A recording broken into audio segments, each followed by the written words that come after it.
Luberia introduces herself as the kingdom's most beautiful woman, glowing amidst a garden of flowers. A mysterious figure falls through dark, bubbly waters, signaling the start of a transmigration journey. Floating orbs punctuate a solemn vow to live a quiet life as a mere extra. As Luberia reflects, the scene shifts to the tragic tale of a novel titled Becoming the Emperor. A fierce red-haired knight commands his steed, embodying the intense action of the novel's world. The story describes a tragic ending where the heroine sacrifices herself, leaving everyone to perish. The red-haired man smirks confidently, his golden eyes shining with an intimidating and powerful presence. Shocked by the reality before her, Luberia finds the red-haired man leaning dangerously close to her face. He holds her firmly, looking stern and unyielding while she reacts with visible fluster and confusion. His strong hands grip her blue uniform, emphasizing the physical tension between the two characters. A soft shimmer surrounds the man's chest as his long red hair falls over his shoulders. Bound by thorny vines, they lie together in a somber embrace that hints at a fated tragedy. Desperate to escape her grim destiny, Luberia runs through the halls of a magnificent, sunlit palace. The man appears again, adorned with a golden laurel crown, looking like a regal but distant ruler. Sparkling lights dance across his ornate white and gold attire, highlighting his high social standing. Standing side by side, the red-haired man looms over the blonde woman in a formal, decorative portrait. Back in her reality, Luberia sits at a garden table, while her maid approaches for tea. The maid cheerfully offers various treats, but Luberia remains focused on her porcelain teacup. A wave of sadness washes over Luberia as she contemplates the difficult life ahead of her. She carefully holds a cup of warm orange tea, lost in deep thought about her new identity. Feeling quite ill, Chibi Luberia realizes she cannot stomach the sweet desserts her previous self loved. A heavy sigh escapes her as she explains her lack of appetite to a bewildered-looking maid. Memories of her past life as Yerin, a tired office worker in South Korea, begin to surface. Her former life was a struggle against unpaid overtime, mounting debt, and a lonely existence. Everything changed when she witnessed a child falling through ice and impulsively jumped into the frozen river. While the child was safely pulled from the water, Yerin was left behind in the icy depths. Plunging deeper into the blue abyss, a loud splash sounding, her final moments in the old world arrive. Bubbles rise around her as she sinks, losing consciousness in the cold, dark water. She wakes up with a start in a lavish bed, horrified to be inside her favorite novel. The narrative shifts to Caesar, the male lead, who is destined to conquer the entire continent. Sipping tea, Luberia critiqued the story's typical plot before realizing she was now a part of it. She looks serious, recognizing the weight of the tragic path Caesar is destined to walk. The vision shows a bloody dagger, representing Caesar's eventual rise to power, followed by total isolation. Caesar stands before his throne, his long red hair flowing as he laments his endless suffering. A sharp crack sounding, the maid panics as Luberia accidentally breaks her cup out of sheer frustration. Tearing up, she feels a sense of relief that she transmigrated as an extra, not the heroine. She recalls the real Luberia, a woman whose life was barely mentioned in the original novel. Standing before a divine emblem, she acknowledges how little she knows about her current body's past. Determined to survive, Chibi Luberia vows to stay away from the male lead and avoid all trouble. She touches her chest, reminding herself that her body is still recovering from a recent trauma. A flashback reveals a terrifying carriage accident where the original Luberia fainted from the sheer shock. Looking pensive, she realizes that her soul took over right after the accident occurred. The maid brings more tea, reminding Luberia that today she must meet the person who saved her. Images flicker of a mysterious hooded figure carrying her to safety through a field of flowers. A steady tap sounding, heavy boots approach, signaling the arrival of her unexpected visitor. Luberia freezes, her eyes widening as she realizes her guest is closer than she thought. She stands up in a panic, nearly tripping over her dress as she faces the intimidating visitor. Forcing a polite smile, she introduces herself as Luberia Solkarshan, hoping for a peaceful encounter. The red-haired man stands silently, his expression unreadable as he looks at the nervous young woman. A sudden gasp sounding, Luberia looks utterly shocked when the man responds with a blunt question. Caesar's hair resembles flickering flames as he looks out with a singular, dangerously intense golden eye. A sharp, confident smirk plays across his face, revealing a powerful and intimidating presence. Flustered by the red-haired man's bold claims about her charm, Luberia looks on with wide, shocked eyes. Dressed in ornate white and gold, Caesar stands regally, his powerful aura filling the sunlit garden. Recognition strikes Luberia like a bolt as she realizes she is facing the tragic hero of her novel. Stuttering through an apology, a nervous Luberia faces Caesar, who watches her with a calm, analytical gaze. Panic fills her thoughts as she realizes this meeting between Luberia and Caesar never happened in the original story. The maid weeps with joy in the background, while Luberia remains frozen by the weight of Caesar's presence. A vision of Caesar as a crowned king emerges, highlighting the high social standing and power he wields. Horrifying possibilities of her future suffering flash through her mind, making her desperate to change her fate. Looking up at him, she is struck by his intense beauty, though his golden eyes remain deeply unnerving. Forcing a polite smile, she addresses him as Your Majesty and acknowledges his unexpected role in her rescue. A sudden, sharp frown from Caesar sends Luberia into a panic, fearing she has said something horribly wrong. Surrounded by tea and treats, Luberia tries to regain her composure and assures him she is feeling better. The atmosphere becomes serious as Caesar suggests they get straight to the point, leaving her visibly startled. Leaning in with an unyielding gaze, he reveals that he has come to her with a formal proposal. Stunned into silence, Luberia sits amidst a backdrop of white flowers, her mind reeling from the unexpected offer. A single, wide-eyed look of absolute disbelief is her only response as the weight of his words sinks in. Trembling, Luberia tries to sip her tea to calm herself, but her composure is completely shattered. A sudden, loud splash sounding, Luberia accidentally spits her tea directly into the face of the future emperor. Horrified by the scene, the blonde-haired man and the maid gasp in unison at the disastrous turn of events. Panic erupts as voices call for a towel to dry Caesar's face, which is now dripping with tea. The blonde-haired man cries out in despair, questioning why Luberia would do something so reckless and disrespectful. A terrifying realization hits her as she remembers the novel specifically mentioned Caesar has a deep fear of water. Memories of the novel's original heroine, Arriia, flash by, showing the tragic path Caesar was destined to walk. Desperate to protect her, the blonde-haired man begs Caesar not to treat Luberia like the previous heroine. Determined to survive, she vows never to become a sacrifice to break Caesar's curse and die in the end.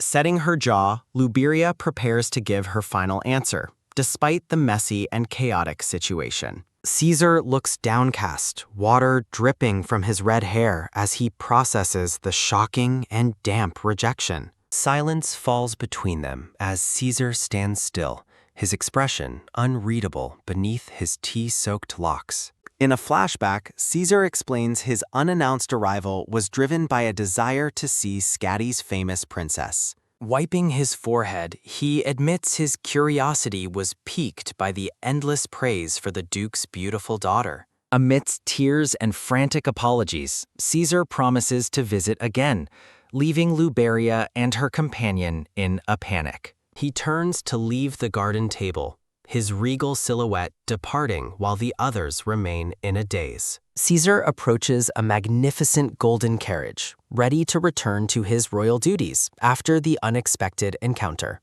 A mysterious smile plays on his lips as he looks back one last time before departing the estate. 1 month ago, a lone horse pulls a lavish carriage through a vibrant, sun-drenched countryside landscape. Inside the carriage, Caesar reviews documents, looking frustrated by the nonsense plans he has been given. A sharp jolt sounding, the carriage stops abruptly, pulling Caesar from his thoughts and putting him on alert. He demands to know what happened, only to be told that someone is blocking the path of the carriage. Peering out, he sees a maid frantically tending to a blonde woman who has fainted on the road. Annoyed by the delay in his covert operation, Caesar looks out with a cold and impatient stare. He steps down from the carriage, his decorated black boots landing firmly on the dusty ground. The maid begs for help while cradling the unconscious Luberia, who is glowing under the setting sun. Approaching the pair, Caesar looks down at the fainted woman and asks if a collision occurred. The maid explains Luberia's frail nature, while Caesar demands to know which family the strangers belong to. Looking fearful, the maid identifies them as being part of the prominent and powerful Salkartian family. Caesar stares at the beautiful, sleeping face of Luberia, who is surrounded by a halo of white flowers. He recalls the Duke's endless boasts about his daughter's beauty, realizing the man's claims were entirely accurate. Deciding to assist, Caesar offers to transfer the unconscious Luberia to his own carriage for her safety. Caesar cradles the unconscious Luberia in his arms, his gaze fixed on her frail form as white flowers surround them. Memories flicker across her face as a book titled Becoming the Emperor hints at the world's scripted nature. Lancelot questions their next destination while Caesar ponders heavily, his silhouette framed against a dark, banner-filled background.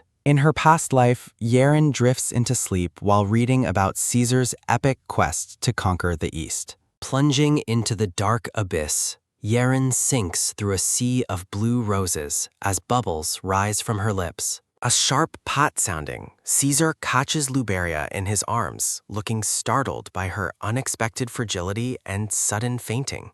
Caesar ponders the mystery of this woman who seemingly possesses knowledge of his past and his bloody, destined future. Turning away, a silent Caesar remains lost in thought about the strange encounter and the girl's odd behavior. A sudden gasp sounding, Marilda panics in the background while Caesar stoically carries the fainted Luberia.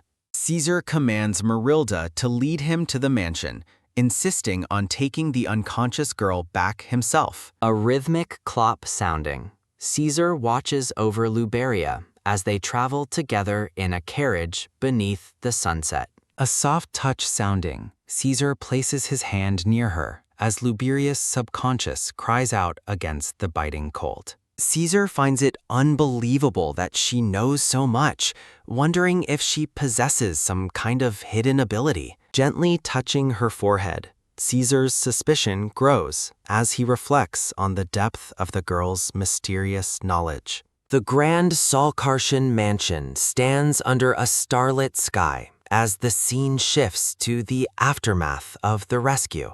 A steady thud sounding, Lancelot approaches while Caesar sits in his chambers, questioning the nature of their coincidental meeting. Lancelot reports that Luberia is physically healthy, prompting Caesar to ask about the date for their eastern conquest. Lancelot confirms the departure is set for a fortnight, but Caesar appears deeply conflicted and unsettled by his thoughts. Caesar abruptly orders the mission to be cancelled, leaving a bewildered Lancelot to cry out in absolute shock. Lancelot protests frantically, explaining that canceling now means delaying the conquest for an entire year of preparation. A sharp rip sounding, Caesar dismisses the entire conquest, leaving his subordinate speechless and horrified by the sudden change. When asked why he would abandon his dream, Caesar looks away, repeating the word with a distant, hollow expression. Surrounded by glowing white flowers, Caesar admits that his dream of conquest has vanished as of very recently.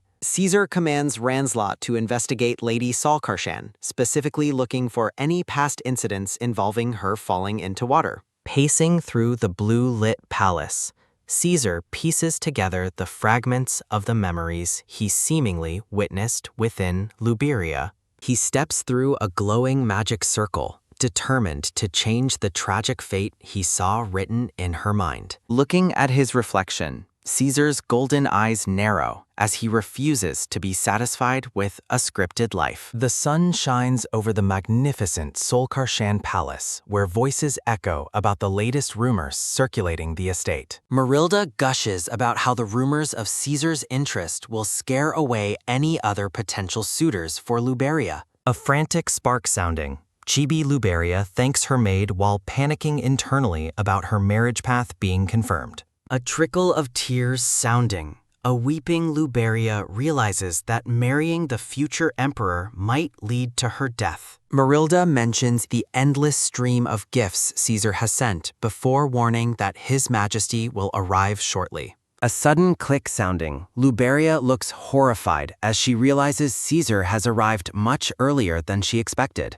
Luberia catches a glimpse of his fiery red hair through the doorway, her panic reaching a fever pitch. A soft swish sounding, Luberia dives into her bed and frantically decides to feign sleep to avoid him. A steady step sounding, Caesar approaches her bedside, questioning how long she intends to keep up her deception. A nervous sweat sounding, Luberia remains perfectly still while Caesar asks if her decision has truly remained unchanged. A gentle brush sounding, Caesar leans down dangerously close to her face as she keeps her eyes tightly shut. A soft whisper sounding, a smirking Caesar informs her that she doesn't actually seem to be asleep at all. A sudden burst sounding, a blushing Luberia sits up and screams at him for getting so uncomfortably close. A light laugh sounding, Caesar is clearly amused by her reaction while she hides her face in embarrassment. A sly grin spreading, Caesar looks triumphant as he watches Luberia struggle to maintain her composure amidst the flowers. A light cough sounding, a flustered Luberia tries to regain her dignity while blushing furiously at the prince. Caesar leans in, questioning her claim that there is a better marriage match for her than him. Looking hurt and dejected, Caesar places a hand over his heart, causing Luberia to feel a sudden pang. A small cough sounding, Luberia remains focused on her plan to reject the proposal, despite his intense proximity. A heavy sigh sounding, Caesar asks for just a little more time to prove himself and change her mind. A sharp gasp sounding, Luberia covers her mouth, struck by the overwhelming beauty of his pleading, sad expression. A rhythmic beat sounding, she heart-throbbed, acknowledging that even his frowning face is irresistibly handsome to her. Fate pulls them apart as Luberia fears that falling in love will lead to her inevitable sacrifice for him. Luberia resolves to survive by cutting off the roots of love while facing the red-haired Caesar. Faced with a pile of gifts, Caesar stammers as Luberia prepares her blunt and final rejection. Tension rises as a sharp clench sounding from Luberia's hands reveals her inner turmoil and fierce determination. A sudden payak sounding, Luberia shouts that Caesar is simply not her taste, leaving him momentarily speechless. Luberia envisions a rugged knight captain, claiming her preference lies with a more beastly and aggressive man. A thunderous boom sounding, Caesar is visually struck by the shock of being deemed too refined for her. Standing her ground with another payak sounding, Luberia repeats her harsh rejection of Caesar's proposal and style. Downcast and shadowed, Caesar asks with a quiet intensity if he truly fails to meet her specific tastes. Luberia cheerfully confirms her rejection, clasping her hands while Caesar remains bewildered by her sudden, blunt honesty. Reflecting on his noble image, Caesar finds it absurd to be unfavorably compared to someone she calls a beast. Luberia pauses for a moment of quiet introspection, her finger to her chin, as she considers her next move. Caesar leans in close, mentioning rumors of her frail health while watching the supposedly weak lady carefully. A startled sounding, Luberia flinches when Caesar questions when she even had the chance to see other men. With a lingering gaze, Caesar firmly declares his lack of intention to ever give up on her. A heavy chook sounding, Caesar departs while wishing Luberia good health until their inevitable next encounter. Silence fills the room as the blonde-haired Luberia stands alone, processing the weight of Caesar's persistent declaration. A painful huck sounding, Luberia weeps into her hands, wondering why fate is making her life so difficult. A sharp chang sounding, the scene shifts to the sunny training grounds where targets stand ready for practice. Amidst more chang sounding, the Palace Knights struggle to hold their own during a particularly intense sparring session. A heavy thud sounding, another knight falls as Luberia commandingly calls for her next training opponent. Exhausted but determined, a soft ha sounding escapes Luberia as she catches her breath during the grueling practice. A sharp tack sounding, Luberia expertly sheathes her blade, concluding the day's brutal combat training. Luberia laments her perceived lack of stamina, even though her training performance far exceeds that of normal soldiers. Luberia mocks the exhausted knights, questioning their strength while they beg her for a moment of rest.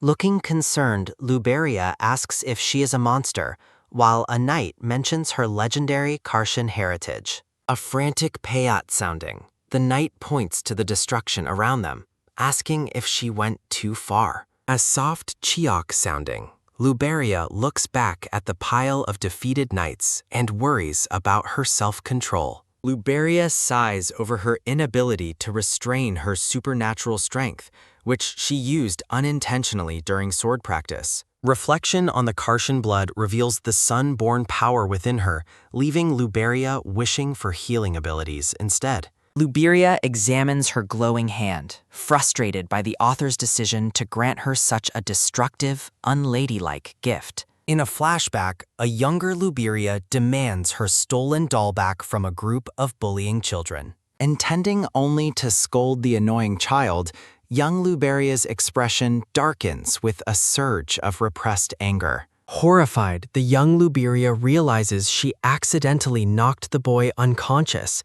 leaving her panicked and deeply regretful. Traumatized by the incident, Luberia chose to hide her power and became a recluse within her family mansion. Years later, she is known as a delicate lady, with her monstrous strength remaining a carefully guarded secret. Back in the present, a ha sounding escapes Luberia as she contemplates why Caesar is pursuing her. Luberia is suddenly pulled from her thoughts, her wide blue eyes reflecting a moment of unexpected realization. Female members of the Knight Order march past, their presence a stark reminder of the world outside. A quick tot-tot sounding, Marilda runs toward the training grounds to find her lady for the evening meal. Marilda informs Luberia that she has been searching for her, wondering when the lady intended to eat. A joyful pwa sounding, Luberia grabs Marilda and commands her to invite Caesar for lunch immediately. A soft sounding Luberia smiles with newfound resolve, deciding it is finally time to confront Caesar directly. Dressed in a lavish purple gown and lace, a stunningly beautiful Luberia prepares for her official meeting. Sitting at a table spread with sweets, Caesar admits his surprise that Luberia was the one to call him. Caesar observes her with a soft gaze, noting that the lady appears to be in excellent health today. A bright bang sounding, Luberia laughs and compliments his sweet words while hiding her internal plan for compromise. The two sit in a sunlit hall, the atmosphere between the prince and the princess feeling surprisingly calm. Luberia offers a graceful smile, acknowledging that it has only been a single day since their last talk. Proposing a compromise, Luberia catches Caesar's full attention as she attempts to negotiate the terms of his persistence.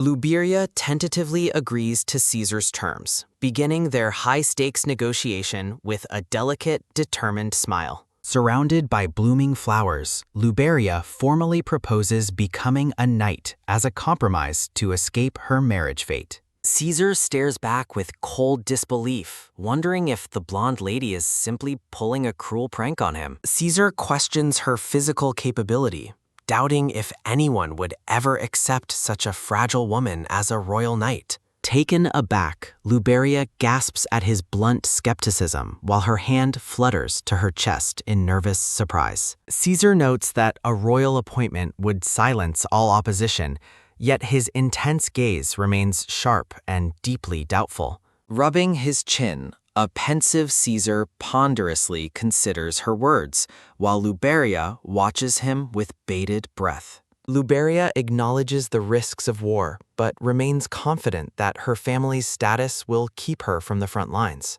A hazy memory of two distant figures suggests a deeper narrative bond that Luberia is now desperate to sever. Luberia internally resolves to resign her post once she successfully navigates the immediate crisis of the emperor's persistence. Chibi Luberia performs an enthusiastic act, claiming that serving by his side might eventually lead to her opening her heart. A shadow falls over Luberia's face as she recoils from Caesar's straightforward and alarmingly honest emotional intensity. Deciding to act pitiful, Luberia claims her perceived weakness makes her an entirely unsuitable partner for the future emperor. A sudden bolt sounding, Luberia jumps in shock as Caesar unexpectedly agrees to her conditions with a sly smirk. Chibi Luberia frets over her tea, wondering if her obvious joy at his agreement gave away her true intentions. A soft rustle sounding,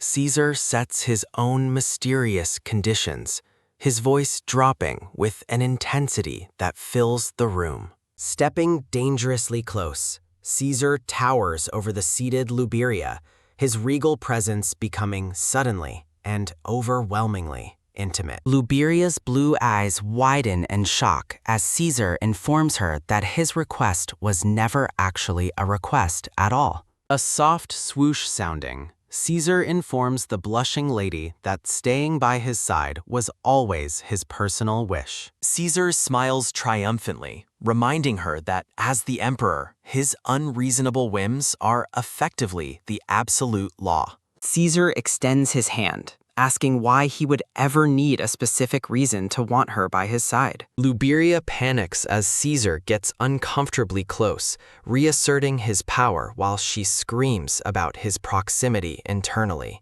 Caesar joyfully proposes an engagement ceremony in 3 months, ignoring the chibi Luberia's visible and mounting despair. When Luberia suggests 1 month instead, a cold shadow falls over Caesar's face, signaling his waning patience. Caesar insists on a single week, leaving a frantic Luberia to protest the impossible lack of preparation time. Caesar confidently praises his servant's speed, while Luberia laments his unfair use of royal authority to pressure her.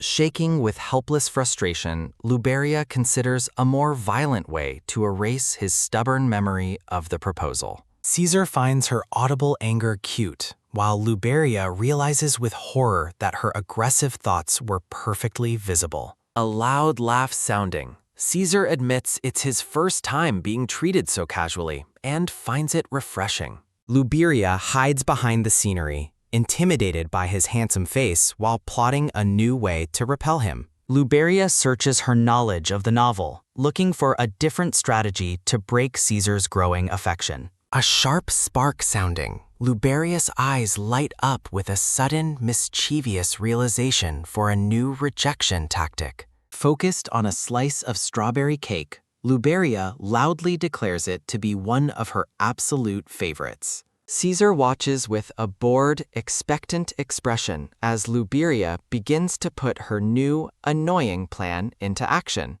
Luberia eats the cake with exaggerated, joyful sounds, trying to act like a sweet talking girl he should hate. Luberia offers to feed Caesar, behaving in the exact sweet and performative manner that usually disgusts his character. Luberia checks his reaction while eating, remembering that Caesar specifically dislikes girls who act overly sweet and syrupy. Acting adorable, Luberia asks if his affection has dropped, while she internally struggles with the sickeningly sweet cake. A heavy sigh sounding, Caesar closes his eyes as he processes the lady's sudden and confusing behavioral shift. A gentle touch sounding, Caesar takes her hand, his tender gesture completely dismantling her attempt to act unappealing. Leaning in close, Caesar whispers that he finally understands why people find her so irresistibly adorable. Caesar laughs, telling her that simply watching her eat makes him feel completely satisfied and happy.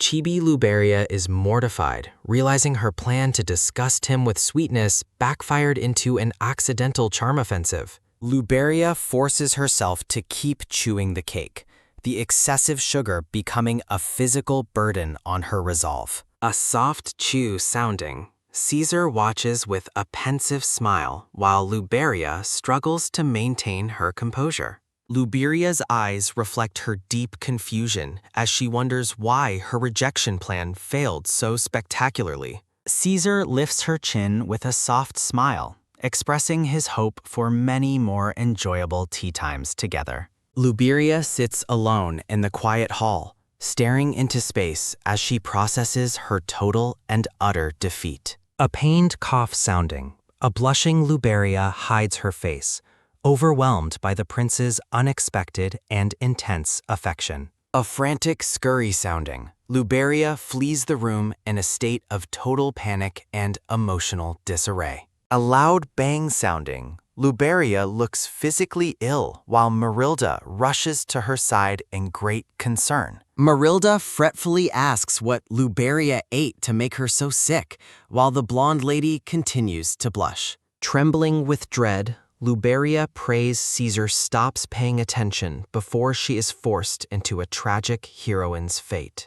A frantic grab sounding, Luberia clings to Marilda in a state of absolute, tearful desperation over her future. With tears in her blue eyes, Luberia pathetically admits that she really does not want to die. A soft splash sounding, Luberia soaks in a warm bath while Marilda promises to prepare a gentle meal. Luberia offers a quiet thank you to her loyal maid, who remains humbly dedicated to her lady's comfort. A soft rustle sounding, Marilda promises to always be by Luberia's side, offering a much-needed emotional anchor. A teary, sniffling sounding, Luberia looks at Marilda with genuine affection, deeply touched by the maid's unwavering loyalty.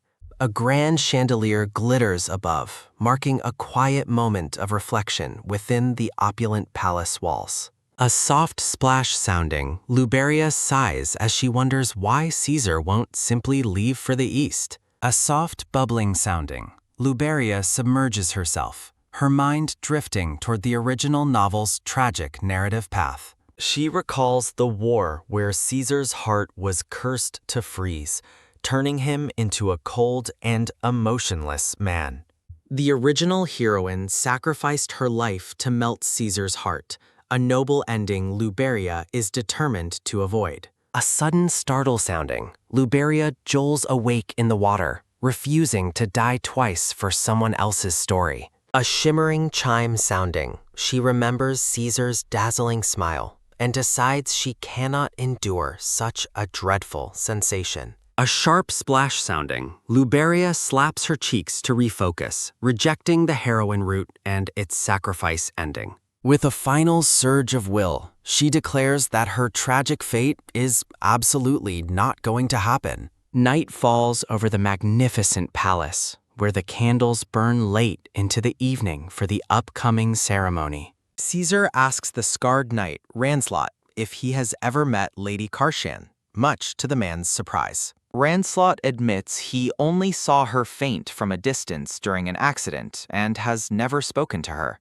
Rubbing his chin, Caesar wonders how Luberia could possibly know Ranslot if they have truly never met before. A soft click sounding, Caesar admits his rejection, while Ranslot marvels that any lady would dare refuse the emperor. A sudden gasp sounding, Ranslot is baffled as Caesar reveals that Luberia claimed the scarred knight was her type. Caesar gazes thoughtfully into the distance, concluding that Luberia is truly a strange and unpredictable woman. A sharp zing sounding, Ranslot flinches as Caesar notes Luberia called him a beastly man despite their lack of history. Caesar questions Ranslot about Luberia's true appearance, doubting the common rumors that describe her as a fragile lady.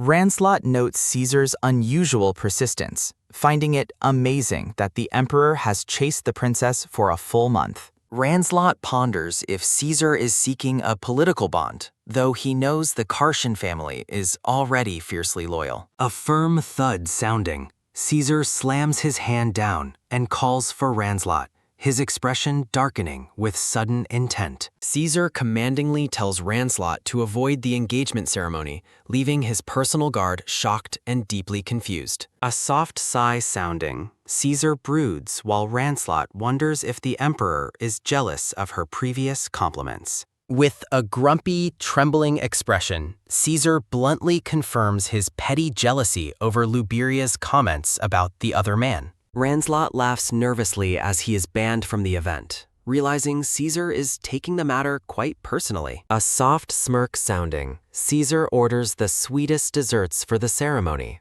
despite Ranslot's absence from the guest list. A heavy sigh sounding, Caesar leans back while fondly imagining Luberia happily eating sweets like a little animal. A soft chuckle sounding, Caesar smiles as he considers her love for sweets and her constant, amusing lies. A rhythmic chuckle sounding, Caesar admits her foresight brought him close, but her strange actions are what keep him entertained. Caesar's fingers drum against the desk as he plots his next move in their high-stakes romantic game. 1 week later, the grand estate is fully decorated for a celebration that was prepared with impossible speed. A soft brush sounding, Luberia questions the lack of local nobility, while Marilda prepares her for the engagement. A joyful gasp sounding, Marilda warns her not to underestimate the Duke's garden, which is already overflowing with guests. Marilda embraces Luberia, expressing her deep desire to make her lady the most beautiful woman in the world. Dressed in an exquisite white-flowered gown, Luberia looks breathtakingly elegant as she prepares for her official engagement. A loud sob sounding, Chibi Marilda cries over her lady's departure, while Luberia tries to remain calm. A sharp thud sounding, Luberia jumps in shock as Marilda assumes she will still stay at the estate. Taking a deep breath, Luberia finally steps out of her room to face the destiny she tried to escape. A sudden pause sounding, Luberia freezes as a familiar, authoritative voice informs her that she is finally late. A shimmering chime sounding, Caesar appears in regal white and gold, his presence radiating an overwhelming and handsome intensity. Luberia's face turns bright red as she stares at Caesar, completely paralyzed by his unexpected and stunning appearance. Blushing intensely, Luberia covers her mouth and mutters in disbelief at the prince's overwhelming presence. A shimmering sparkle sounding, Caesar's open collar and long red hair radiate a dangerously attractive aura. Surrounded by blooming flowers, Caesar exudes confidence as he prepares to lead his bride-to-be into the ceremony. Caesar teases Luberia about her claim that he isn't her type, noting her visible attraction contradicts her words. Luberia hides her burning face, internally screaming about how unfairly handsome the prince looks in his formal attire. A shimmering chime sounding, Caesar leans in with a smug smirk, asking if he matches her beastly ideal. Chibi Luberia imagines him as a harmless cub, while the actual Caesar watches her erratic thoughts with amusement. A soft rustle sounding, Luberia flinches and turns away, begging him to stop bringing up her embarrassing past comments. A rhythmic step sounding, Luberia marches ahead, hoping her rude behavior will lower his affection without him noticing. A sharp click sounding, Luberia's floral heels hit the carpet as she desperately prays for a last-minute cancellation. A heavy silence sounding. The couple walks toward the grand hall, their contrasting heights creating a striking visual. Caesar asks if she is nervous, to which Luberia admits this is her very first engagement ceremony. Caesar admits it's his first time too, laughing when Luberia assumes his nonchalance came from years of practice. Looking down with a bead of sweat, Luberia quietly admits she is uncomfortable being the center of attention. A soft hum sounding, Caesar stares intently at her, causing Luberia to nervously question his persistent, focused gaze. Standing tall in his ornate white and gold robes, Caesar charmingly asks for her honest opinion of him. A sudden startle sounding, Luberia jumps as Caesar reaches out, noting that she is trembling like a leaf. Chibi Luberia frantically waves him off, insisting it's too early for hand-holding despite their official status. A soft huff sounding, Caesar looks slightly annoyed by her rejection, finding her boundaries confusing and stubborn. A loud bang sounding, the doors swing open to a blinding light as voices call for a sudden halt. A rapid whoosh sounding, a blurred motion signals a frantic shift in the room's atmosphere. A shimmering chime sounding, Luberia stares at the sunlit garden, mentally preparing herself for the social ordeal ahead. A firm grab sounding, Caesar takes her hand and insists they move forward to greet their waiting guests. A frantic thud sounding, Luberia's heart races as she realizes he is actually holding her hand in public. A soft laugh sounding, the guests whisper about how well the royal couple seems to get along together. Caesar prepares to mingle with other nobles, telling a flustered Luberia to relax while he steps away briefly. Left alone for a moment, Luberia's attention is caught by a woman's voice calling out to her. A glittering sparkle sounding, a woman with purple hair and an expensive ruby necklace approaches with a smirk. A soft flutter sounding, the purple-haired Caitlin fans herself while offering a syrupy, performative congratulation to the lady. A soft click sounding, Caitlin introduces herself, prompting Luberia to search her mind for where they previously met. A sudden zing sounding, Luberia's eyes widen as she recalls the woman from the original character's dark past. A shimmering chime sounding, Luberia remembers Caitlin was a gold digger who manipulated many men, including Luberia's own father. A pained sob sounding, a flashback shows a maid comforting young Luberia after Caitlin was banished for mistreatment. A soft snicker sounding, the present Caitlin hides her true nature behind a fan, acting like an old friend.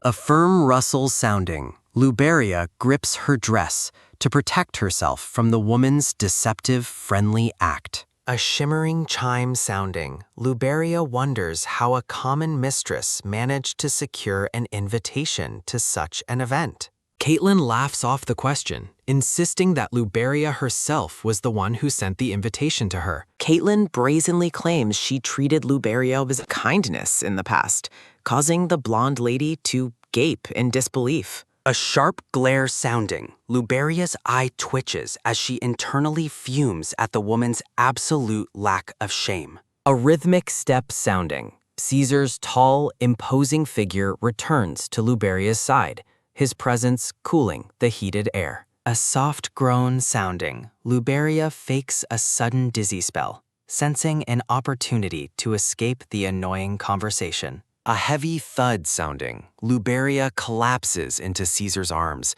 successfully ending the interaction with a dramatic, feigned faint. A sharp gasp sounding, Caitlin is pushed back while Caesar holds the sickly lady with deep, visible concern. Protecting his fiancée, Caesar sternly orders Caitlin to step away and respect Luberia's notoriously frail health. A soft chuckle sounding, Luberia smirks against his chest, pleased that her plan to repel Caitlin worked perfectly. A soft zing sounding, Caesar points out the hypocrisy of her refusing handholding while clinging to his chest. A sudden gulp sounding, Luberia freezes against his warm skin, realizing she accidentally chose a more intimate position. Mortified and spinning, Luberia realizes her fainting plan backfired into a moment of intense, embarrassing physical proximity. A formal tone sounding, Caesar addresses a nearby noble, while Luberia tries to regain her shattered composure. Count Valiant bows respectfully, prioritizing the lady's safety while Caesar continues to hold Luberia in his arms. Caesar suggests finishing their previous conversation as Luberia looks between him and Count Valiant. Luberia stares in realization as the name Count Valiant triggers a deeper, forgotten memory. A soft groan sounding, Chibi Luberia laments having to starve on her own engagement day. A soft munching sounding, Luberia happily enjoys the desserts while other guests mingle in the background. Luberia recalls the original novel, remembering Caesar regretted something involving Count Valiant after returning from the East. A glittering sparkle sounding, a grand feast of grapes, pineapple, and sweets is laid out for the guests. A soft sigh sounding, Luberia decides to prioritize eating before worrying about her fuzzy, incomplete memories. A sudden roar sounding, a terrifying vision of fire and intense heat suddenly consumes Luberia's mind.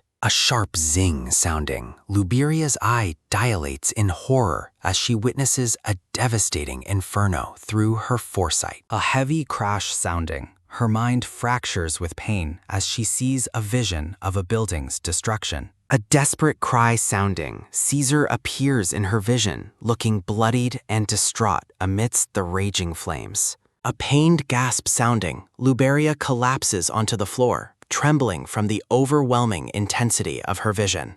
A dark swirl sounding, Luberia recognizes this specific tragic scene from the original story's dark timeline. The scene shifts to a silent, dark building standing under the cover of a moonless night. Count Valiant confronts a man named Neadel, demanding to know why the monthly sponsorship funds are so low. Fuming with rage, Count Valiant calls Neadel an idiot for failing to bring in enough money. Count Valiant reminds a cowering Neadel that he granted him the orphanage director position to save him. A sharp click sounding, Count Valiant walks away, muttering about the useless fool he has employed. Planning his social ascent, Count Valiant considers cutting financial ties with the orphanages to avoid future problems. He maliciously plots to use evidence of Neadel's embezzlement as blackmail if any future complications arise. With a sinister look, he concludes that a fire would erase all evidence linking him to the orphans. A sudden gasp sounding, Luberia bolts upright in her bed, drenched in sweat from the nightmare vision. A loud sob sounding, Marilda cries with relief upon seeing that her lady has finally woken up. Luberia asks about the engagement party, only to find herself back in the quiet safety of her bedroom. Marilda explains that the party ended after Luberia collapsed, noting that Caesar was quite worried about her. Marilda wishes Luberia had woken sooner to see Caesar, but the princess is focused on the fire vision. A soft hum sounding, Luberia offers a gentle smile when Marilda asks if she feels a bit embarrassed. Luberia asks Marilda to bring her something to eat, trying to return to a sense of normalcy. A soft brush sounding, Marilda happily agrees to fetch food and tells her lady to rest. A sharp click sounding, Luberia's expression hardens into cold determination the moment she is left alone. A heavy sigh sounding, Luberia berates her own memory for forgetting such a vital, life-saving detail from the book. A rhythmic scratch sounding, Luberia urgently writes a secret letter with a feather quill at her desk. A sudden crackle sounding, a vision explains how Valiant's greed will lead to orphanages burning and children dying.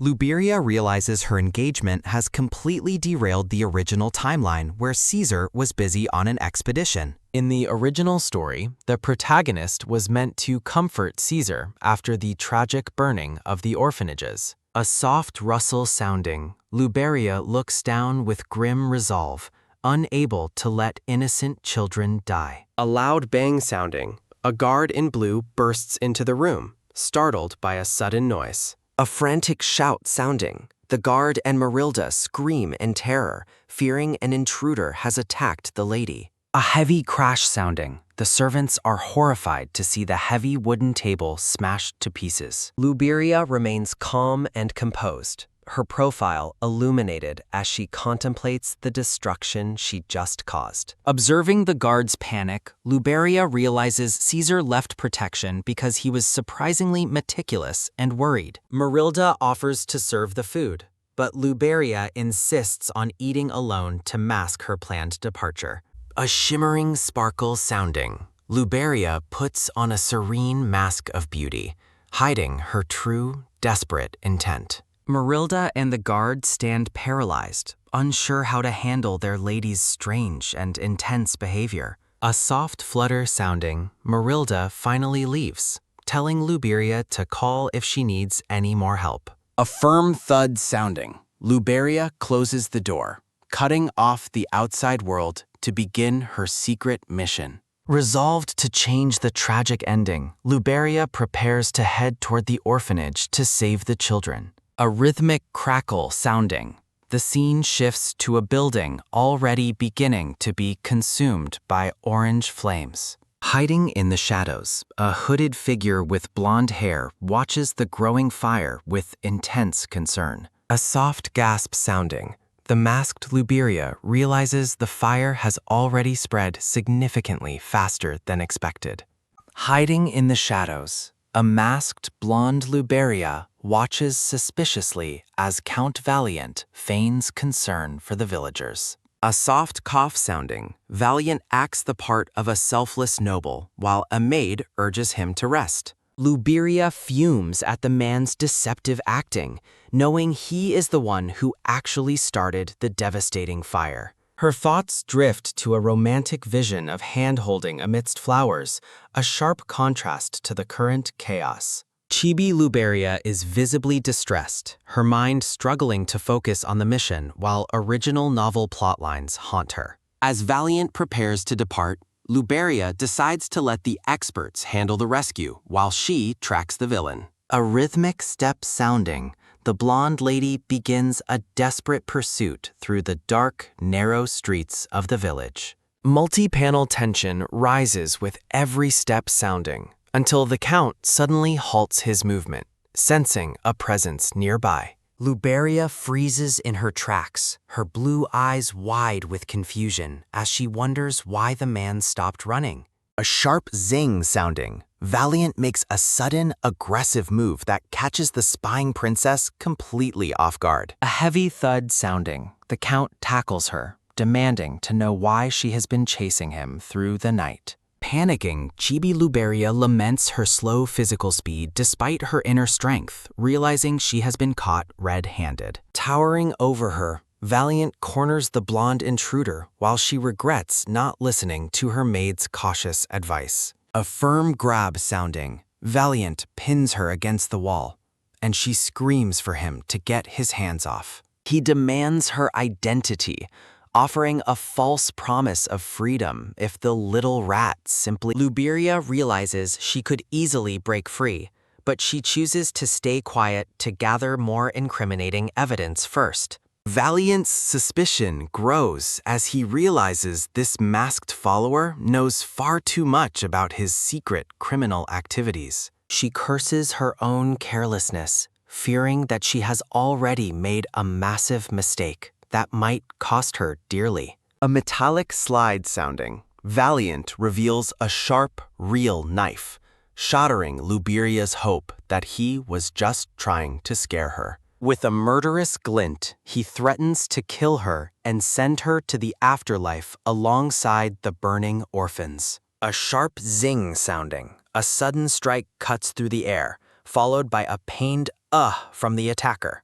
A soft thud sounding, Luberia falls back as pink blood spatters nearby, her expression a mix of shock and defiance. Valiant gloats about her bad luck, but she counters that the misfortune is actually entirely on his side. A dark swirl sounding, Luberia declares that God sent her to capture him, her blue eyes glowing with righteous fury. A heavy crack sounding, a massive fist slams into Valiant's face as the red-haired Caesar suddenly appears to intervene. A heavy crash sounding, the Count is sent flying into a brick wall, leaving a shocked Luberia staring in disbelief. Caesar looks down at his fiancée with a bewildered expression, barely recognizing the princess in her hooded, masked disguise. Stunned, Luberia's mind goes blank as she tries to figure out how Caesar found her in this dreary location. Terrified that he witnessed her violence, she briefly considers knocking him out too, just to keep her secret safe. A heavy step sounding, Caesar scolds her for being out alone, worried that her famously frail health is in danger. A soft zing sounding, Luberia blinks in confusion as the tyrant shows a level of concern she'd never expected. A soft rustle sounding, Caesar pulls her close, his massive frame providing an unexpected sense of safety in the dark. She stammers an excuse about the fire's noise, wondering if her clumsy attempts at deception are working on him. Caesar explains he came to check on the fire, but his primary focus remains on her unexplained, dangerous presence. A soft brush sounding, his hand reaches out to her face, his gaze intense as he questions her presence again. A soft zing sounding, he gently touches a small scratch on her cheek, his thumb tracing the slight injury. A shimmering chime sounding, the silence between them grows heavy as Caesar stares deeply into her wide, blue eyes. Chibi Caesar asks why she's scared, while Chibi Luberia hilariously tries to maintain her dignity despite her obvious terror. A soft rustle sounding, Caesar promises not to hit her, but insists on scolding her for her reckless solo mission. A soft click sounding, he pulls out a small tin of medicinal ointment, his movements surprisingly meticulous and caring. A soft zing sounding, Luberia's face flushes a deep red as the Emperor begins to apply the cream personally. A soft brush sounding, he tells her to bear with it, his touch far more gentle than his reputation suggests. Overwhelmed by the intimacy, Luberia realizes that this supposedly cruel man is actually capable of being remarkably kind. She notes the irony of a tyrant character being so worried about a small scratch on her face. A sharp gasp sounding, Caesar notices the battered man on the ground, and Luberia realizes she forgot about Valiant entirely. She frantically waves her hands, lying that she just stumbled upon the collapsed Count while passing by the area. A dark swirl sounding, Caesar gives her a skeptical gaze, clearly not believing a single word of her suspicious explanation. A soft rustle sounding, he drapes his own heavy, expensive cloak over her shoulders to protect her from the cold. Blushing and flustered, Luberia thanks him and prepares to make a quick retreat before any more secrets slip out. A soft thud sounding, Caesar pulls her back against him, ensuring she doesn't wander off alone into the night again. A soft gasp sounding, the Count catches Luberia and demands to know why she has been following him. A soft zing sounding, Caesar asks if she plans to return alone, while a chibi Luberia stubbornly insists. A soft giggle sounding, Luberia excuses her solo departure by claiming the streets are safe due to the fire. A shimmering sparkle sounding, Luberia beams as she promises the Emperor she will avoid getting caught again. A rhythmic step sounding, Luberia walks away, her heart heavy with the failure to expose the villain's scheme. A soft sigh sounding, the blonde princess looks down, dreading the fate of the children in the orphanage fire. A soft crunch sounding, Luberia clenches her hand, her soul filled with apology for being unable to help. A soft rustle sounding, Ranslot approaches Caesar and asks if the fire is being managed correctly at last. A soft zing sounding, the red-haired emperor gazes toward the palace, his expression unreadable as the night greets him. A soft rustle sounding, Caesar identifies a bound captive as the director, identifying him despite his slightly changed face. A pained ugh sounding, Valiant is shown covered in bruises, identified as the villain behind the recent incident. A soft rustle sounding, Ranslot reports that the director set the fire under orders, trying to conceal their crimes.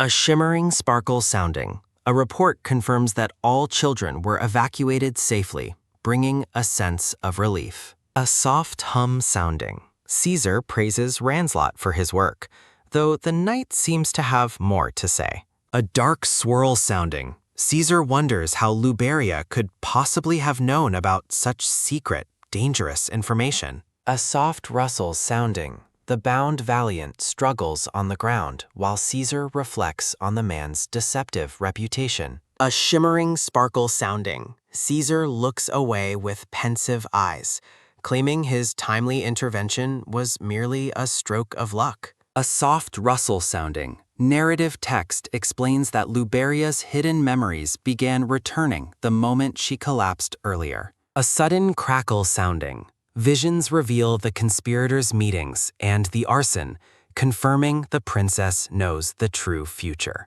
A soft rustle sounding, Caesar realizes that without these events, he was destined to become a heartless, uninformed tyrant. A soft hum sounding, Caesar orders Ranslot to head to the city and provide a secret escort for Luberia. A firm grab sounding, the Emperor commands his men to bring the captive knights over, while Valiant grovels nearby. A soft rustle sounding, Caesar stands with his arms crossed and a mask on, watching the scene unfold carefully. A soft zing sounding, the red-haired emperor ponders the reason the temple gave Luberia her unique middle name. A shimmering chime sounding, narrative text notes that there was a deeper reason for the princess's temple-given name. A heavy thud sounding, Caesar recalls Luberia's powerful punch and her striking pose, impressed by her hidden strength. A soft rustle sounding, Caesar walks through the night, his mind lingering on the surprising actions of his fiancée. A soft gasp sounding, Luberia blushes as she wonders if she truly tried to handle the matter alone. A shimmering sparkle sounding, Caesar smiles with newfound warmth, his red hair catching the light as flowers bloom. A soft chuckle sounding, the Emperor is entertained by Luberia's clumsy lies and her poorly constructed secret disguise. A soft hum sounding, the scene shifts to Luberia waking up in her massive, sun-drenched bed. A soft sigh sounding, the blonde princess rubs her eyes, waking up in the safety of her bedroom. A sharp crack sounding, Luberia screams in sudden agony as a jolt of pain shoots through her back. A soft sounding, Luberia winces while clutching her sore back, feeling the results of her nocturnal activities. A soft brush sounding, Marilda arrives with a basket and greets her lady with a bright morning wish. A soft zing sounding, the maid warns Luberia to stay inside because of the major events last night. A sudden crackle sounding, Marilda explains how Valiant and the director were caught for embezzlement and arson. A soft gasp sounding, Luberia acts shocked for her maid's benefit, pretending she knew nothing about the capture. A loud shout sounding, Marilda is surprised by her lady's reaction, while Luberia internally curses the villainous count. A shimmering sparkle sounding, Marilda reports that the Emperor saved all the children, much to Luberia's quiet joy. A soft blush sounding, Luberia looks down, her heart racing as she processes the news of Caesar's heroism. A soft sigh sounding, the princess sits up, relieved beyond words that the children are safe and unharmed. A sudden gasp sounding, Marilda delivers a startling message that Caesar has requested Luberia's presence at the palace. A frantic shout sounding, Luberia panics at the sudden summons, terrified that marriage discussions are finally beginning. A shimmering sparkle sounding, a vision of the alluring, half-clothed emperor appears, intensifying the princess's nervousness. A soft brush sounding, Marilda helps the elegant, green-clad Luberia board a carriage for her palace visit. A loud shout sounding, Luberia's inner voice desperately denies any romantic feelings for her beloved imperial fiancé. A rhythmic clatter sounding, the horse-drawn carriage carries the ladies through the bright, sunlit palace gardens. A soft sigh sounding, Luberia laments her lack of choice, while Marilda remains excited about the fine day. A shimmering chime sounding, Marilda gushes over the emperor's charm, leaving a bewildered chibi Luberia completely lost. Luberia stares with wide blue eyes, unable to reconcile the title of sympathetic king with the tyrant Caesar. A soft rustle sounding, Marilda sees her lady off, hoping she enjoys the fine delicacies at the royal palace. 3 enthusiastic maids offer their assistance to get Luberia dressed for her high-stakes meeting with the red-haired emperor. A shimmering sparkle sounding, Luberia is overwhelmed by the maid's intense anticipation as she prepares to face her fiancé. Arriving at the palace greenhouse, Luberia recalls that this beautiful location was central to the story's original romantic plot. Dressed in elegant blue and white, she remembers this as the place where Caesar first showed the female lead affection. A soft rustle sounding, a chibi Luberia is awestruck by the sheer variety and beauty of the greenhouse's many flowers. She suddenly stops, realizing that being called to such a romantic setting might signify a major shift in their relationship. Panicked, Luberia fears she might waver if Caesar speaks sweetly, just as the tall, red-haired emperor approaches from behind. Caesar greets her warmly, his golden eyes softening as he expresses hope that her journey to the palace was pleasant. A shimmering sparkle sounding, he presents a table overflowing with sweet treats, intending to indulge her supposed preferences during tea. Luberia looks at the sugary donuts and cakes with dread, realizing he is specifically targeting her past lies about sweets. Flustered by his gentlemanly behavior, she thanks him for his kindness while her heart races with nervous energy. A soft click sounding, she picks up a fork, resigning herself to the fact that she must now eat the sweets. Planning to swallow without letting the sugar touch her tongue, she takes a hesitant bite while Caesar watches with interest. A sharp gasp sounding, Luberia is struck by a sudden realization the moment the dessert enters her mouth. She is stunned to find the dessert isn't sweet, as Caesar reveals he personally ordered the chef to change them. A loud shout sounding, Caesar laughingly reveals he knew she was lying about liking sweets from the very beginning. Luberia is mortified, her face flushing as she realizes her clumsy acting never actually fooled the perceptive emperor. A soft sigh sounding, she reminds him how sick she felt before, prompting a rare, sincere apology from the emperor. A soft giggle sounding, a mouse-eared chibi Luberia insists the new treats are perfect, while Caesar looks on with amusement. Caesar explains he invited her to discuss her previous offer to become his knight, catching her off guard again. She recalls her knight comment was just a ruse, based on the assumption that he would soon leave for the east. A dark swirl sounding. Caesar's expression turns sharp as he questions how she knew about his secret plans for the east. Her mind races as she realizes her slip of the tongue has placed her in a very dangerous, suspicious position. She quickly lies about overhearing the Duke, hoping Caesar will let her suspicious knowledge slide for the time being. Caesar sips his tea, dismissively claiming that continental conquest is merely the work of bloodthirsty madmen, shocking the princess. Luberia ponders how this version of Caesar differs so wildly from the cruel, warmongering tyrant described in the original novel. She recalls his protective actions during the recent fire, realizing he has already begun to deviate from his destined path. Worry fills her mind, fearing that if Caesar never goes east, he will never meet the story's true female lead. She asks why he would abandon his lifelong wish, desperate to keep the original narrative on its proper course.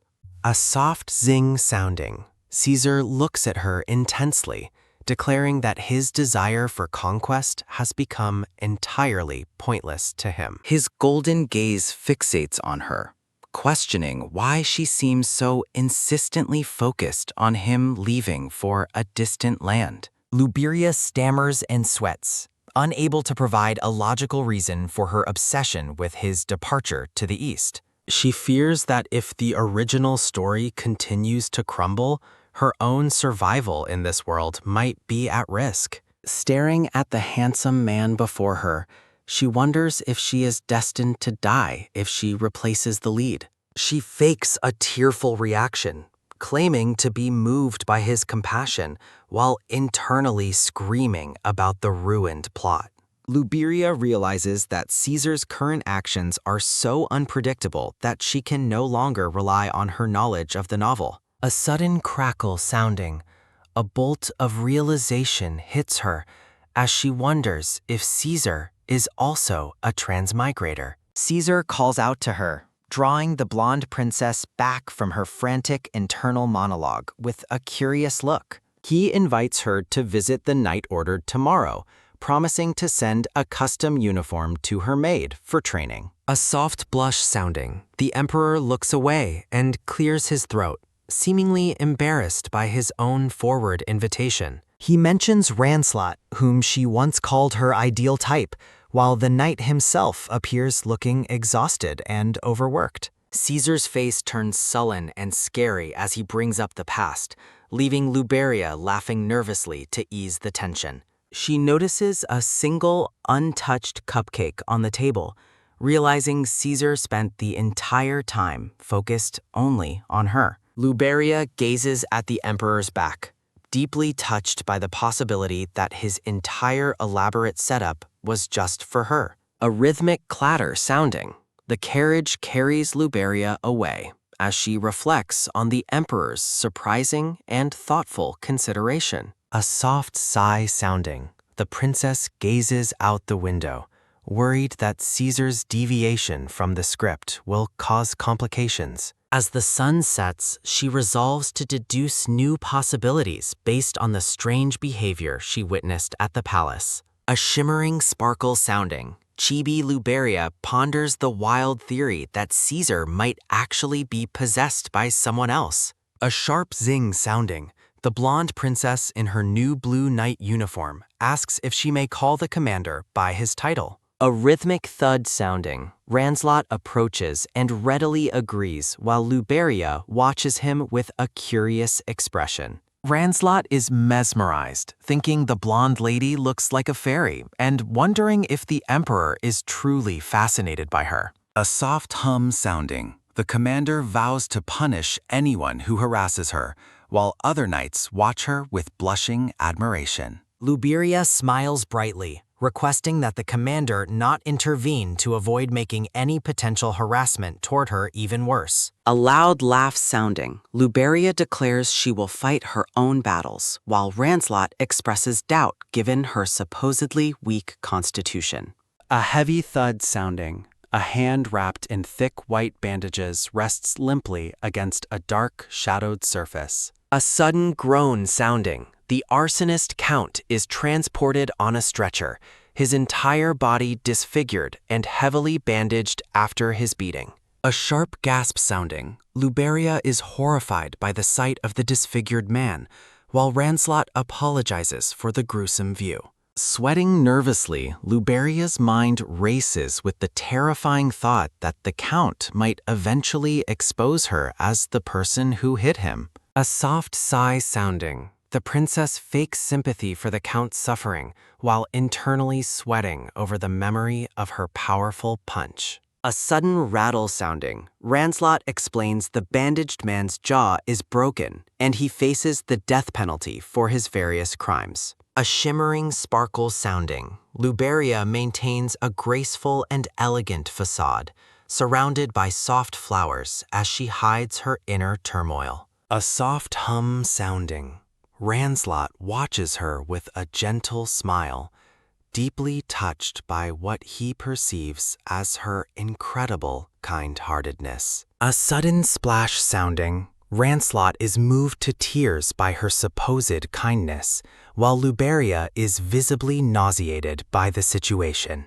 Clasping her hand over her mouth, the blonde princess struggles with her nerves as Ranslot asks why she is looking at him strangely. A sudden flash sounding, Luberia resolves to take the secret of her violent actions to the grave to protect her ladylike reputation. A shimmering sparkle sounding, a group of enthusiastic knights rushes toward the princess, eager to finally meet the legendary lady in person. A sudden top sounding, Luberia turns in surprise as she realizes her arrival has drawn a great deal of excited attention.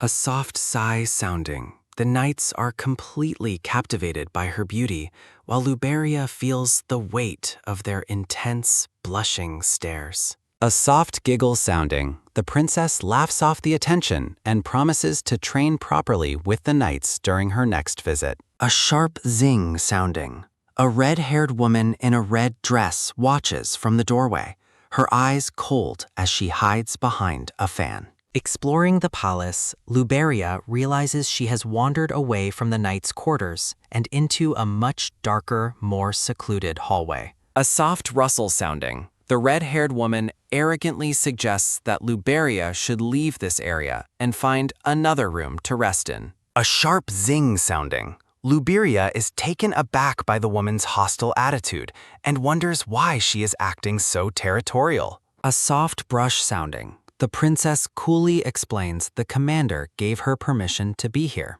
and turns her back on the stranger. The red-haired woman fakes a polite tone, claiming she didn't recognize Lady Karshan until just this very moment. A sharp zing sounding, Luberia recognizes the woman as Cindy Varshan, a notorious noblewoman who caused trouble in the original story's plot.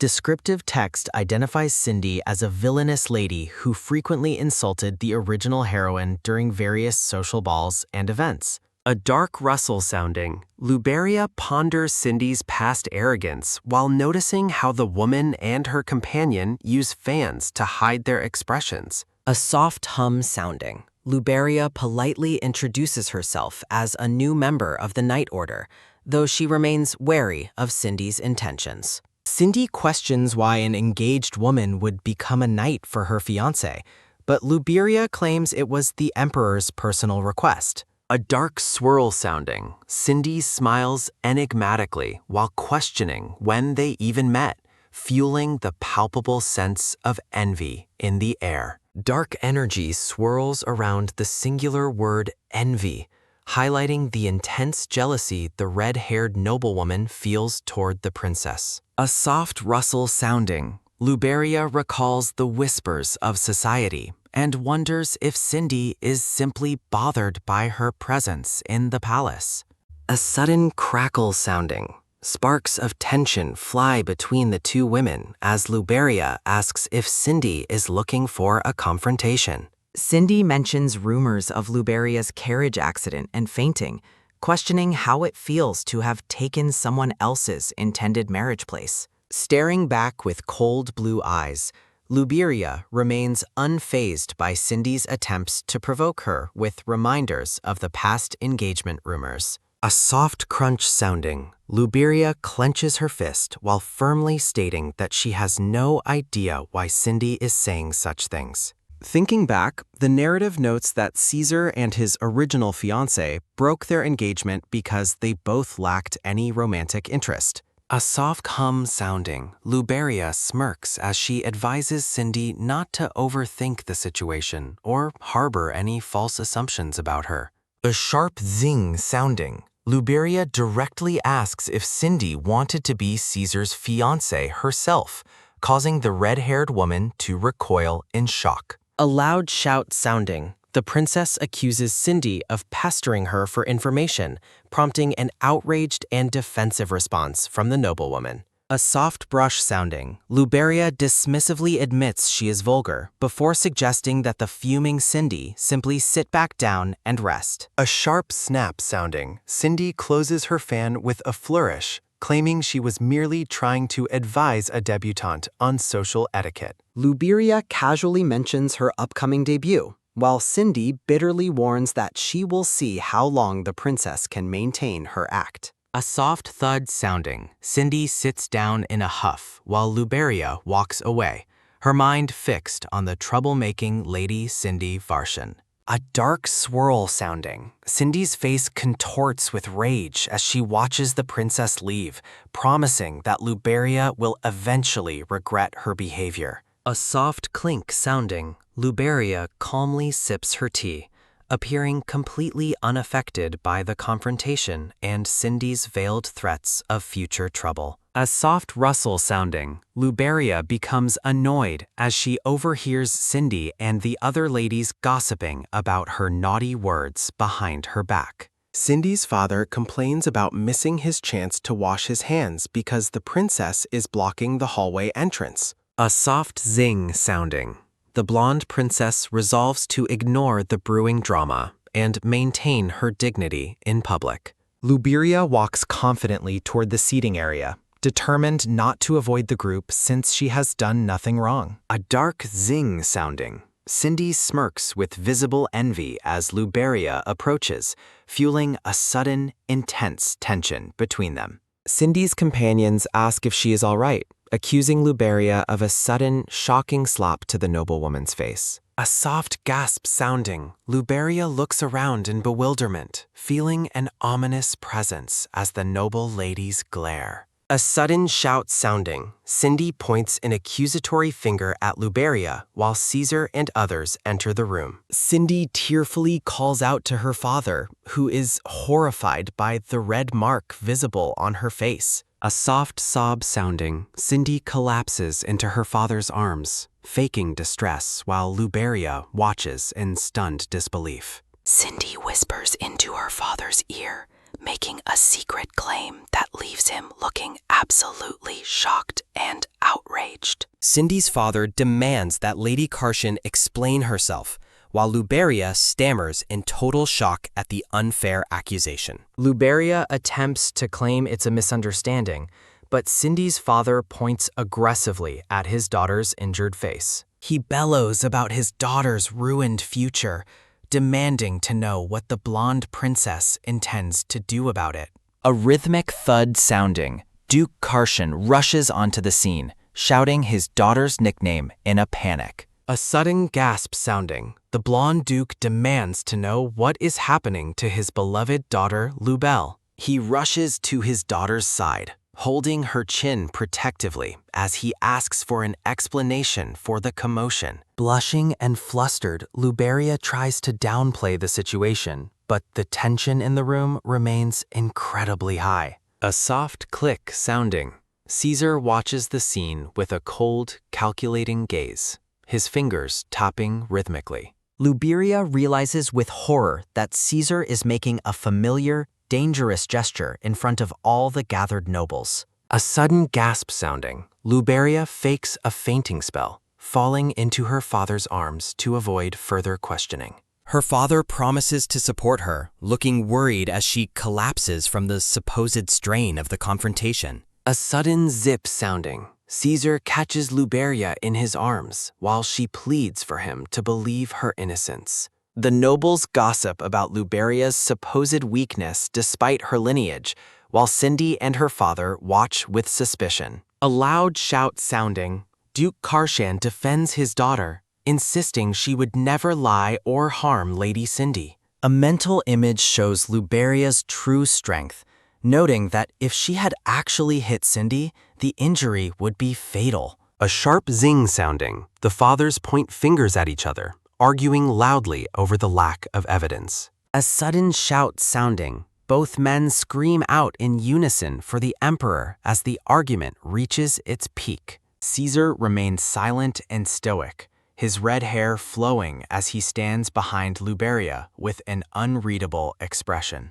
A sudden shout sounding, the two fathers continue their loud, desperate demands for justice from the red-haired emperor. Caesar firmly declares that he doesn't believe Luberia would ever commit such a crude and violent act. He turns his golden gaze toward the red-haired Cindy, questioning her directly if she is certain of her claim. Cindy stammers as Caesar pressures her for the truth, his presence becoming increasingly intimidating and oppressive. A dark hum sounding, the word truth hangs in the air as Caesar stares down the trembling noblewoman. Cindy and her father shrink back in fear under the emperor's intense pressure, unable to maintain their facade. A sharp smack sounding, Cindy's father demands to know who really slapped his daughter if it wasn't the princess. Duke Karshan argues that it's impossible for his daughter to be the culprit, given their relatively minor injury. He recalls past bills for broken furniture and pillars,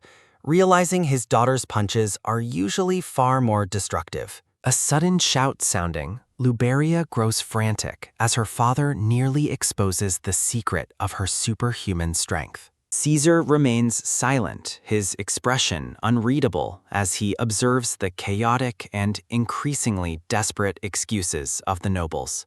A soft blush sounding, Luberia looks up at the emperor, realizing he is once again protecting her from trouble. Caesar smiles gently, noting that Luberia is one of the few who can truly understand his hidden intentions. Blushing intensely, Luberia thinks to herself that her knowledge of the novel makes his actions feel very natural. Caesar asks Luberia if she believes he trusts her, holding her close in a very public display of affection. A sharp smack sounding, Caesar recalls his own powerful punch against the arsonist, reinforcing the idea of shared violence. Caesar playfully notes that if she had hit Cindy, the lady's hands would certainly not be unharmed. He declares that he will always side with his fiancée, regardless of the accusations or lack of evidence. A sudden gasp sounding, the blonde princess looks at Caesar with wide, glowing eyes,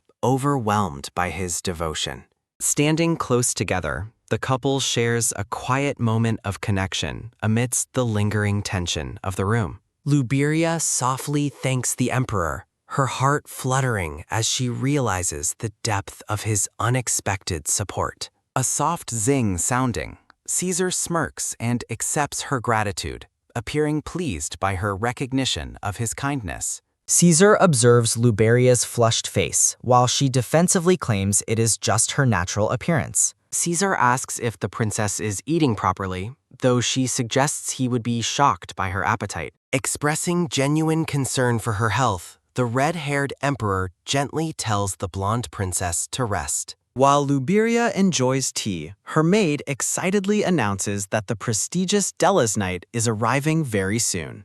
The maid enthusiastically describes the upcoming festival, while Luberia listens with a polite but cautious expression. The maid predicts Luberia will be the representative, causing the princess to recall details from the original story. Narrative text explains the seasonal traditions for choosing male and female Dela candidates through difficult tests. While the maid scolds her unrefined eating habits, Luberia thinks the event is only for the story's protagonist. Duke Karshan arrives with a serene smile, having finally found his daughter relaxing in the palace gardens. Approaching the table, the blonde duke mentions that he has something very important to tell the princess. Luberia feels a sudden, sharp sense of unease as her father prepares to deliver his unexpected announcement. A sudden thud sounding. Luberia is completely stunned when her father declares she must participate in the competition.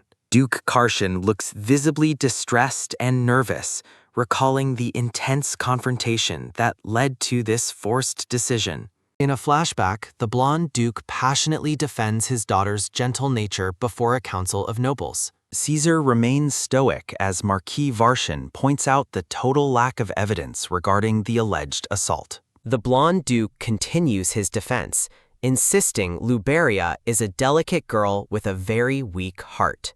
A sudden shout sounding. The frustrated Marquis Varshan demands an end to the endless excuses about the incident. Marquis Varshan worries about the public sentiment and realizes he must change the atmosphere to save Cindy. He fears that exposing Cindy's staged lie would destroy their family honor and prevent her from competing. Marquis Varshan begs Caesar to consider Cindy's worthiness, but the emperor remains unmoved by his desperate pleas. A soft chuckle sounding. The red-haired emperor reveals a cunning plan to resolve the tension between the families. The narrative notes that both the Karshan and Varshan families are qualified to lead the Dela's Night event. One council member observes that someone is clearly lying, necessitating a departure for the event location soon. A sudden shout sounding. Both fathers react with pure shock when Caesar orders both girls to compete. Caesar explains that the harsh tests will eventually reveal who is lying based on their character and intellect.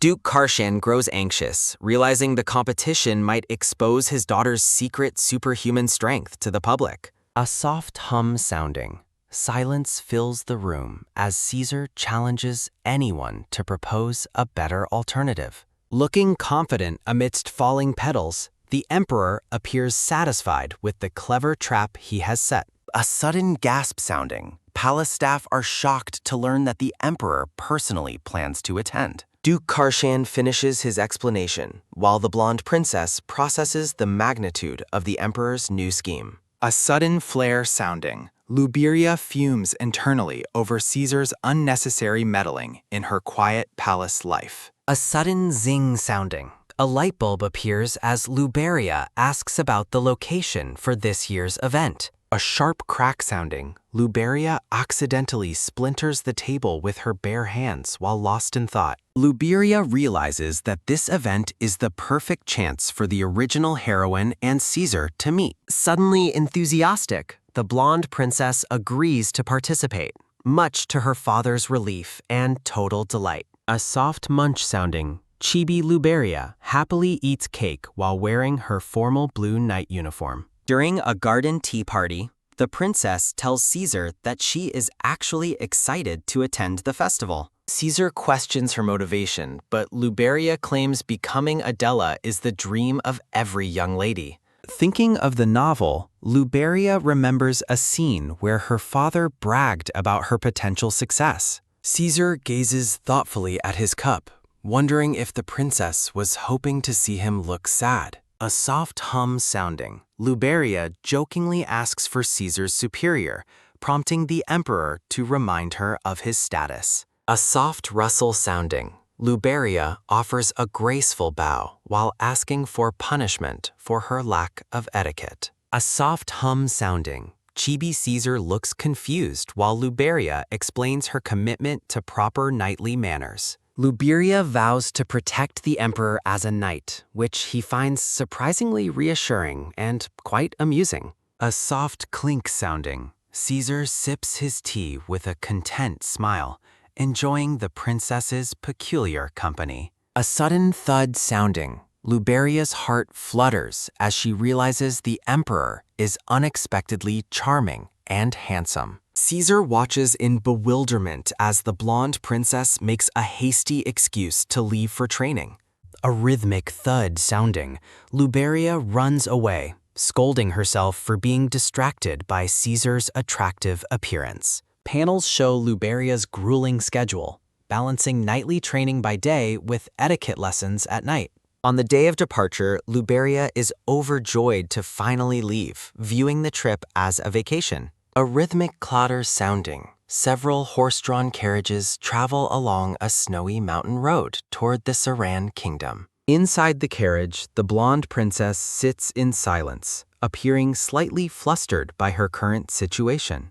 Caesar remains composed while his brown-haired knight laughs nervously at the awkward atmosphere surrounding the group. Luberia questions Caesar's methods of protection while he playfully notes that she cannot ride in his carriage. Luberia wonders how she succumbed to the emperor's persuasion, though he expresses concern for her well-being during travel. Caesar offers the princess a seat in his enchanted, stable carriage, causing her to panic and decline immediately. Looking worried, Luberia expresses doubt about her performance, while Caesar asks why she lacks confidence in her abilities. Caesar mentions her lack of specialized education, but remains confident that the princess will pass the first test easily. The brown-haired knight informs a surprised Luberia that the first challenge will be a competitive hunting contest. Historical murals illustrate that a Dela must possess martial prowess, noting that women have been skilled hunters for ages. The knight describes last year's winner,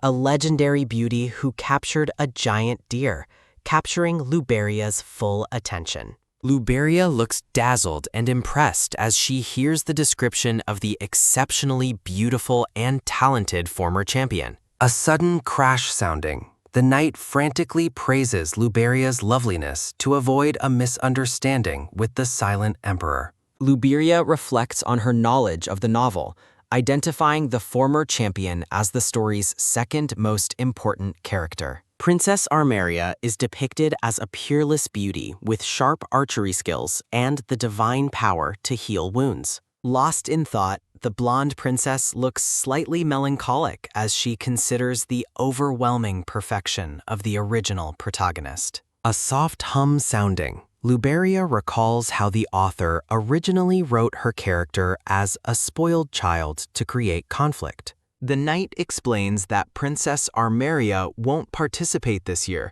leaving the field open for Luberia to shine. A sudden shout sounding. Chibi Luberia reacts with shock at the news that the main heroine is staying away. While the knight assumes Arriia is resting after her victory, Caesar observes Luberia's frantic questioning with a stoic expression.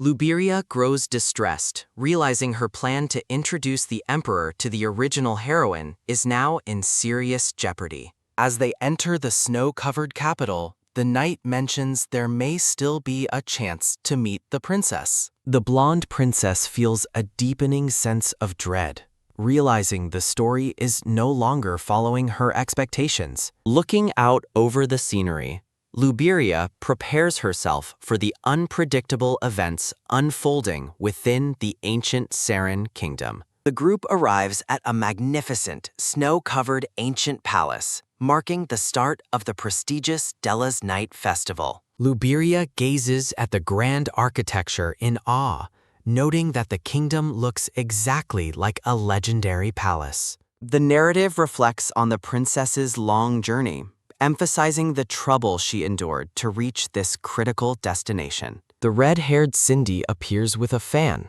mockingly questioning if the blonde princess is looking for a new fight. A soft chuckle sounding, Cindy laughs at the princess, while Luberia remains defiant about her reasons for attending. A sharp zing sounding, sparks fly between the rivals as Luberia mockingly compliments Cindy's dramatic acting and false accusations. Turning away, Luberia hopes to avoid further conflict during the tests, while Cindy watches her leave with clear disdain. Caesar approaches the princess, teasingly asking if she intends to flee the palace as soon as they arrive. The emperor warns her about the harsh weather, but the blonde princess laughs off his concerns about her health. A soft zing sounding.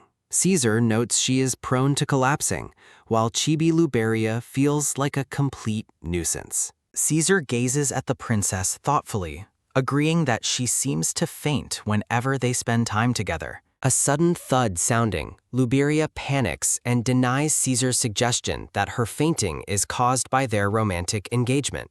Surrounded by imaginary flowers, Luberia blushes intensely while trying to maintain her composure in front of the handsome emperor. Hiding her face in embarrassment, Luberia asks for a curse instead of his confusingly kind and patient silent listening. Caesar smiles warmly, claiming he is grateful for her rare compliments, which only makes the princess feel more suspicious. A soft rustle sounding, the red-haired emperor gently drapes his heavy cloak around the princess to keep her warm. He notices her shivering and tells the blonde princess to go inside and change into more appropriate clothing. Caesar touches her forehead with genuine concern, warning her that she might actually fall ill if she stays out.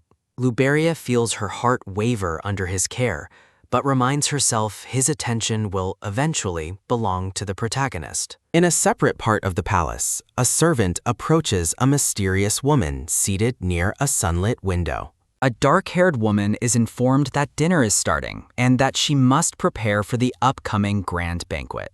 The servant mentions Emperor Caesar's arrival, noting that the famous Golden Fairy of Skadi is also in attendance. Princess Arriia looks serene and beautiful as she expresses a deep curiosity to finally meet the blonde princess. A soft hum sounding, the grand banquet hall is filled with guests and tables prepared for a lavish ceremonial feast. A wide array of steaming, delicious Eastern-style dishes are laid out, glistening under the bright lights of the hall. A soft rustle sounding, Luberia eyes the food excitedly, but Cindy suddenly appears behind her to criticize her behavior. Cindy mockingly wonders if Luberia's lack of restraint will tarnish Scotty's honor, while the princess dismisses her false concerns. Looking away with a troubled expression, the blonde princess feels a growing sense of discomfort amidst the banquet's tension. Caesar sits at a nearby table while a lively guest laughs, seemingly enjoying the festivities of the grand event. Seated directly next to Cindy, the blonde princess finds the forced proximity and cold atmosphere incredibly stifling and unpleasant. The King of Saran stands tall in the grand hall, raising his cup to officially welcome all the royal guests. A close-up shows the King of Saran smiling warmly, clearly pleased with the success of the prestigious Dela's Night Festival. Narration recounts Saren's ancient history of dragon worship, while a mysterious figure with glowing red eyes is briefly shown. Scanning the crowded banquet hall with wide blue eyes, the blonde princess continues her frantic search for the original heroine. Chibi Luberia feels intense heat from Caesar's gaze, while the red-haired emperor watches her with a surprisingly focused intensity. While Caesar watches her, Luberia wonders about the identity of the unfamiliar man speaking privately with the King of Saran. A soft hum sounding. A guest leans in to whisper a secret message into the King of Saran's ear. Overjoyed, the blonde princess learns that Princess Arriia has arrived to cheer for the candidates, just as the story intended. Caesar remains composed as flowers and long black hair flutter past him, signaling a grand and elegant entrance. Luberia is struck by the peerless beauty of the black-haired Princess Arriia as she finally appears before the royal court. Princess Arriia introduces herself with grace, bowing before the red-haired emperor while the blonde princess watches the fateful meeting. Recalling scenes from the original novel, Luberia watches the perfect interaction between the heroine and Caesar with a heavy heart. The blonde princess stands alone in the hazy hall, her expression unreadable as she contemplates the protagonist's overwhelming presence. A soft clink sounding, Luberia's hand trembles while holding her spoon, overwhelmed by the realization that her plan is working. A sudden thud sounding, the blonde princess feels a wave of distress, questioning why she feels so miserable despite her success. Struggling to breathe, Luberia tells herself to calm down while the room seems to spin around her anxious form. Cindy watches with a surprised expression as the blonde princess suddenly looks up, her face flushed with unexpected emotion. Surrounded by flowers, Princess Arriia graciously invites the guests to express their honest preferences regarding the exotic Saran cuisine. The blonde princess offers a polite smile, praising the kingdom's incredible hospitality and the delicious nature of the feast. Cindy loudly praises Arriia's improved character, while Luberia watches the performative flattery with a look of pure annoyance. Princess Arriia remains humble despite the praise, while the blonde princess continues to seethe internally at Cindy's irritating behavior. A soft hum sounding, Princess Arriia glows with a radiant light, hoping that all candidates find their true value. Surrounded by imaginary sparkles, the blonde princess and Cindy are both completely dazzled by the heroine's near-perfect and saintly aura. Luberia gazes at Princess Arriia's retreating form, feeling deeply overshadowed by the protagonist's effortless grace and peerless beauty. A soft rustle sounding, the guests begin to filter out of the grand dining hall as the banquet draws to a close. Noticing her distress, Caesar approaches and asks with genuine concern if the blonde princess is feeling unwell. Caesar notes that she hasn't touched the pastries, but Luberia quickly claims they are simply too sweet for her taste. Offering a forced, melancholic smile, the blonde princess tries to hide her mounting confusion and heartbreak from the perceptive emperor. Caesar grows suspicious of her strange behavior, urging her to speak openly about whatever is causing her such discomfort.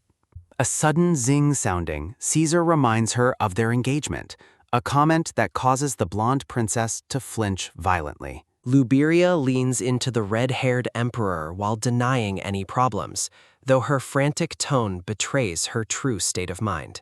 A sudden shout sounding, the blonde princess lashes out at Caesar, asking why he would ever suspect her of lying. Caesar looks back at her with a stunned expression, clearly taken aback by her sudden and uncharacteristic emotional outburst. Shaken and blushing, Luberia lowers her head, unable to explain the complex and painful feelings swirling within her heart. A soft rustle sounding, the blonde princess abruptly apologizes and flees the hall, leaving the confused emperor standing alone. Looking up at the grand ceiling, Luberia wonders why she is so annoyed when the story is finally following its path.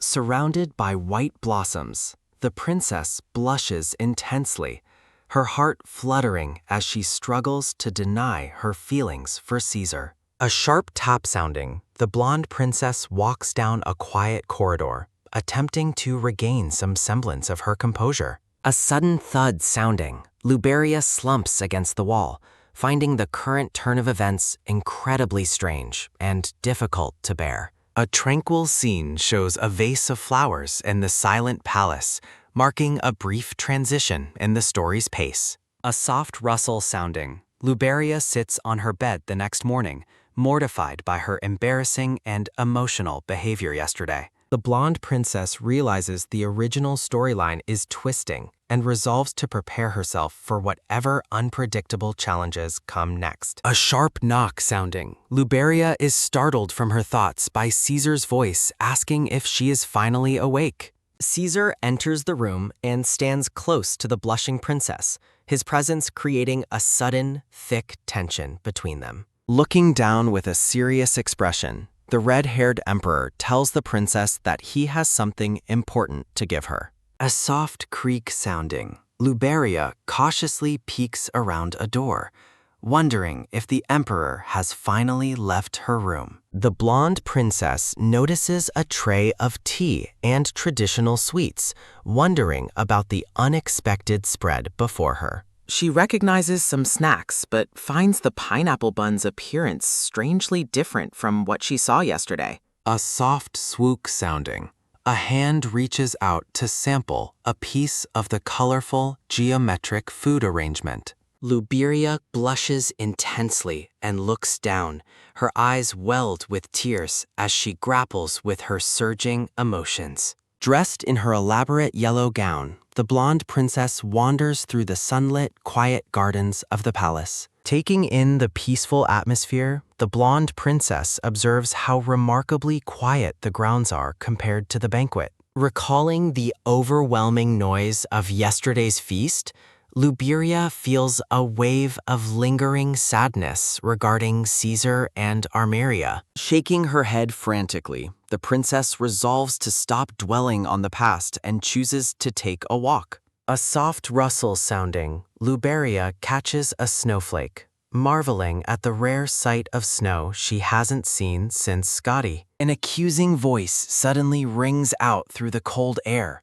questioning why someone kept a secret from them. Luberia peeks around a rock and is stunned to find Princess Arriia meeting privately with an unfamiliar man. Blushing softly, Princess Arriia tells the dark-haired man that she was eager to receive everyone's blessings. The blonde princess is mortified to hear an affectionate nickname, wondering if this man is actually Nicholas. A soft sob sounding, the dark-haired Nicholas clutches his chest, tearfully asking why Arriia won't let him stay close. Luberia's eyes bulge in pure shock as she realizes the depth of Nicholas's emotional and unrequited attachment.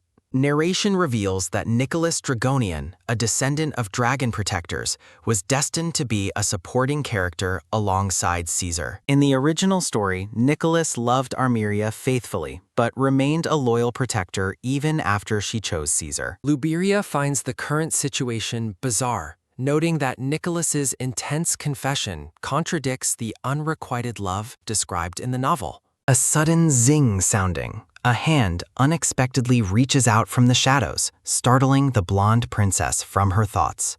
A sudden shout sounding, Luberia screams in terror as the red-haired Caesar grabs her, calling her my lady. A loud boom sounding, the princess's frantic scream echoes through the snowy woods as she loses her footing. Startled by the noise, Princess Arriia and Nicholas look toward the source of the disturbance with confusion. A soft rustle sounding, Caesar tells the others not to mind, while Luberia remains comically buried in the snowbank. A soft thud sounding, Chibi Luberia lies motionless and face down in the snow, completely hidden from the others' view. A sharp crunch sounding, Caesar steps near her as Luberia screams, forcing the emperor to offer a weak explanation. Caesar coughs nervously and claims he was just fascinated by the snow, while the hidden princess seethes at his lie. Emerging from the snow, Luberia angrily questions Caesar's absurd excuse while shaking the frost from her golden hair. Caesar claims he was merely attempting to build a snowman for his fiancée, causing Luberia to stare in disbelief. While Caesar praises her supposedly shy side, Chibi Luberia's angry spirit punches at him for embarrassing her. The blonde princess's internal fury boils over as she laments the emperor's constant efforts to ruin her public image. Finding the exchange romantic, Arriia giggles while Nicholas suggests they leave the couple to their private moment. A sudden swoop sounding, the red-haired emperor hauls the snow-covered princess into his arms, ignoring her protests. Caesar holds the flailing princess aloft, demanding to know what she was doing while she screams to be released. Looking entirely done with the situation, Luberia is certain that Caesar's embarrassing actions were completely and 100% deliberate. When she accuses him of being rude, Caesar counters that he was simply trying to make her a snowman. A sudden shout sounding, Luberia lashes out again, finding Caesar's calm, deadpan response to her anger incredibly irritating. A sharp top sounding, the blonde princess manages to land a small blow, feeling a brief sense of triumph. A soft sniff sounding, Chibi Luberia reluctantly thanks Caesar for hiding her from the others despite his annoying behavior. The two walk together through the snowy trees, though the princess remains lost in her own complicated thoughts. Luberia worries that a relationship between Nicholas and Arriia could fundamentally change the original story and Caesar's fate.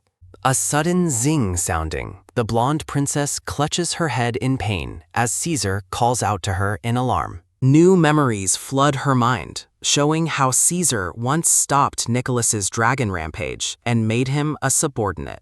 A dark, hazy vision appears, questioning the exact actions the red-haired emperor took during that historical confrontation. In her vision, Caesar stands before a massive dragon, asking if the beast is truly beyond the reach of words. The gigantic head of Nicholas Dragonian looms over Caesar, who remains undaunted by the creature's terrifying presence. A soft sigh sounding, a scarred Caesar urges the dragon to look at its own state and regain composure. A vision of a collapsed Arriia appears, leading the emperor to wonder if this destruction was her true wish.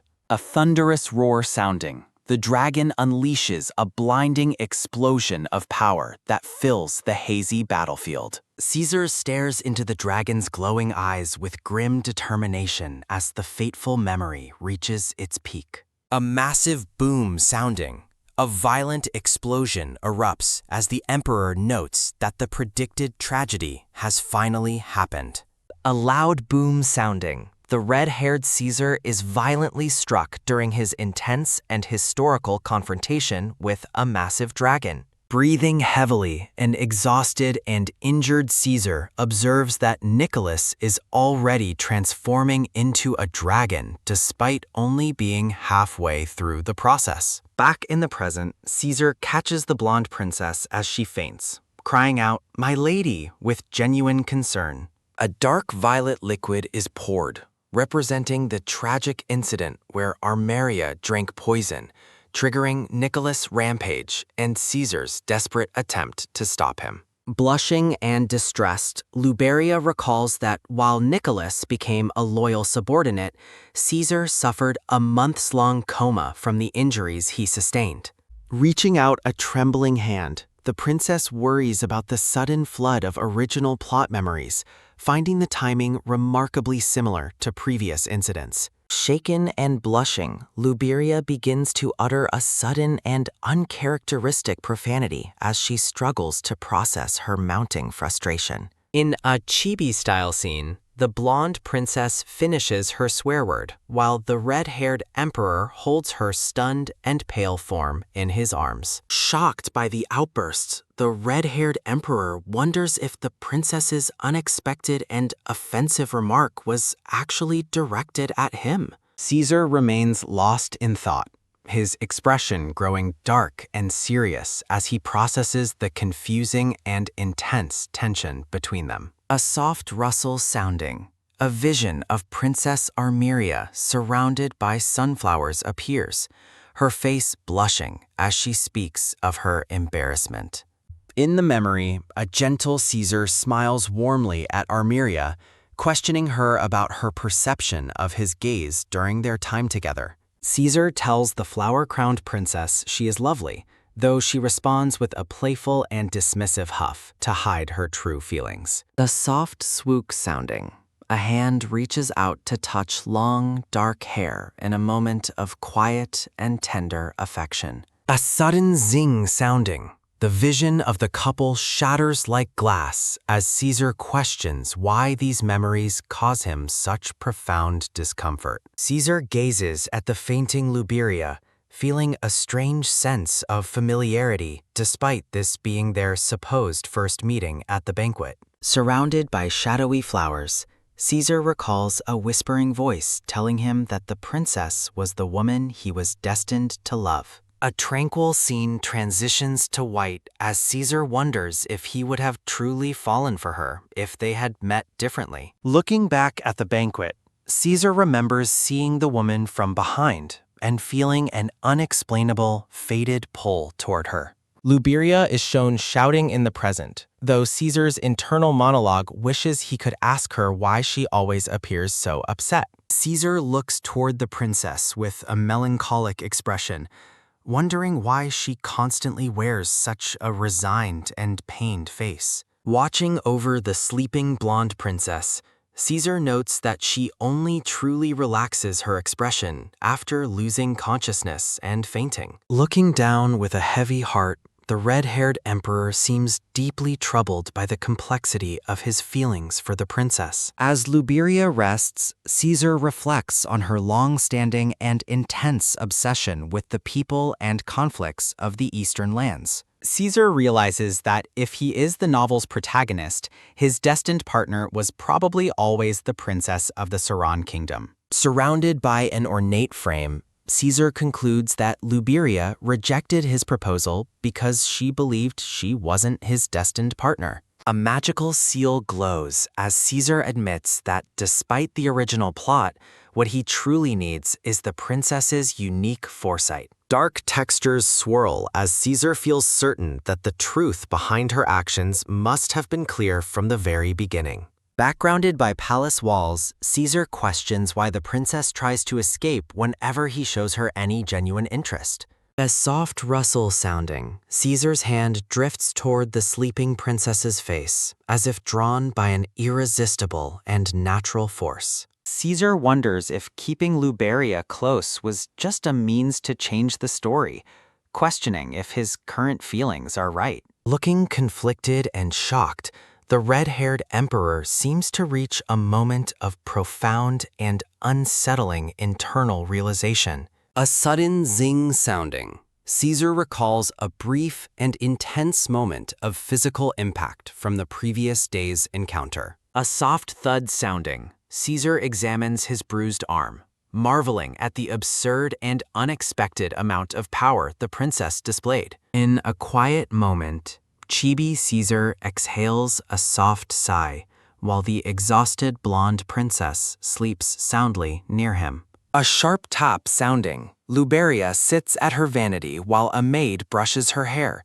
fearing that her actions might lead to her death. Looking in the mirror, the princess laments Caesar's timing, while the narration notes her beauty even when she appears sickly. Surprised by the news, Luberia learns that Lord Caesar has requested her presence as soon as she is feeling well enough to visit. A flashback shows the Chibi princess finishing her swear word while Caesar holds her fainting and mortified form. The scene lingers on the blonde princess's shocked expression as she recalls her accidental profanity in front of the red-haired emperor. A soft rustle sounding, Luberia panics when she realizes her maid has already informed Caesar of her awakening, leaving her no escape. A sharp tap sounding, the blonde princess walks down the hall in a formal blue gown, dreading her upcoming encounter with Caesar. Luberia continues her walk, frantically trying to concoct a believable excuse for her previous and embarrassing emotional behavior. Entering the emperor's chambers, the princess bows deeply and formally announces her arrival as requested by His Majesty. A sudden gasp sounding, Luberia is stunned to find herself in a room filled with the steam and humidity of an active bath. A soft rustle sounding, a shirtless Caesar in a loose robe greets her, leaving the blonde princess absolutely mortified by his appearance. Caesar asks about her flushed face while Luberia quickly lies, claiming she is simply tired from running to meet him. A soft swook sounding, Caesar urges her to enter so they can discuss an important matter, while Luberia nervously complies. Seated and looking intense, Caesar asks the blonde princess if there is anything she wants to say to him regarding her behavior. Luberia looks back with a nervous and blushing smile, internally panicking that he might want to discuss her accidental profanity. Luberia frantically denies swearing at him while Caesar, still shirtless and robed, looks on with a bewildered expression. A soft zing sounding, the red-haired emperor recalls her previous outburst, his silent realization punctuated by a soft internal sigh. Caesar casually dismisses the incident, admitting he already knows she has a penchant for using unladylike language around him. Looking directly at her, Caesar asks if she has ever felt the need to choose her words carefully in his presence. Chibi Luberia becomes flustered, internally lamenting how her origins in another world make traditional social etiquette difficult to master. A soft rustle sounding, Caesar smiles tenderly, telling the princess that she is the only person permitted such informal behavior. A soft swook sounding, Luberia reacts with shock, feeling overwhelmed by Caesar's constant and incredibly bold romantic remarks. Seated across from one another, Caesar firmly reiterates that his desire for her to remain by his side remains unchanged. A soft rustle sounding, Caesar looks at her with a gentle, confident expression, urging her not to worry about his resolve. A sharp crack sounding, the princess slams the table in frustration, finding his calm, protagonist-like confidence absolutely infuriating. A sudden shout sounding, Luberia lashes out, telling him that he isn't some main character from a romantic novel. A sudden zing sounding, an intense silence falls between them as the princess nervously asks if he truly understands her point. Luberia slumps in her chair, regretting her impulsive outburst while trying to steer their conversation back to the day's business. Caesar grows serious, shifting his focus as he wonders if the complicated preparations for the upcoming events are proceeding smoothly. The blonde princess contemplates her goals for the hunting competition, considering catching a bear to impress the maid, Cindy. Caesar mentions a tea party hosted by the Princess of Saran for top performers, leaving Luberia visibly shocked by the news. A vision of the dark-haired Arriia appears as Luberia realizes this is her chance to finally meet the story's heroine. A soft rustle sounding, Luberia clenches her gown with determination, seeing an opportunity to prevent a future tragedy. Surrounded by flowers, the blonde princess feels she has no choice but to unleash her hidden power during the competition. Dressed in a regal purple hunting cloak with white fur, Luberia prepares herself after practicing her swordsmanship in secret. Clad in his own red and black hunting attire, Caesar looks on, wondering if the princess realizes he has his own plans. A sudden gasp sounding, Luberia looks back with a blush as Caesar calls out to her with a questioning expression. The princess puts on a confident face, telling her fiancé to simply trust that she will return with a victory. A stylized vision of a knight kneeling before a lady serves as a warning that intense love can trigger catastrophic events. Caesar watches the princess walk away, his golden eyes filled with a mixture of serious concern and unspoken thoughts. When Caesar asks about her mysterious expression, Luberia simply giggles, claiming she has just come up with a brilliant idea. A sudden swook sounding, Caesar looks on skeptically as the princess rushes off to change into her specific competition gear. A soft rustle sounding, Luberia feels she must act, unable to stay idle when she possesses such vital knowledge of the future. A magical clock glows as the princess notes that certain historical events are inevitable, even if the timeline has changed. Night falls over the dense forest, setting the stage for a trial of courage amidst the shadows of the trees. A soft rustle sounding, Luberia stands in the dark woods, questioning the necessity of being in such a terrifying environment at night. A soft thud sounding, Cindy asks if the princess is scared, only to reveal her own intense fear by grabbing Luberia's cloak. Shaking with terror, Cindy suggests they turn back, leading Luberia to point out that the maid is the one truly frightened. Luberia stares into the eerie darkness of the woods, feeling like she has accidentally stepped into a genuine horror story. A soft rustle sounding, the princess worries she joined for nothing, though she reminds herself her goal is to meet Arriia. A sudden gasp sounding, Luberia's attention is captured by something glowing through the trees, making her stop in her tracks. A thunderous roar sounding, a magnificent lake appears, its surface shining brilliantly beneath the majestic peaks of the surrounding mountains.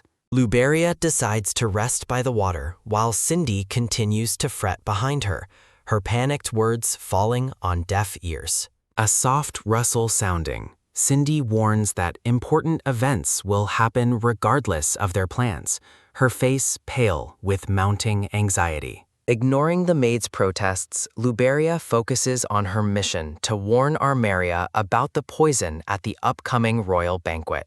A vision of a poisoned chalice appears, representing the catalyst that will cause Nicholas to go on his historical rampage. A sudden shout sounding, Luberia is startled from her thoughts by a terrifying noise echoing through the dark forest. A massive boom sounding, a giant white wolf with glowing red eyes suddenly appears, towering over the fallen, terrified princess. A thunderous roar sounding. The beast snarls inches from her face, while Luberia gasps in horror at the pack of wolves. A soft rustle sounding. The princess's legs tremble as she realizes she must find a way to move or face death. Luberia closes her eyes in despair, wondering what the point of her plans was if she dies here and now. A sudden zing sounding. An arrow flies from the shadows and strikes the wolf, saving the princess from the beast's jaws. A sudden gasp sounding. A calm voice asks if she is okay, causing the stunned Luberia to look up in shock. A soft rustle sounding.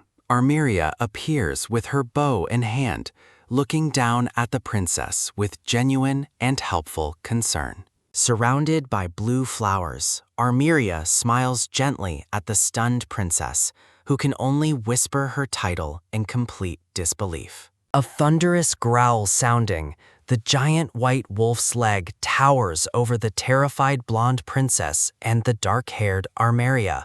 Her face set with determination, Arriia realizes they must prioritize dealing with the beast before them. While planning their escape, Arriia promises to distract the wolf with her bow so the princess can run. A sudden shout sounding, Arriia urges her to go, while the blonde princess flees with a fearful apology. A sudden patter sounding, Luberia rushes toward a dark cave, hoping to find a temporary refuge from the danger. A soft rustle sounding, the princess huddles in the cave, lamenting her helplessness despite the secret power she holds. Startled by a familiar presence, the blonde princess looks up as a voice confirms her well-hidden location.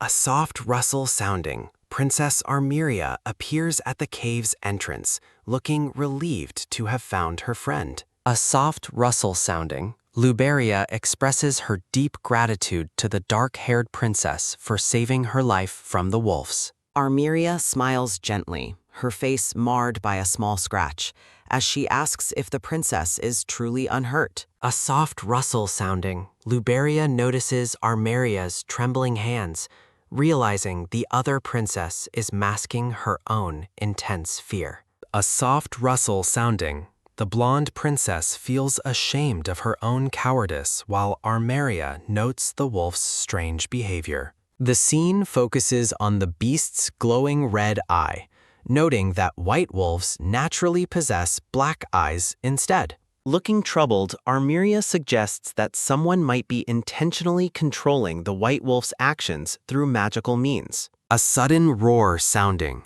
Arriia's focus shifts abruptly as she senses the return of the looming, red-eyed threat. A thunderous growl sounding, the massive white wolf reappears with bared fangs, towering over the cornered princesses once more. A soft rustle sounding, Luberia panics as she realizes the beast has tracked them to their hiding spot. Turning toward her companion, Arriia addresses the blonde princess with a serious and protective expression. Her blue eyes filled with newfound resolve, the princess determines that she must survive this trial safely. A sudden roar sounding, the dark-haired princess reacts as the massive beast lunges toward them with terrifying speed. A sharp click sounding, the blonde princess's hands grip a red signaling device with desperate and urgent force. A sudden bang sounding, a bright firework explodes in the night sky, creating a signal meant to be seen. Looking upward, the princess hopes the signal is visible to rescuers from afar, despite the dense forest canopy. A soft rustle sounding, Luberia cheers with joy, believing they have successfully summoned help to their location. A sudden splash sounding, the scene shifts to a chaotic blur of light and water as the situation worsens. A soft rustle sounding, Arriia's floral hairpiece sinks beneath the water's surface amidst a flurry of bubbles. A sudden splash sounding, Arriia struggles in the water while the princess looks on in complete and total shock. A soft rustle sounding, the blonde princess realizes she must act immediately to save the drowning Arriia. A thunderous growl sounding, the white wolf looms over the water's edge while Arriia continues her desperate struggle. A soft rustle sounding, the princess frantically searches for a weapon, regretting the loss of her sword during the chase. A sudden zing sounding, a brilliant and desperate idea strikes the princess as she eyes a large rock nearby.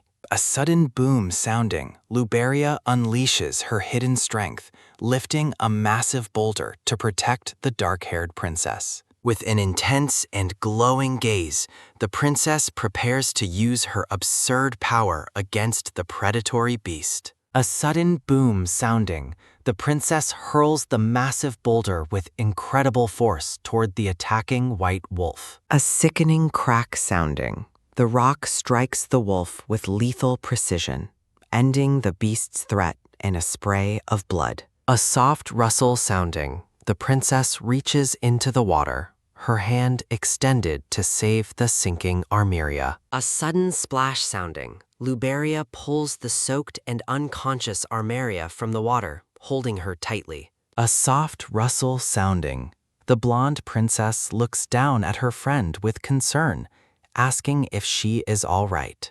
A sharp crack sounding, the princess hears the ice breaking, urging Arriia to wake up as the danger remains. A soft rustle sounding, the soaked dark-haired princess lies still, her face pale as water drips from her hair. A soft rustle sounding, Arriia weakly whispers the blonde princess's name as she begins to stir back to consciousness. Under the full moon, people at the palace notice the signal firework, wondering what event it signifies. A soft rustle sounding, a man's mouth is shown as he makes a bold comparison between the two princesses' beauty. Two noblemen gossip near the tournament grounds, discussing Lady Luberia's closeness to the powerful King of Skadi. The men continue their disrespectful talk, mocking Luberia's attitude and suggesting she might face a rude awakening. A sudden zing sounding, the red-haired Emperor Caesar looms behind the gossiping men with a dark and menacing aura.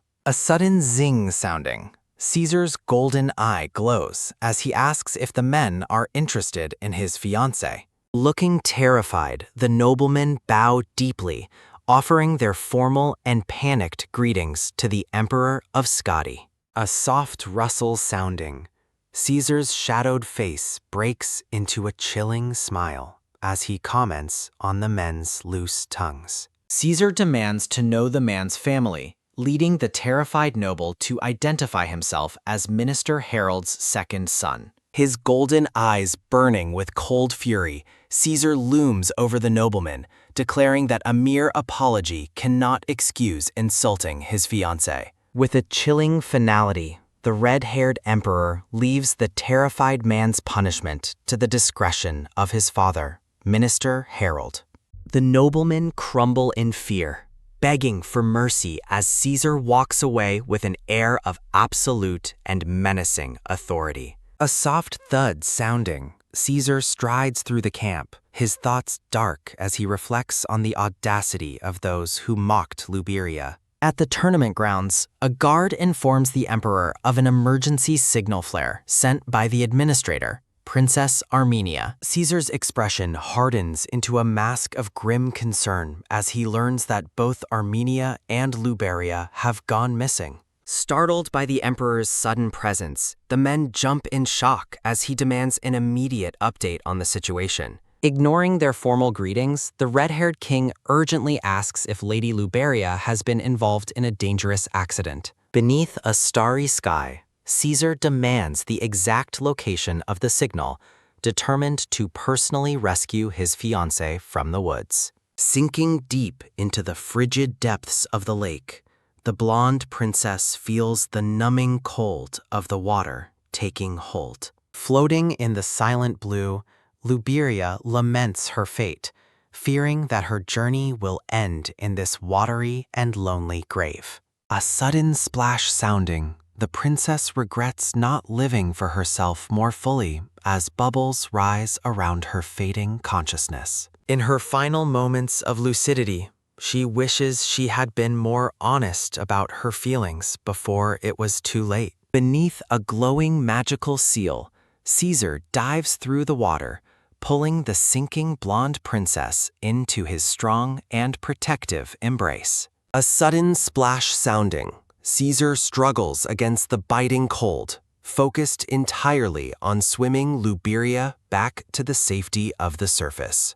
Enveloped in glowing light and floating petals, the unconscious blonde lady drifts while her savior pulls her toward the shore. The scene shifts to mystical imagery of the fairy lake, a place where legends of protection and ancient magic reside. A sudden patter sounding, Caesar kneels on the shore with the soaked princess, wondering if the lake's magic played a part in her survival. Desperation filling his voice, the red-haired man shakes the unconscious Luberia, begging her to wake up and open her eyes. A soft rustle sounding, Caesar's heart sinks into panic as he realizes the blonde lady has stopped breathing entirely. Refusing to let her go, the emperor desperately performs mouth-to-mouth resuscitation, unwilling to accept a world without his beloved fiancée. A sudden gasp sounding, Luberia coughs up water as Caesar urgently asks if she recognizes him and has finally returned to consciousness. Her face flushed and eyes hazy,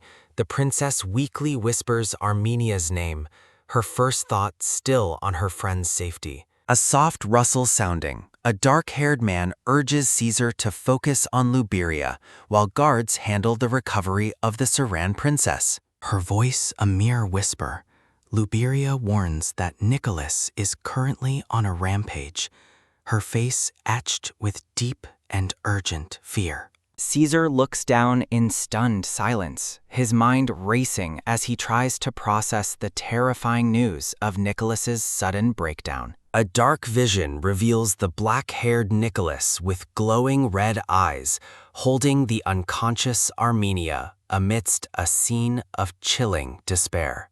Overwhelmed by guilt, the rampaging man stares at his hands, questioning the horrific actions he has taken against the pregnant princess. Nicholas' demonic form is shown in shadow as he trembles with regret, fearing for the life of the child Armenia carries. A sharp crack sounding, Caesar strikes Nicholas across the face, harshly commanding him to snap out of his spiral of self-hatred. Stunned by the blow, the dark-haired man looks up with wide, red eyes as the emperor's stern voice cuts through his madness. Caesar informs the distraught man that a medical team is on the way, ordering him to stop dwelling on his mistakes. A soft thud sounding, Nicholas falls to his knees in a deep, submissive bow, his body trembling with relief and lingering shame. Looking toward the ground, the man's eyes reflect a mixture of gratitude and the heavy weight of the near tragedy he caused.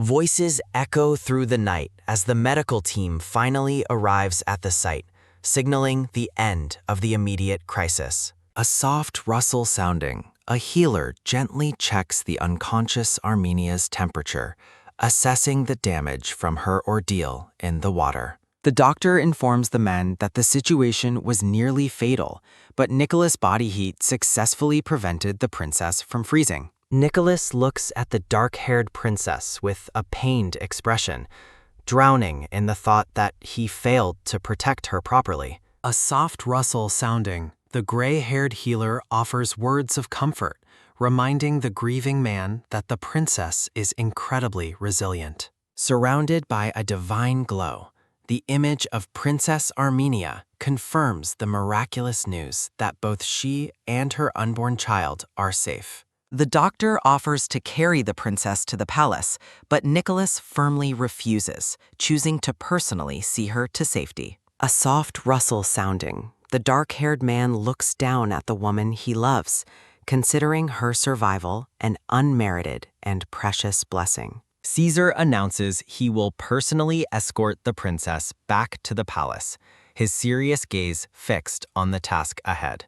A soft rustle sounding, morning light spills into a quiet room as the curtains flutter gently in the warm, early sun. Caesar stands silently by Luberia's bedside, watching over the sleeping blonde princess with a mixture of relief and unspoken thoughts. Looking out toward the distance, Caesar ponders the incredible strength it took for Luberia to defeat the massive wolf with a boulder. A magical and ornate frame highlights the mystery of the princess's special abilities, which seem to defy all natural limits. Troublesome thoughts fill Caesar's mind as he realizes that a creature of such power should never have existed in that forest. As Caesar reflects on the strange strength of the burlap beast, the blonde lady's eye twitches, signaling her return to the waking world. Luberia finally opens her eyes and looks up at the red-haired emperor,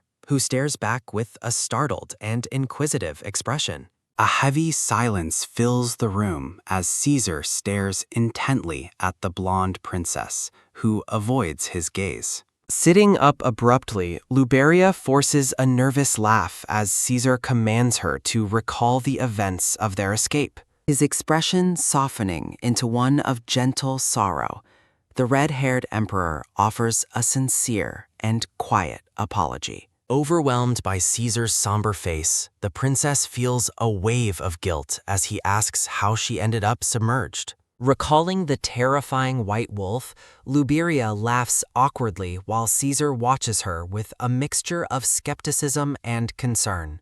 A sudden thud sounding, Caesar questions the wolf's disappearance after the rock flew in, leaving Luberia panicked and dizzy. Caesar stands with his arms crossed, noting that memory is often fleeting after being unconscious for an entire day. A sudden gasp sounding, the blonde lady is frozen in absolute shock to learn how much time has passed. A soft rustle sounding, Caesar assures the worried princess that Lady Arriia has already recovered from their ordeal. Exhaling a breath of relief, Luberia places a hand on her chest, thankful that her friend is safe. Turning his back, Caesar reflects on Luberia's selfless nature and her constant habit of putting others before herself. A soft rustle sounding, the emperor relays the doctor's orders for rest, catching the startled princess off guard. Puzzled by his seemingly irritated departure, the chibi-styled blonde lady watches him go with deep confusion. Surrounded by delicate flowers, Luberia finds comfort in the news that Nicholas' rampage was avoided entirely. A sudden zing sounding, the princess's face flushes red with intense relief as she celebrates their collective safety. Kicking the sheets in frustration, the lady scolds herself for caring so much about Caesar's potential injuries and state. A sudden zing sounding, the princess's eyes swirl in a dizzying spiral as she struggles with her own racing heart. Caesar returns with a massive basket of fruit, clarifying that he never actually intended to leave her side. A sudden zing sounding, the emperor offers a bright and charming smile, calling the fruit a mere admission fee. A soft thud sounding, Luberia accepts the gift and dismisses him, trying to hide her blushing face behind the basket. A soft rustle sounding, Caesar admits his reluctance to leave due to worry, making the princess even more flustered. A sudden zing sounding, Caesar leans in, claiming he is fine despite having a weaker body than his fiancée. A sharp crack sounding, Luberia laughs nervously, finding his simple jokes to be incredibly intimidating and suspiciously insightful. Caesar looks away thoughtfully, wondering if the lady's concern is a result of her role as his betrothed. Leaning in with a serious gaze, the red-haired man vows to make more effort, shocking the blonde princess. A soft rustle sounding, Caesar calls Luberia by her name, his intense presence looming over her in the bed. A sudden zing sounding, the lady is left speechless and blushing furiously as his proximity becomes nearly unbearable. A sudden thud sounding, she grips the blanket tightly, overwhelmed by his beauty and the recent turn of events. His golden eyes glowing with a calm intensity, Caesar watches the princess with a look of unspoken affection. A sudden gasp sounding, Luberia recoils in shock as the emperor leans in further, catching her completely off guard. Squeezing her eyes shut in a panic, the lady anticipates a romantic gesture that feels both terrifying and thrilling. A soft tap sounding, Caesar gently places his hand on her forehead, urging her to lie back down and rest. A sudden zing sounding, Luberia realizes she was overreacting and quickly agrees to lie down, her face burning red. Caesar stands by the bedside, informing the lady that he will finally leave to let her sleep in peace. A soft rustle sounding, the princess hides beneath the white covers, peeking out with one eye as he departs. A sharp click sounding, the emperor smiles warmly and wishes her sweet dreams as he closes the bedroom door. Recalling her time in the water, Luberia wonders why Caesar was the first person she thought of while drowning. Under a clear morning sky, the scene shifts to the quiet palace interior where the princess sleeps peacefully. A soft tap sounding, a polite knock on the door is followed by a voice asking for permission to enter. A sudden gasp sounding, Luberia jumps up in bed, immediately recognizing the visitor as Princess Arriia. A soft rustle sounding, the dark-haired Arriia enters, smiling as the blonde princess frets over her messy hair. A sudden zing sounding, Arriia holds Luberia's hands and calls her cute, ignoring the lady's protests about her appearance. A sudden zing sounding, the two women share a warm moment as comrades who have survived a great ordeal together. Arriia's expression grows serious as she prepares to ask a crucial question regarding the events of the previous day. A sudden zing sounding, the dark-haired princess asks how they survived the white wolf, sending Luberia into a panic. Arriia stares intently at her friend, asking if she remembers any details from the day they fell into the lake. The questioning continues as Arriia seeks clarity on the wolf's fate, her gaze fixed on the nervous blonde lady. Panicked and sweating, Luberia wonders if her friend witnessed her using her absurd strength to kill the beast. A sudden zing sounding, the princess decides she must keep her secret safe and deceive Arriia at all costs. Luberia lies about her memory, claiming the water left her too disoriented to recall anything about the wolf. Sitting in deep thought, the blonde princess Luberia prepares herself to recount the truth of the previous day. Princess Arriia looks thoughtful, finding Luberia's explanation to be a very interesting hypothesis. Looking intently at her friend, the blonde princess finally admits that she actually saw the events unfold. Visions of the past reveal the terrifying moment Arriia fell and Luberia's incredible display of strength. A sudden thud sounding, Luberia panics as she realizes Arriia witnessed her lifting a giant rock. After a slip of the tongue, the blonde princess freezes when she realizes Arriia heard her swear. Chibi-styled Luberia spins in a dizzying void of absolute embarrassment and panic. Falling into a dark spiral, she screams in despair as the weight of her secret being out sinks in. Arriia offers a harmless smile that is both beautiful and deeply disarming to her nervous friend. Luberia feels a wave of guilt for deceiving such a pure and kind heroine. Choosing a new tactic, the blonde lady tries to misguide Arriia about her involvement with the boulder. Arriia looks away thoughtfully, admitting that such a feat should be impossible for any ordinary person. An ornate solar symbol appears as the dark-haired princess suggests Luberia might possess powers like hers. A sudden gasp sounding, Luberia is left frozen and sweating by her friend's suspiciously accurate deduction. Arriia leans in, asking how it is possible for such a miracle to exist. Holding hands, the dark-haired princess notes that she can feel a powerful life force emanating from Luberia. Luberia hilariously sniffs her own sleeve, wondering if this life force has a recognizable odor. Arriia explains that their unique powers might naturally attract them to one another. Staring back in wide-eyed silence, the blonde princess is left speechless by the revelation. A text bubble reveals Luberia was excited and simply wanted to look her best for Arriia. Ornate panels describe Arriia's feelings of finding someone truly lovely for the first time. Surrounded by blooming flowers, the dark-haired princess admits that Luberia is special to her. Overwhelmed by the sudden compliment, the blonde lady blushes furiously and struggles to respond. A sudden zing sounding,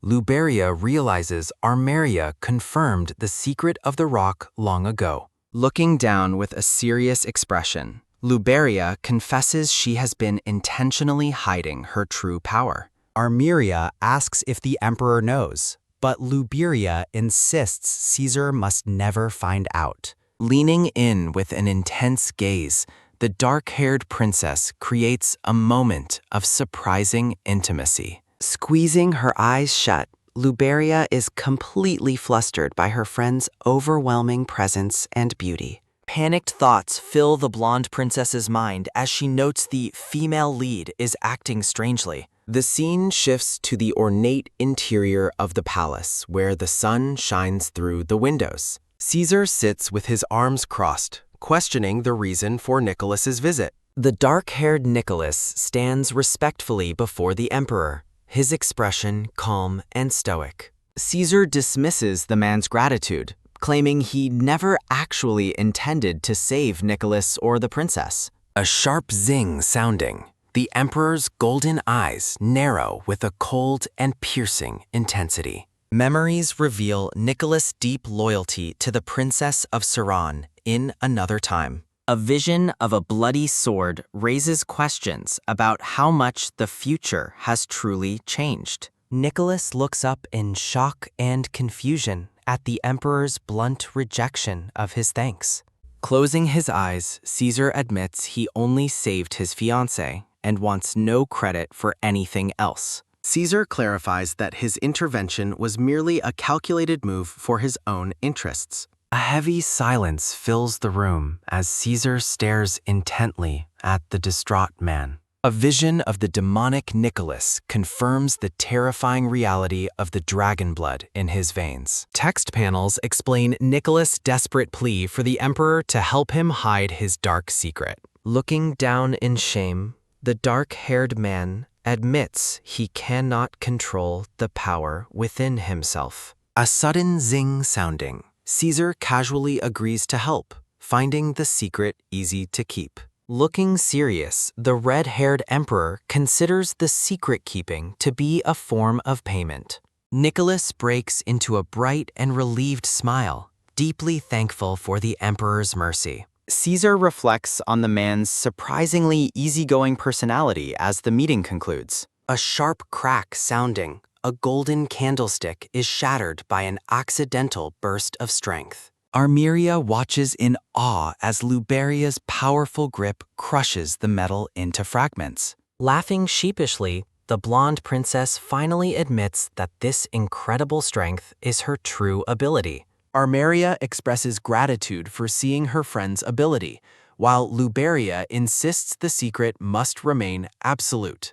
Arriia smiles brightly, claiming the blonde princess could rule the world, causing Luberia to sweat nervously. Looking contemplative, Luberia sits in silence as she processes the weight of her friend's high praise. A sudden gasp sounding, Arriia wonders if the engagement was forced as Chibi Luberia panics internally.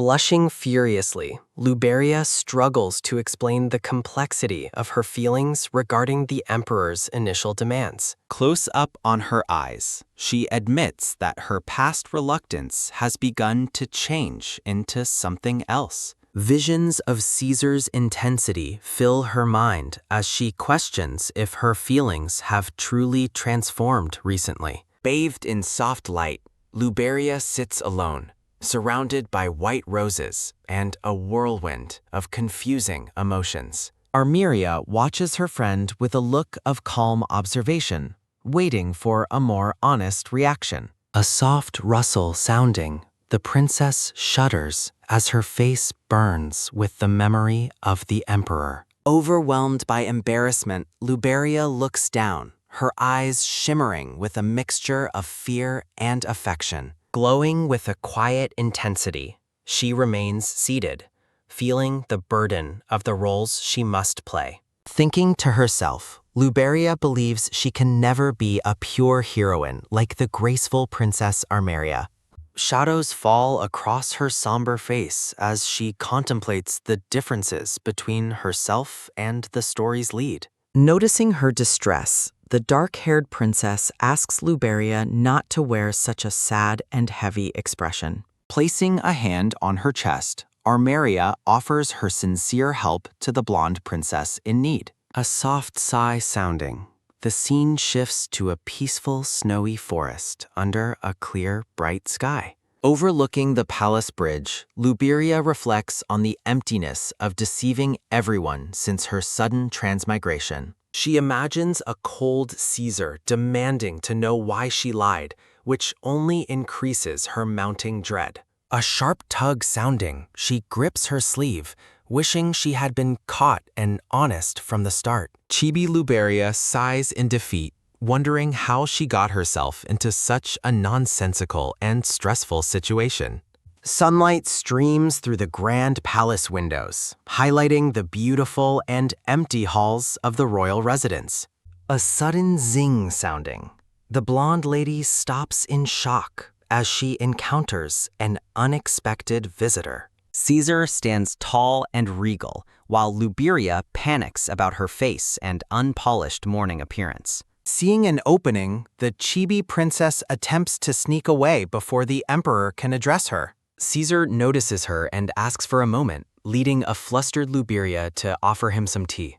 A soft rustle sounding, maids help the princess dress in elaborate robes and butterfly ornaments for the meeting. Getting more nervous, she wonders what kind of news the Emperor could have brought to her today. A soft creak sounding, Luberia slowly pushes open the sliding doors to finally face her unexpected guest. Caesar watches her from his seat, questioning why she is hesitating so much at the door.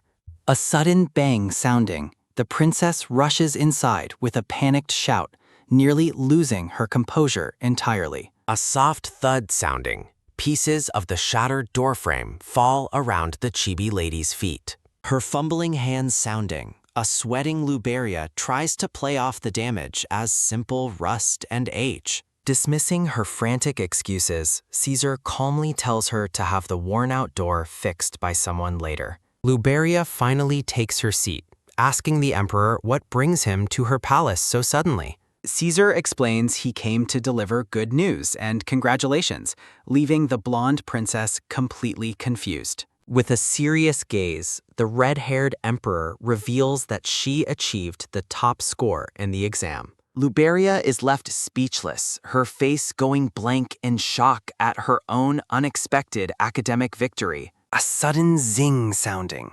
She realizes with horror that Arriia must have revealed her secret about the wolf. A vision of a winking Arriia appears, asking to be trusted despite clearly breaking her promise of secrecy. Glowing text panels describe how impressed the princess was by Luberia's determination against the white beast. Luberia feels a wave of embarrassment as she realizes her lucky rock excuse was completely misinterpreted. She is horrified to learn she supposedly narrowly escaped being crushed to death by the falling boulder. Ornate patterns represent the exam's deeper essence, which focuses on spirit and determination beyond raw strength.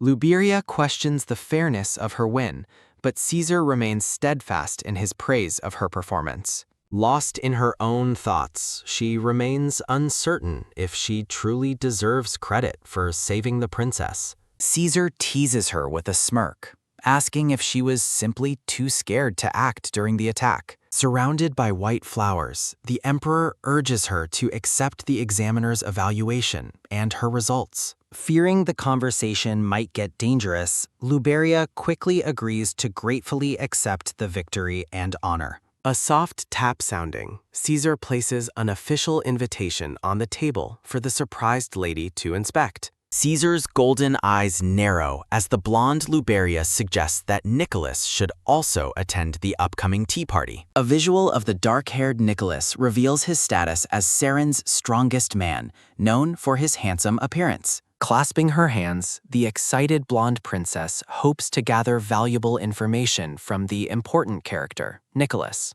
Looking skeptical, the red-haired emperor's expression hardens as he questions where she could have heard such rumors. Crossing his arms, Caesar sits at the table and reminds a sweating Luberia that she often forgets her own fiancé. With a piercing gaze, the red-haired emperor bluntly asserts that he is the lady's one and only fiancé. A chibi Caesar looks visibly annoyed, questioning if she is intentionally praising another man to provoke his anger. Luberia is caught off guard as Caesar lists other men, like Nicholas, as beasts she seems to favor.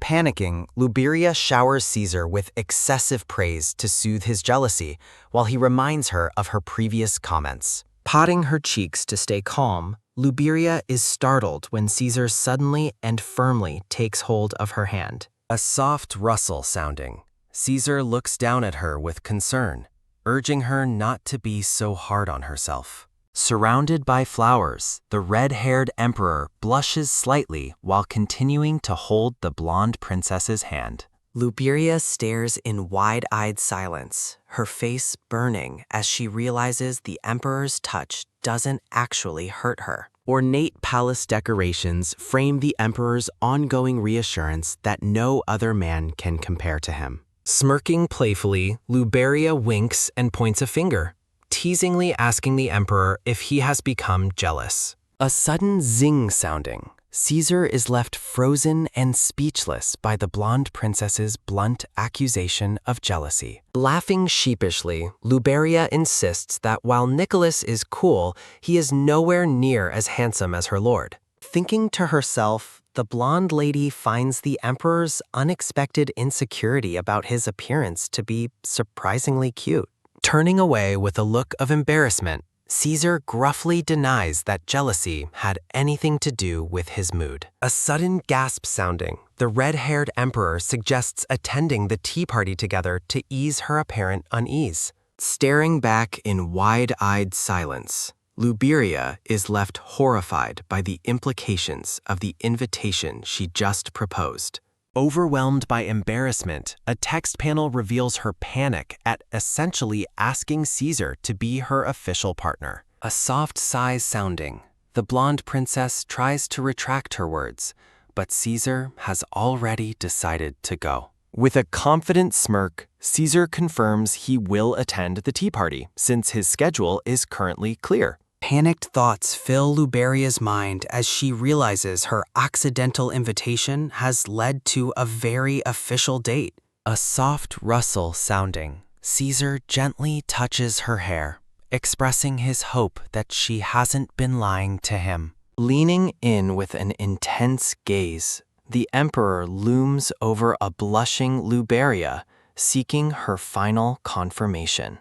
The scene shifts to the palace interior as Luberia admits she can no longer hide her growing feelings. Looking down with a serious expression, close up on her eyes, the blonde princess processes the whirlwind of confusing emotions regarding the emperor's behavior. Shadows fall across a dark-haired woman as she contemplates the emperor's influence and the results of the trial. The soft sigh sounding, the scene overlooks the peaceful, snowy royal palace pavilion, under a clear winter sky. Bathed in soft light, a tired Luberia is accosted by a persistent woman demanding her immediate attention. A sharp zing sounding, Luberia bluntly tells the red-haired lady to leave her alone, shocking the arrogant visitor. Thinking to herself, the blonde princess decides she has far more important matters to worry about than petty rivalries. Visions of Caesar's past intensity fill her mind as she reflects on their forced but increasingly confusing relationship. Sitting alone at a table, Luberia finally admits to herself that her feelings for Caesar have truly transformed. Looking contemplative, the blonde princess wonders if she could actually become the true protagonist of her own story. A sudden bang sounding, the red-haired rival erupts in fury, accusing Luberia of declaring herself the trial's lead. Shaking with rage, the woman shouts about the immense effort she put in to become a prestigious Dela. A soft thud sounding, the stereotypical villain storms away in a huff, leaving a sweating Luberia completely unfazed. A sudden zing sounding, the blonde princess stops in surprise as she is called by an unexpected friend. Glowing with a quiet intensity, the dark-haired Princess Arriia appears, radiating her usual grace and kindness. Arriia admits she was worried about the trial results, while Luberia is surprised to see her friend there. Leaning in with a serious expression, Arriia asks if the other candidates are accepting Luberia's victory gracefully. Dark panels represent the hidden resentment of the other ladies who are struggling to accept the trial's outcome. A sharp zing sounding, Arriia expresses concern that some might target Luberia out of misplaced spite and jealousy. Overwhelmed by the sudden compliment, Arriia calls her friend a fairy, causing Luberia to feel a pang of conscience. Looking down in shame, the blonde lady struggles with her friend's high praise, feeling her heart is dirty instead. Whispering urgently, Chibi Luberia asks Arriia to keep the secret of her strength until the upcoming tea party. Conversation bubbles over snowy palace scenery, discuss keeping secrets while preparing for Caesar's imminent arrival. Luberia looks contemplative, thinking about her struggle to resist the preordained path of the original story. A sudden blush sounding, Luberia reacts to a steamy mental vision of a partially undressed Caesar. Above the clouds, her thoughts spiral about accidentally falling into a honey trap despite her best efforts. Elegant tea sets and trays of delicate pastries are laid out for the gathering in the palace garden.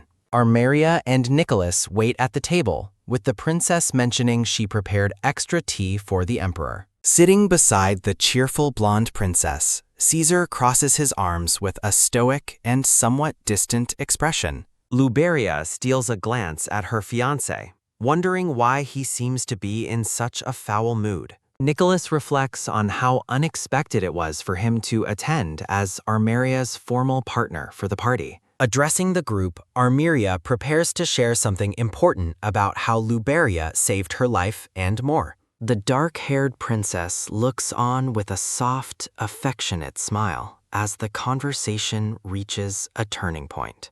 A sudden zing sounding, Luberia's world halts as the shocking word pregnant echoes loudly through her mind. Stunned into silence, the blonde princess struggles to process the completely unexpected revelation about Arriia's current condition. Shaking off her shock, Luberia joyfully congratulates Arriia on becoming a mother as Caesar watches from the side. Arriia glows with happiness, thanking her friend for being the first one to offer such heartfelt congratulations. Curiously, Chibi Luberia wonders if Nicholas is indeed the father, as she observes the quiet man standing nearby. Nicholas blushes deeply, avoiding eye contact as he deals with the weight of the news and his feelings. Luberia stares with wide, shimmering eyes, realizing Nicholas's one-sided love for the princess is clearly far from over. Shifting to a floral background, text panels confirm that the warrior's unrequited affection remains a lingering complication. Caesar's gaze sharpens, his golden eyes narrowing with hidden intensity as he silently observes the complex group dynamic. The soft drip sounding. A single tear rolls down Luberia's cheek as she is overcome by sudden emotion. The atmosphere at the tea table becomes noticeably awkward and strange following the blonde lady's sudden tearful silence. A sharp clack sounding, Luberia desperately stabs a cake with her fork to quickly change the heavy subject. Sobbing dramatically, she claims the cake is so delicious it brought her to tears, hoping to hide her anxiety. Unimpressed by the theatrical excuse, a skeptical Caesar asks if she is truly crying over just a piece of cake. Caesar demands the truth, reminding her that she never used to have a taste for such sweet desserts. A rainy gloom sounding, Luberia nervously laughs while the emperor suspects her feelings for sweets outweigh her fiancé. Panicking internally, she wonders if her emotional outbursts will make the others see her as a strange person. Despite her frantic cover story, Luberia realizes the dessert actually perfectly matches her unique and specific preferences. Arriia laughs softly, revealing that Caesar personally arrived early to ensure the treats were not too sweet. Luberia is left breathless as she realizes the emperor's thoughtful care was behind her favorite new dessert. Looking downcast, she admits she mistook his kindness for teasing, feeling a wave of guilt for her misunderstanding. Surrounded by a dark haze, she confesses to herself that his consistent kindness has finally won her heart. A sudden clap sounding, Arriia signals that it is time to move on to the party's main topic. Chibi characters discuss the second trial, while a decorative scroll represents the special information and privileges being offered. The scene shifts to describe the second Dela trial, where candidates must demonstrate their focus and wisdom. Ornate panels explain that the trial is a written test designed to challenge the candidate's knowledge and strategic insights. Arriia offers a special advantage, but the blonde princess hesitates, fearing any unfairness might damage her reputation. Framed by white roses, Luberia shows a rare moment of serene confidence as she contemplates her upcoming academic test. Arriia looks toward the table, her expression filled with quiet surprise at Luberia's strong resolve and integrity. Arriia commends the lady for her courage, acknowledging her desire to face the difficult trials without any shortcuts. With a gentle gaze, the dark-haired princess promises to respect Luberia's wishes and support her intentions completely. Chibi Luberia breaks the tension, sheepishly admitting that her intentions might not be as noble as they think. Nicholas flashes a bright, encouraging smile, expressing total confidence in Luberia's ability to pass based on her bravery. Beaming with pride, Arriia tells the group they have absolutely no reason to worry about their friend's success. Caesar offers a rare and genuine smile, asserting his belief that Luberia will achieve the expected high results. Overwhelmed by the pressure, a sweating Luberia wonders why everyone suddenly has such incredibly high expectations of her. Steeling herself, the blonde princess declares with newfound determination that she will do her best to succeed. In a humorous flurry of panels, Luberia's mouth runs away with her,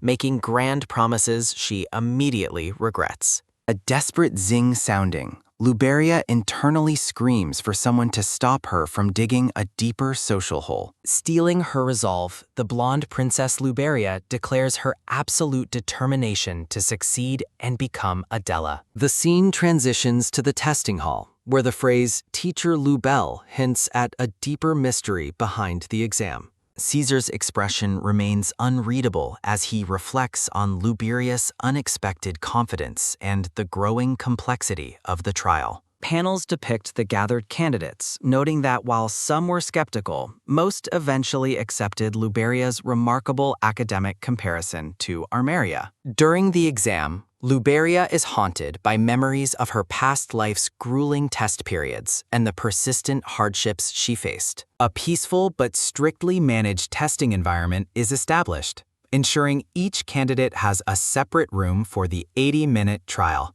Seated alone at a low table, the blonde princess prepares her brush as the official start of the exam is announced. Luberia notices a small bottle of water provided for her, assuming it was a thoughtful gesture to keep her refreshed.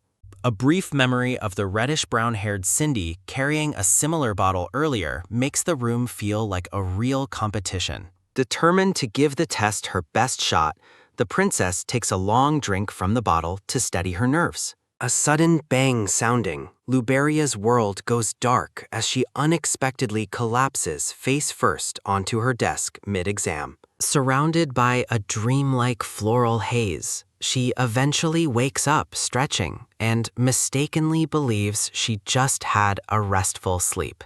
A sudden shah sounding, the princess's face pales with horror as she realizes she fell asleep during her most critical trial. Panic flares as she checks a nearby pocket watch, discovering there are only 20 precious minutes left on the clock. A sudden jolt sounding, Luberia frantically grabs her test paper, terrified that her lapse will result in a failing grade. Her eyes light up with relief as she realizes the test questions are actually much easier than she had originally feared. A soft scribble sounding, she writes at a blistering pace, noting the questions perfectly match the details of the original novel. A hand reaches down to pull the paper away, as an official calmly announces that the testing time has officially ended. Luberia begs for just one more moment, but the dark-haired examiner denies her request to ensure a fair evaluation for everyone. A sudden swish sounding, she manages to mark a few final answers in a desperate blur before the paper is taken away. A heavy sigh sounding, a tiny, defeated Luberia slumps over as the examiner leaves with her partially finished exam. As she recovers, the blonde lady finds it strange that she collapsed so suddenly despite her intense study sessions and preparation. Her thoughts return to the water bottle, recalling that drinking it was the very last thing she did before losing consciousness. A sudden grab sounding, she snatches the empty bottle, now deeply suspicious that someone may have tampered with her drink. Though asked to leave for room cleanup, Luberia decides to secretly take the bottle with her to investigate the potential foul play. A sudden stop sounding, the princess is startled by a familiar voice addressing her just as she prepares to exit the hall. Caesar greets her with a gentle smile, asking if the trial went well, while noting she seems a bit late. Her heart flutters as she wonders if the emperor was actually waiting for her, a thought that sends a blush to her cheeks. She quickly dismisses her feelings as delusions, believing Caesar would never prioritize her over his busy evening schedule at the palace. A quiet enter sounding, Luberia moves through the grand doorways, still lost in the confusing whirlwind of her own heart. Trying to stay grounded, she tells herself that his presence was just her imagination and that he surely left long ago. Ranslot appears with a cheerful smile, surprising the blonde princess who hadn't expected to see the brown-haired man so soon. Surprised and embarrassed, Luberia lets out a loud shout as Ranslot reveals that Caesar actually waited for her until the very last moment. Ranslot holds up his hands defensively, explaining he must keep his distance because Caesar strictly ordered him not to get close to her. Shifting to a serious tone, Luberia hands Ranslot the water bottle and asks him to investigate its contents for any hidden substances. Ranslot looks confused as the princess explains her suspicions about a potential potion being hidden within the testing water. Reflecting on Cindy, Luberia admits the noblewoman values honor too much to ever resort to such underhanded tactics at a formal event. The memory of the red-eyed white wolf returns, fueling her fear that someone is orchestrating dangerous events behind the scenes. Looking out at the palace, she wonders if she has become a direct target for murder, and who could possibly benefit from her death. Rancelot expresses deep concern over her pale complexion, but Luberia tries to reassure him that she is perfectly fine despite her fear. A nervous gulp sounding, she resolves to use her second chance at life to survive as long as possible against her unknown enemies. A bright sparkle sounding, a tray of exquisite fruit tarts and coffee is presented to distract her from the growing palace tensions. A rhythmic chomp sounding, the princess eats a tart with grim focus, using the sweets to fuel her resolve to fight back. Narrator panels recall how Caesar previously purged the corrupt nobles of Skadi, leaving the identity of her current attacker a complete mystery. Dark, jagged lines frame Luberia's face as she stares into the distance, haunted by the question of who is truly targeting her. Deep in thought, she searches her memories for any reason why she would deserve such intense resentment from anyone in the palace. A sudden crush sounding. A hand in the shadows violently squeezes a pillow, reflecting the hidden rage of an unknown person. A sudden throw sounding. The person vents their extreme annoyance, likely frustrated by Luberia's continued success and survival. A sudden fling sounding. The blonde princess throws her arm out in a moment of dramatic frustration as she leaves the room. Her blue eye widens in sudden shock as something unexpected catches her attention, halting her movements instantly. A sudden smack sounding. Caesar is hit with a pillow as he checks on the energetic princess. Luberia demands to know why he entered without knocking, and Caesar admits he instinctively rushes to her side. Caesar gently promises to knock in the future, respecting her request for privacy with a quiet smile. A long stare follows as they gaze at each other, both seemingly confused by the intensity of the moment. Breaking the silence, the red-haired emperor asks if there is something specific she needs to tell him. Caesar reveals he is aware of her investigation into the suspicious water bottle provided during the academic exam. Luberia stammers before confessing she was poisoned and fears an unknown enemy is trying to take her life. The emperor listens with a grim, focused expression, taking her concerns about the assassination attempt very seriously. A sudden scream sounding. Chibi Luberia vents her terror about dying in such a frightening and unexpected way. Caesar gazes at her intensely, solemnly agreeing that her situation is indeed frightening and requires his protection. A sudden thwump sounding. Luberia slumps down in despair, unable to feel safe while her attacker remains hidden. A rhythmic step sounding. Caesar approaches the despondent princess as she sits alone on the palace floor. A bright twinkle sounding. The emperor sits beside her and warmly promises to stay by her side tonight. Caesar offers a charming smirk, asking if his presence will help her feel secure against her unseen enemies. A sudden surprise sounding. Luberia waves her hands frantically, insisting she is perfectly fine and doesn't need help. Ignoring her protests, Caesar leans in close and asserts that her safety is his absolute priority tonight. A sudden grab sounding. He pulls her into a bold embrace, sending her heart racing with shock. Luberia is left dazed and blushing, internally reeling from the emperor's sudden and forward display of affection. Panic flares as she wonders about the scandal if anyone discovers them together in such an intimate position. Caesar remains unbothered while Luberia pushes him away, shouting about the impropriety of sharing a bed before marriage. A sharp snap sounding. The emperor's expression hardens into a look of irritation at her continued resistance. A sudden shah sounding. He looms over her, reminding her they are already engaged, and her protests are futile. Luberia stammers in surprise as Caesar bluntly asks her if she still harbors feelings of dislike toward him.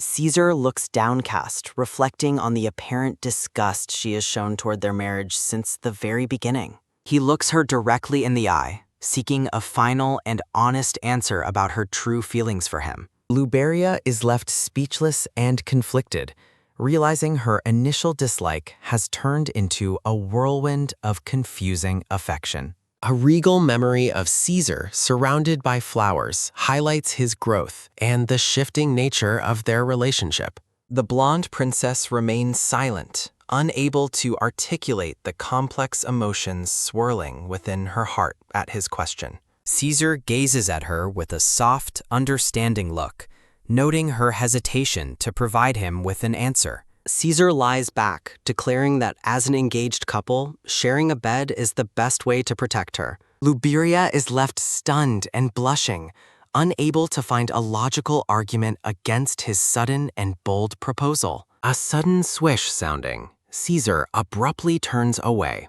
claiming he nearly forgot to take care of something important. A sudden "Shaw" sounding, Luberia screams in pure shock as the emperor begins to undress right in front of her. Caesar confidently shows off his physique, teasingly reminding her that she used to sneak peeks at him. He lets out a playful hum, clearly enjoying the way his boldness is completely flustering the blonde lady. Luberia glares at him with a bright red face, demanding to know if he is deliberately trying to tease her. Caesar lies back comfortably, while the princess sheepishly admits she doesn't actually dislike the sight of him. A sudden shut sounding, Chibi Luberia freezes in horror after accidentally confessing her true feelings about his body. Caesar smirks with golden eyes, suggesting he should be even more open if she enjoys the view so much. A sudden whoosh sounding, Luberia dives face first into the bed, desperately promising to behave if he just stops teasing.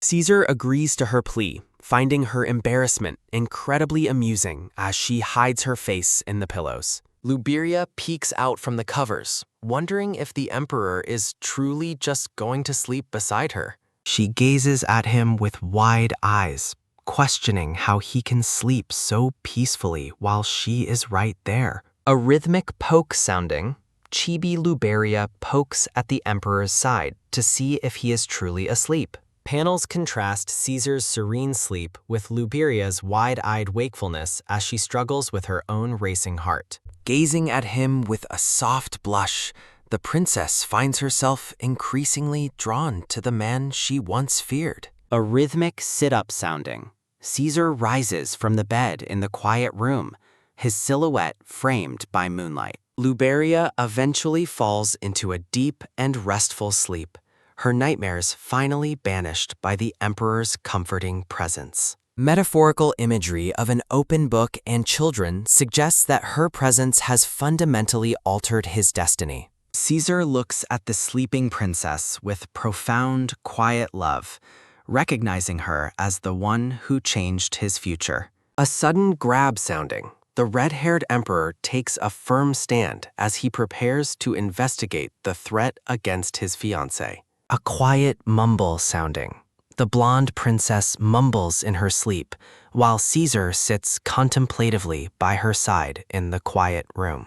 Caesar gazes downward with a look of intense concentration, his golden eyes reflecting the weight of the new information. Determined to protect Luberia, Caesar clenches his fist while acknowledging that his fiancée rarely seeks his help during times of crisis. A sudden shick sounding, the emperor resolves to take the lead in uncovering the truth behind the suspicious assassination attempts. A bright light sounding, the sun shines brilliantly over the ornate palace grounds as the investigation shifts to a formal setting. Within the grand palace interior, an urgent message is delivered regarding the high-speed pursuit of the potential culprit. The dark-haired princess of Saran and the red-eyed Nico meet with Caesar to discuss the incident involving Lady Luberia. A quiet place sounding.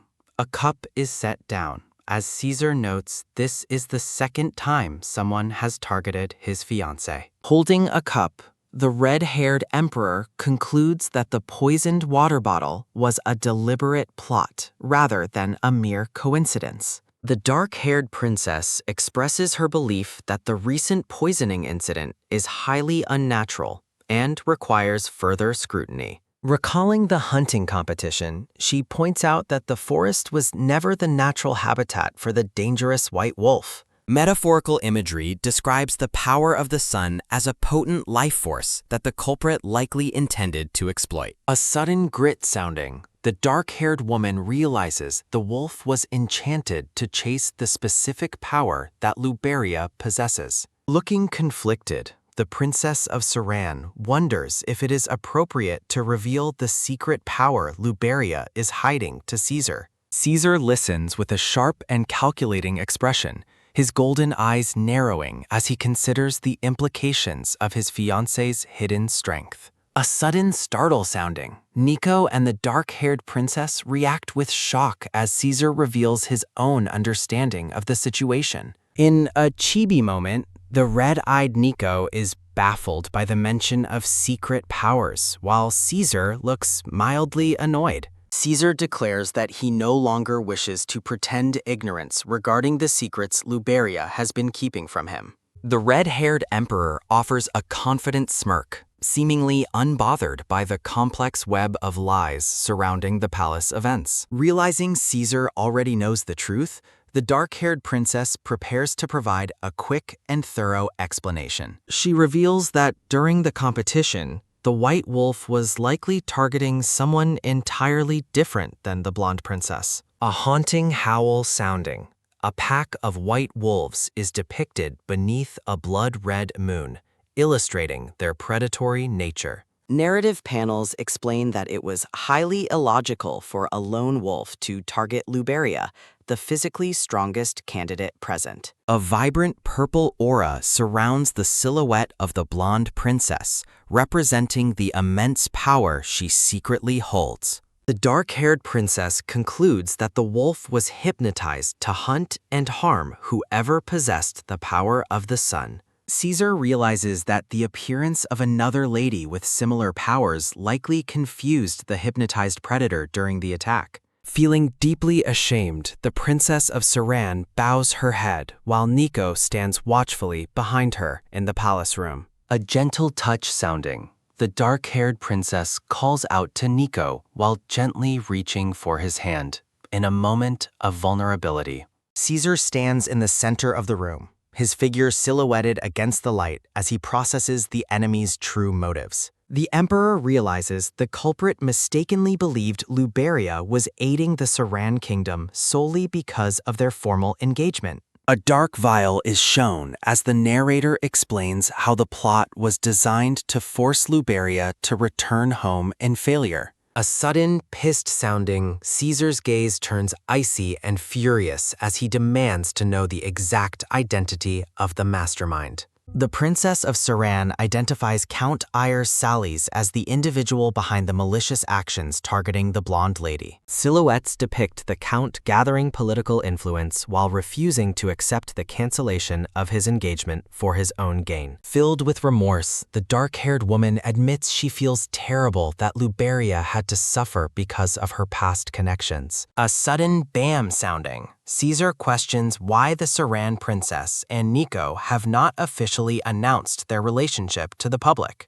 Nico looks stunned as Caesar challenges him to step up and properly protect the woman he serves from the front lines. A sudden grit sounding. Nico reflects on his inner desire to be recognized for his own abilities as a dragon descendant. A sudden bow sounding. The black-haired man apologizes for his shortcomings and pledges to make amends for the danger caused. Nico explains that for the sake of fairness, there will be no retakes for the test despite the potion's interference. A sudden swish sounding. Caesar abruptly turns away, his mind preoccupied with the potential results of his fiancée's academic exam. A rhythmic step sounding.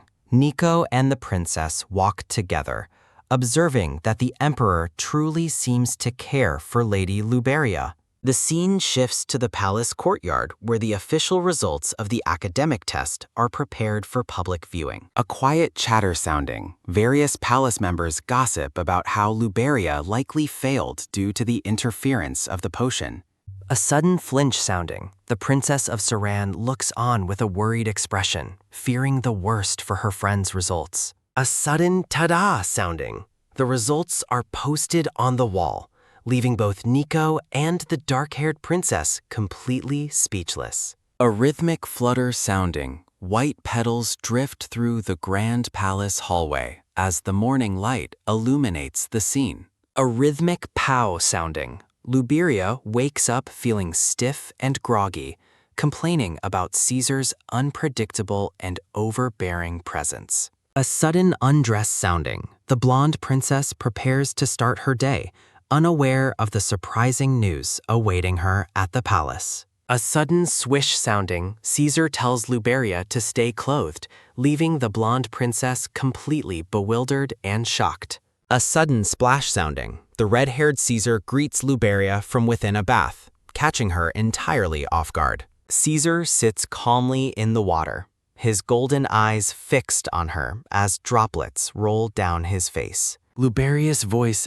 echoes in shock as she gazes at Caesar's toned physique while he remains seated in the bath. Covering her eyes, Luberia screams in embarrassment, demanding to know why the emperor is naked in her presence again. Caesar offers a playful shrug, teasingly reminding her that she was the one who refused to let him leave. He asks how long she intends to keep peeking, prompting Luberia to heatedly deny that she was looking at him. Keeping her eyes squeezed shut, Luberia insists she is ready for him to finish, as Caesar watches her amusingly. A sudden oops sounding. The blonde princess's eyes widen in sheer surprise as she realizes the awkwardness of their situation. A sudden crash sounding. Caesar looks toward the source of the noise while beginning to pull on his dark robe.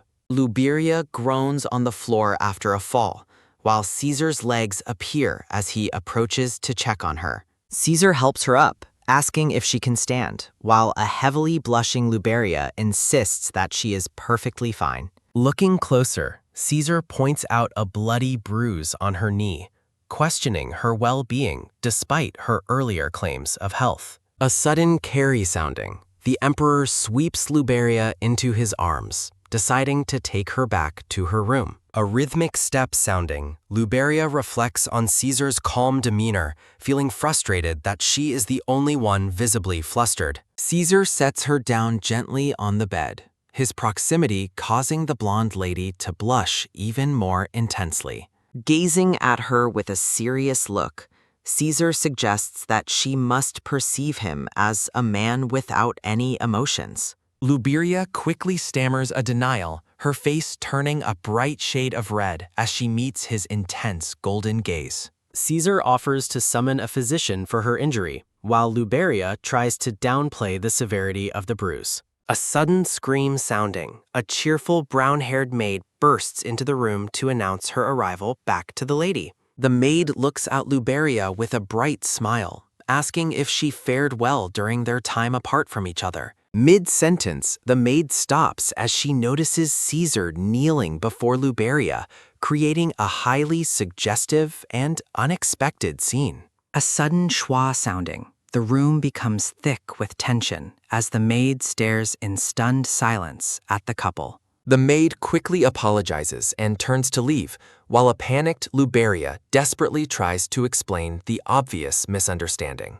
In a chibi moment, the maid admires her lady's bold capabilities, while Luberia looks on with a hollow expression. Luberia points at herself in disbelief, reeling from the news that she has achieved a surprisingly high exam rank. Against a dark library background, Luberia reflects on her unique knowledge of the novel's world and its many secrets. Floating books drift behind her thoughts as she considers how her past knowledge should have been more helpful to her. Back in the room, Luberia reacts with shock to the revelation that she somehow earned second place on the exam. She remains stunned by her rank, questioning if it is truly possible for her to have succeeded so well. Palace members gossip in the hallway while Luberia stands nearby, her mind still racing with confusion over the test results. A sudden shiver sounding. Luberia is hit with the reality of her accomplishment, her eyes wide with lingering disbelief. A sudden blunt sounding. A dark-haired woman mocks the results, claiming it's amazing that Luberia managed to finish on time. A rhythmic step sounding. A woman named Cindy and her companions snicker, suggesting that the exam supervisor showed Luberia favoritism. Visual labels contrast Cindy as a popular socialite flower against Luberia's reputation as a reclusive lady within the palace. Luberia looks downward, reflecting on her past life as an orphan where she frequently experienced similar forms of bullying.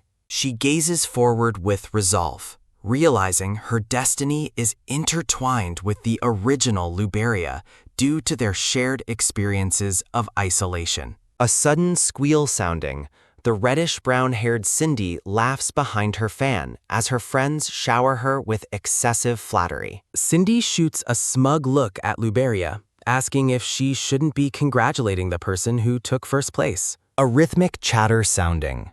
Onlookers discuss how both of the top-ranking students hail from the prestigious Scotty Kingdom. Luberia remains lost in thought, noting that she never even achieved such a high academic score in her previous life. A palace official announces the distribution of the graded papers to ensure complete transparency regarding the final scores. A sudden rollout sounding. Hands pull open a long scroll to reveal the detailed results of the academic examination. Luberia is amazed to see her paper, realizing she answered almost every question correctly except for one near the end. She jokes to herself about getting into Harvard with such a score, though she quickly dismisses the useless thought. Standing alone in the grand hall, Luberia finds a new sense of determination to survive in this world until the end. A rhythmic sigh sounding, the blonde princess looks toward the distance, her expression full of quiet and contemplative thought.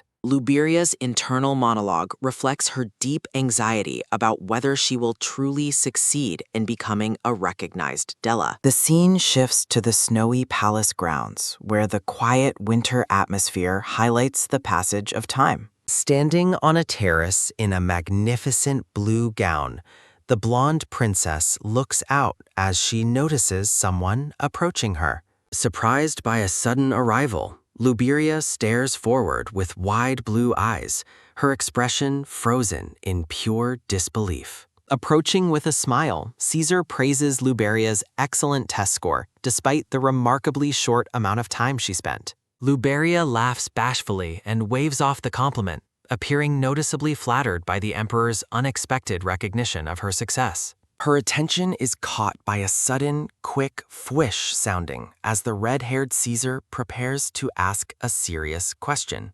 A sudden, deep blush sounding, Luberia stammers in complete shock as Caesar leans remarkably close and speaks to her. A flashback shows a chibi Luberia and her maid discussing whether she caught a little peek of something private. Luberia's eye twitches with a sudden nervous quiver sounding as she wonders if her secret conversation was overheard by Caesar. Caesar wears a smug, knowing smile as he asks if she discussed examining his body in detail with her maid. Pointing accusingly, Luberia claims Caesar was eavesdropping, while he nonchalantly argues her conversation was simply too loud to ignore. Luberia desperately insists the emperor must have misheard, though Caesar humorously questions if his hearing is actually the problem. Blushing intensely, the blonde princess remains frozen as she likely recalls the toned physique she accidentally saw in the bath. In a chibi moment, Luberia frantically denies looking at him on purpose while Caesar watches her with a skeptical gaze. Letting out a sudden, sharp, shy sounding, Luberia huffily demands Caesar respect her boundaries and stay out of her bath. A sudden, focused gaze sounding, Caesar looks intensely at her as she questions what kind of misunderstandings he is referencing. A sudden, quiet grumble sounding, Luberia complains about non-married boundaries, insisting he should not lie down next to her. Caesar gazes at the blonde princess with a serious and contemplative look, his golden eyes fixed on her flustered face. A sudden, sharp snap sounding, the blonde princess aggressively threatens Caesar's fingers if he fails to keep his promise to her. Chibi Luberia claims she learned such threats from the knights, but Caesar remains skeptical that any knight would speak so. A sudden, gentle touch sounding. Their hands meet as Luberia insists that their current agreement is the most important matter. A sudden, soft caress sounding. Caesar holds her hand and pledges to keep his promise as Luberia watches him intently. A sudden, relieved pew and a sharp jolt sounding. The emperor abruptly suggests they should hurry with the marriage instead, letting out a sudden, annoyed humph sounding. Caesar expresses his dislike for their current promise, wanting a deeper commitment. A sudden, heavy sweat sounding. A nervous Luberia realizes she has completely misinterpreted the direction of Caesar's suggestive conversation. Caesar leans over Luberia in an intimate posture, his intense gaze fixed on her while he continues to hold her hand. A sudden, loud shout sounding. Luberia reels in total shock after Caesar unexpectedly suggests they marry right then and there. Luberia recalls her childhood dreams of a romantic proposal surrounded by flowers, finding his sudden declaration to be quite unrefined. Letting out a sudden, breathy ha sounding, Luberia dramatically leans back and rejects his attempt at a proposal without ceremony. Caesar looks thoroughly exhausted and confused by her specific demands, wondering if little fairy was the wrong term to use. A sudden, rapid sprint sounding. The blonde princess takes off across the snowy grounds, leaving a bewildered Caesar behind her. Caesar sighs to himself, noting that only Luberia could make such bold, expensive demands and then immediately run away. Narrated text explains that the final trial for Dela is a social gathering focused on splendor, demeanor, and refinement. A decorative border frames a final system notification declaring that the upcoming social gathering will be the ultimate academic test. A rhythmic, distant chatter sounding. The scene shifts to the palace roof as the 2-day countdown to the exam begins. A sudden, bright glimmer sounding. Luberia looks delighted while wearing a light blue dress adorned with delicate butterfly patterns. A sudden, excited exclaim sounding. The blonde princess shows off a pair of pink shoes decorated with beautiful flower ornaments. Luberia and the Princess of Saran smile together as they imagine how adorable those shoes would look on a baby. A sudden, soft smile sounding. The dark-haired princess looks content while noting she has a specific feeling about future events. Luberia reflects on her novel knowledge, recalling how the original protagonist's intuition repeatedly saved Caesar from various dangerous problems. A sudden, playful giggle and ha-ha sounding. The two women walk away together to look at more baby dresses. A sudden, heavy, awkward sounding. Nico apologizes to Caesar, who stands with his arms crossed in a tense, brooding silence. A sudden, sharp startle and a soft hee-hee-hee sounding.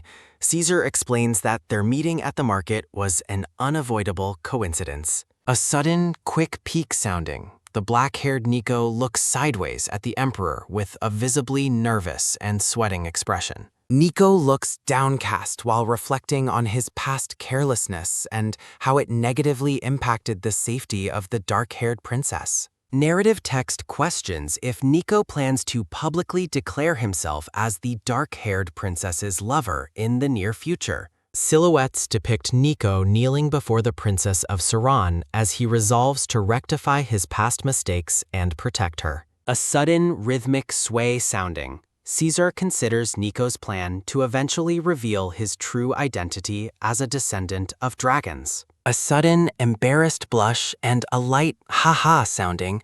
Nico thanks Caesar for his previous help despite the emperor's stoicism. Nico looks up in sudden surprise at something the red-haired emperor says during their private and serious conversation. Luberia smiles warmly while holding a small yellow duckling, noting that she never expected to be giving advice to others. Standing amidst a background of blooming flowers, Luberia looks peaceful and refined in her butterfly-patterned dress as the morning breaks. Caesar reflects on his past coldness, recalling the moment he didn't exactly rush to save Luberia at the lake. Standing in the hallway, the red-haired emperor admits to Nico that he wouldn't have helped her without prompting. The black-haired Nico looks completely stunned, questioning if the blonde lady actually tried to protect him during the incident.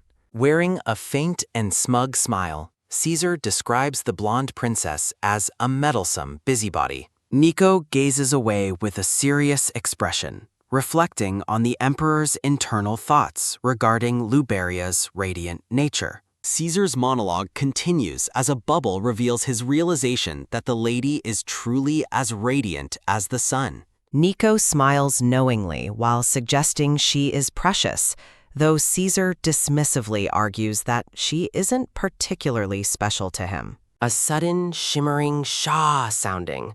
Caesar's intense golden eyes gleam with a warmth that contradicts his indifferent words. Luberia laughs heartily amidst blooming white flowers, though a sudden thought makes her pause in brief curiosity. A sudden, sharp whish sounding, Caesar turns as Nico announces that their sightseeing time has officially ended. Luberia looks bewildered as the dark-haired princess greets them, wondering if she actually made eye contact with the emperor. Feeling a sudden tension, Luberia walks past Caesar as he silently wonders if she is purposely avoiding him. Luberia confronts the emperor about his staring, leading to a humorous moment of denial regarding her avoiding his gaze. A sudden, persistent pull sounding, Chibi Luberia tugs on Caesar's clothes while he stubbornly insists nothing is wrong. A sudden, rhythmic poke sounding, Luberia accuses Caesar of lying while he maintains a stoic and haughty expression. Caesar's gaze narrows as he challenges her accusation, wondering who exactly she thinks she is calling a liar. A sudden, soft caress sounding, Caesar gently touches Luberia's blonde hair, catching her off guard with the intimate gesture. A sudden, rhythmic stroke sounding,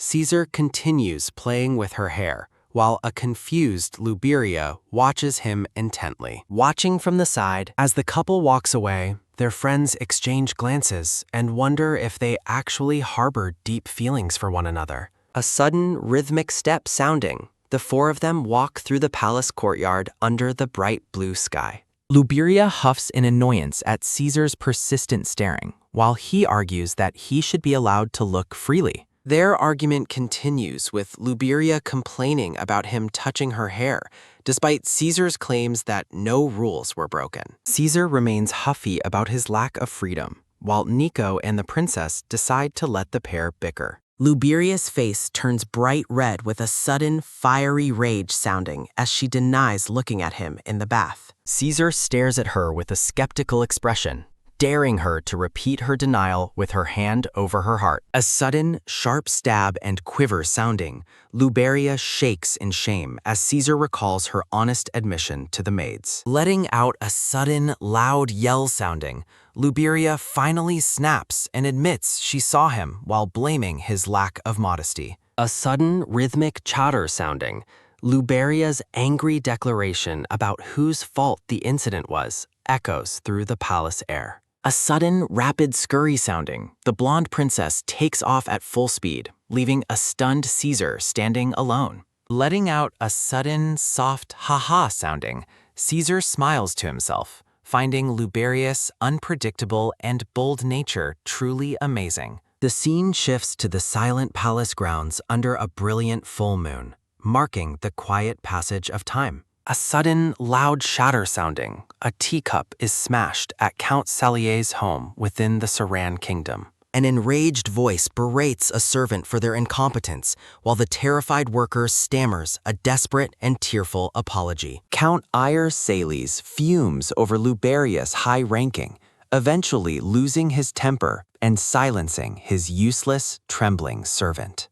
Letting out a sudden, sharp t sounding, the purple-haired count laments the failed opportunity to exile his rivals. A sudden, sharp snap sounding, the count signals his guards to take immediate action against the man who failed him. A sudden, heavy drag sounding, The terrified servant is hauled away on the Count's cold command to handle him. A sudden, desperate plea for mercy is cut short as a splash of blood stains the dark, empty void. Count Solis reflects on his bitterness toward Princess Arriia before confirming that a new letter is ready for delivery. A sudden, firm grab sounding. A hand seizes a scroll intended to tarnish the princess's reputation and eliminate her guard. The Count wears a villainous smile while plotting to see if Caesar can actually protect his betrothed, Lady Luberia. Morning light floods the palace as a decorative notice announces that the final exam of the Delos night has begun. Maids fuss over Luberia,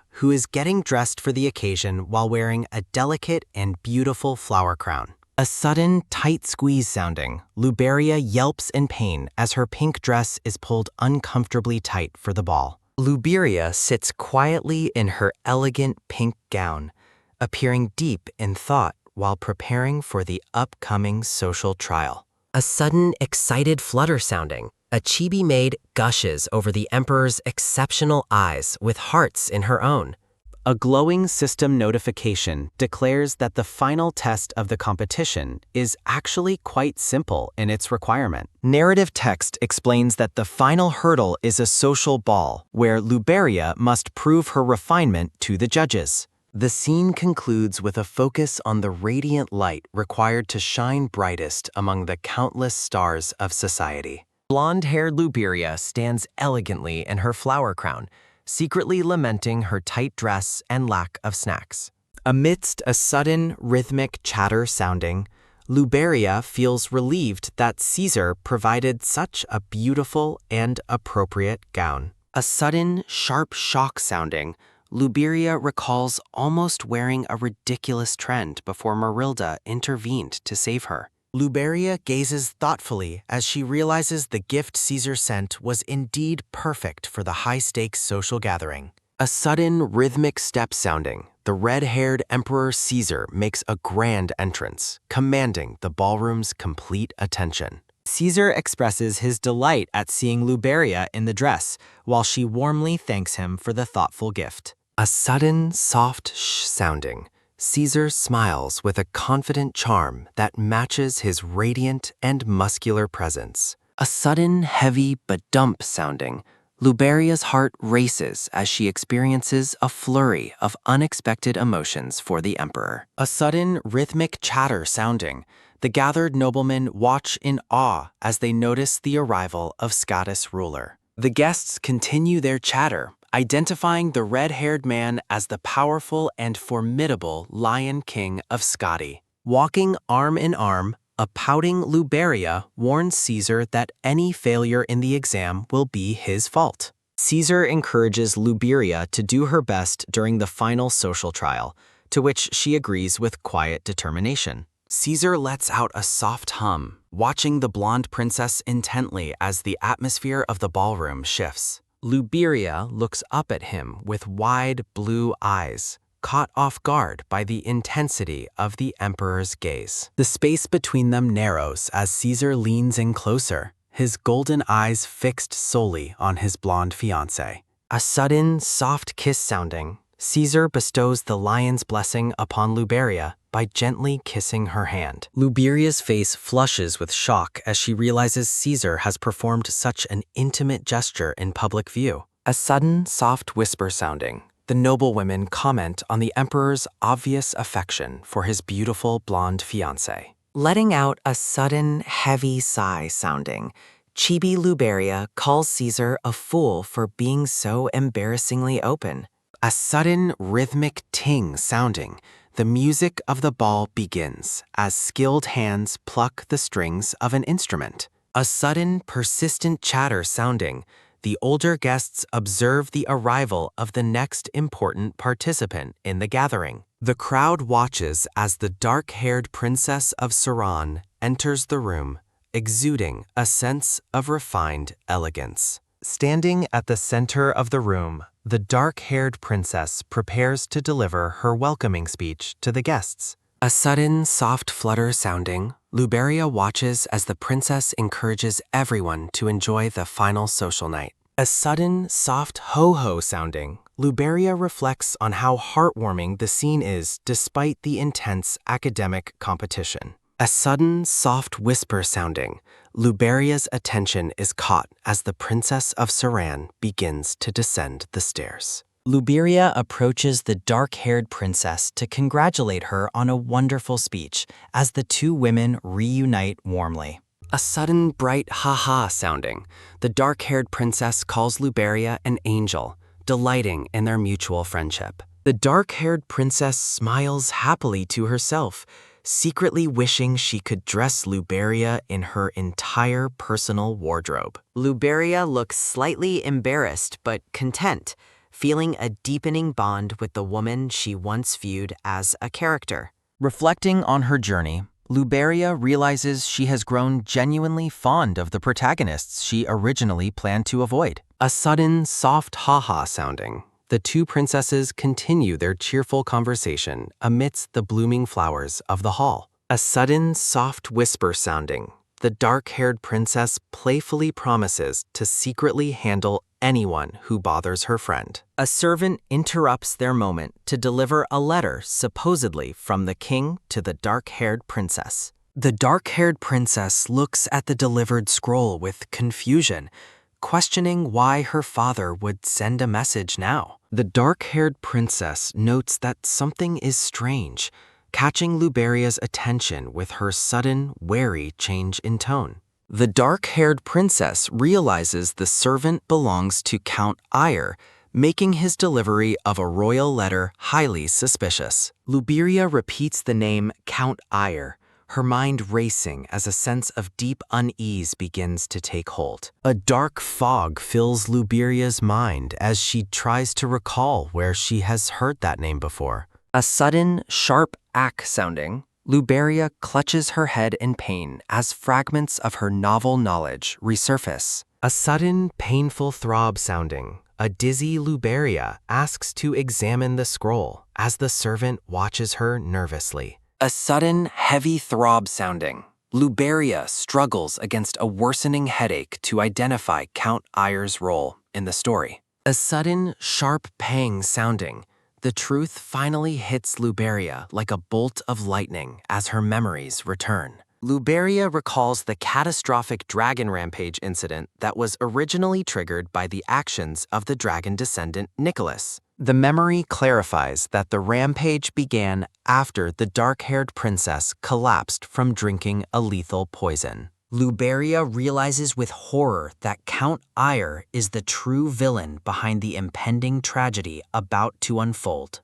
A sudden, heavy pant sounding, Luberia collapses to her knees, berating herself for forgetting such a critical plot point. A sudden, loud shout sounding, the guests panic as Luberia gasps for air while trying to remain conscious. A sudden, rhythmic step sounding, a pair of boots approaches the scene as Luberia's vision begins to fade. Caesar catches the collapsing blonde princess, declaring his intent to care for her while noticing her sudden frailty. Luberia, held by Caesar, asks him to let her down as she regains her composure after her sudden collapse. Letting out a sudden, sharp tisk sounding, the red-haired Caesar notes her stubbornness despite her obvious ill health. The dark-haired princess points at the fallen scroll, clarifying that the danger is linked to the suspicious letter itself. A hand picks up the scroll as the dark-haired princess questions why her father would send a message now.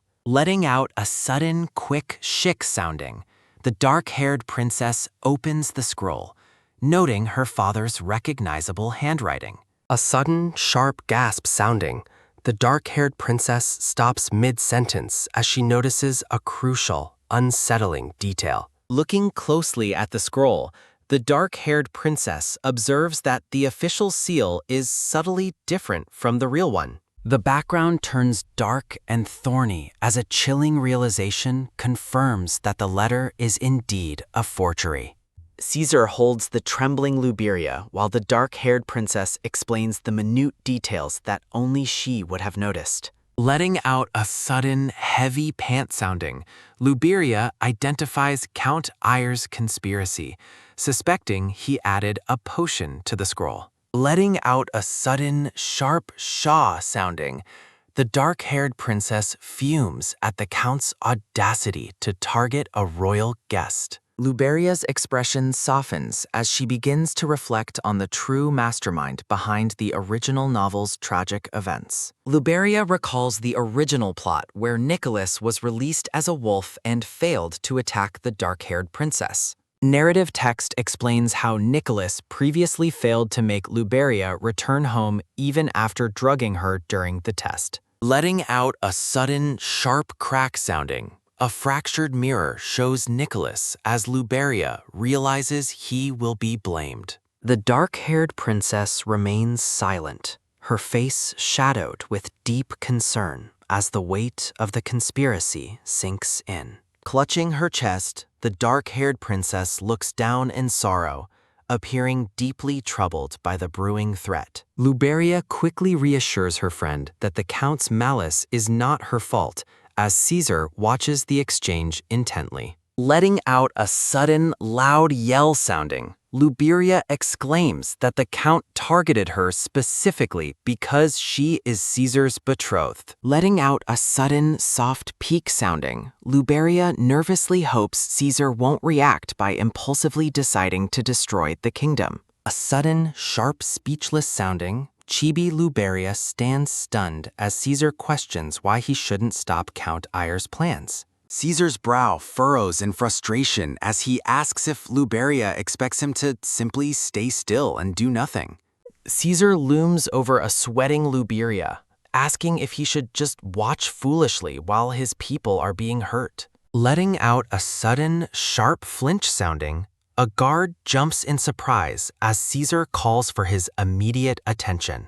Commanding the room, the red-haired emperor orders the ballroom closed and the suspicious attendant brought to him for questioning. Luberia watches Caesar with wide eyes, acknowledging that dealing with the threat before it escalates is their only option. Caesar's face is shown in profile as Luberia reflects on Nicholas, the man known as the handsomest in the kingdom. Letting out a sudden, sharp, irate sounding, a message conveys Caesar's refusal to even look at Luberia's face right now. Letting out a sudden, heavy clank sounding, heavy chains and a lock seal the doors to the ballroom area. A brown-haired guard with his eyes closed offers a formal apology to the lady for the restrictive security measures. Two guards stand before the chained doors, explaining that Caesar has prohibited all exit until the investigation is complete. Letting out a sudden, soft pout sounding, Chibi Luberia grumbles about being blocked despite her role in uncovering the plot. Luberia understands that the lockdown is for her protection, yet she remains wary of the shadows lurking in the palace. Letting out a sudden, sharp sweat sounding, a guard nervously suggests that Luberia move only with an escort for her safety. Letting out a sudden, rhythmic step sounding, Luberia walks away, her long blonde hair flowing as she leaves the guards. Luberia thinks about interrogating the Count herself as a servant runs to report the discovery of his identity. Luberia's eyes widen as she overhears a servant panicking about being caught while the Count refuses to take responsibility. Outside in the wintry gardens, the dark-haired Count Eyre dismisses his terrified servant's pleas for help after the discovery. Letting out a sudden, sharp kick sounding, the Count violently silences his servant, causing the man to cry out in pain. Letting out a sudden, sharp, angry sounding, Luberia watches from the shadows, disgusted by the Count's cruelty toward his subject. Luberia looks down at the ground, reflecting on how a person like the Count deserves immediate divine punishment. Letting out a sudden, sharp pang sounding, Luberia firms her resolve to discipline the villainous man who treats others poorly. Letting out a sudden, sharp swish sounding, a violet energy slash is launched through the air toward the wicked Count. Letting out a sudden, loud bam sounding, an explosion of dust and debris erupts, catching the two men completely off guard. Luberia hides behind a pillar, nervously realizing she might have overdone it after hearing a startled shout from nearby. Letting out a sudden, sharp crack sounding, the Count is sent flying as his back takes the brunt of the impact. Standing behind the pillar, Luberia celebrates her success as the servant looks on in shock at his fallen master. Narrative text describes the Count's hip breaking like a snapped bow, while Luberia wonders if she hit him too hard. The servant looks down in horror as the Count groans about his back, unable to move from the sudden attack. A decorative frame poses a final, shocking question as someone discovers Lady Luberia Karshan lurking near the scene. Luberia stands tall with a firm gaze, surrounded by flowers as she prepares for the coming confrontation. Kneeling beside the fallen villain, Luberia is joined by the brown-haired Sallies as they assess the damage. Looking at the unconscious Count, Luberia briefly considers burial before her conscience dictates she must wake him. A sudden rhythmic step sounding, Caesar's shadow looms over the kneeling Luberia, his voice questioning her location. Caesar's intense golden eyes narrow in suspicion as he stares down at the flustered blonde princess. Letting out a sudden, sharp slap sounding, Luberia repeatedly strikes the Count's face, hoping to bring him around. Feeling a sudden surge of pride, Chibi Luberia celebrates her tactical success while the villain is dealt with. Letting out a sudden, loud smack sounding, Luberia aggressively wakes the Count while the terrified servant watches on. Caesar questions the villain's state while Luberia nervously confirms he is out cold under his suspicious gaze. Gripped by a sudden, heavy groan sounding, Luberia frets over the chaotic situation and her questionable choices. Looking at the comatose Count, Luberia feels the weight of the messy situation she has created. A sudden, soft whoosh sounding, the pair stands against the sunset as Luberia wonders how to explain everything. Sallies looks down in somber silence, the weight of his actions finally catching up to him. Fragments of a violent struggle reveal how the servant turned on his master during the chaotic confrontation. Luberia and Caesar react with shock as the full truth of the Count's betrayal begins to surface. Sallies confesses his anger over a denied reward, finally admitting his role in the Count's sudden downfall. A sudden, sharp bang sounding, Luberia is stunned as Caesar asks about the mysterious promised reward Salius mentioned. Letting out a sudden, sharp clench sounding, Salise insists Luberia is innocent, leaving her completely bewildered by his loyalty. Letting out a sudden, soft ha sounding, Luberia fakes a feint to escape the Emperor's intense interrogation.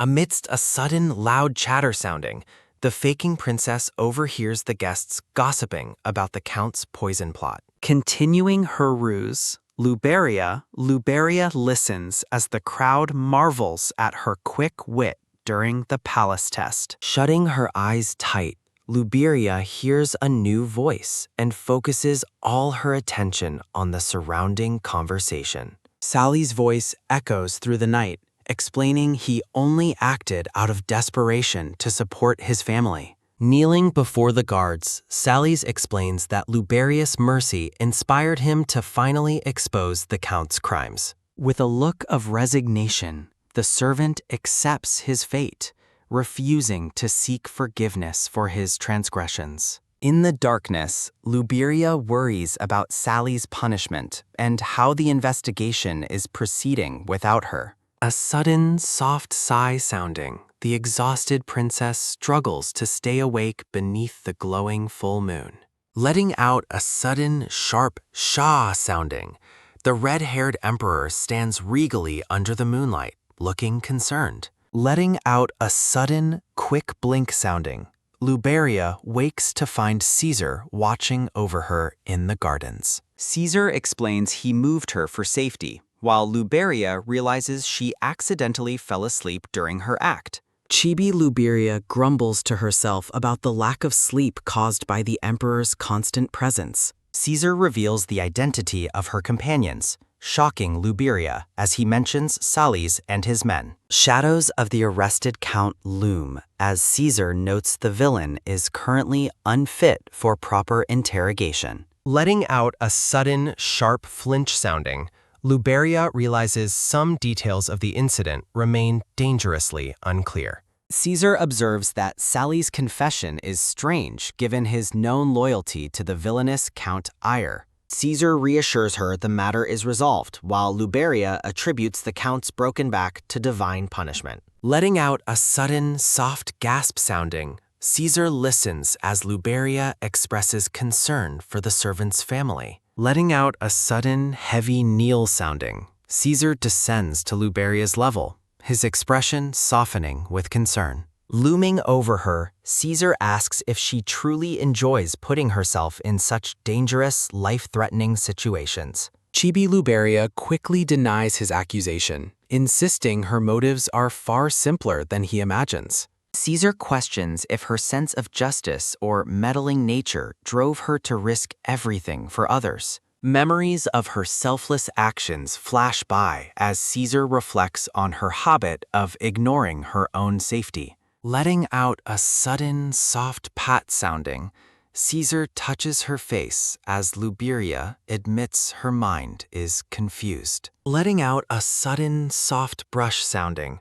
Caesar gently runs his fingers through the blonde princess's hair. Luberia blushes as the Emperor's hand grazes her cheek, the tension between them growing palpably stronger. Letting out a sudden, soft brush sounding, Caesar continues to touch her hair while they share a silent moment. Caesar stares at her with unreadable intensity, leaving Luberia breathless as she questions his sudden change in mood.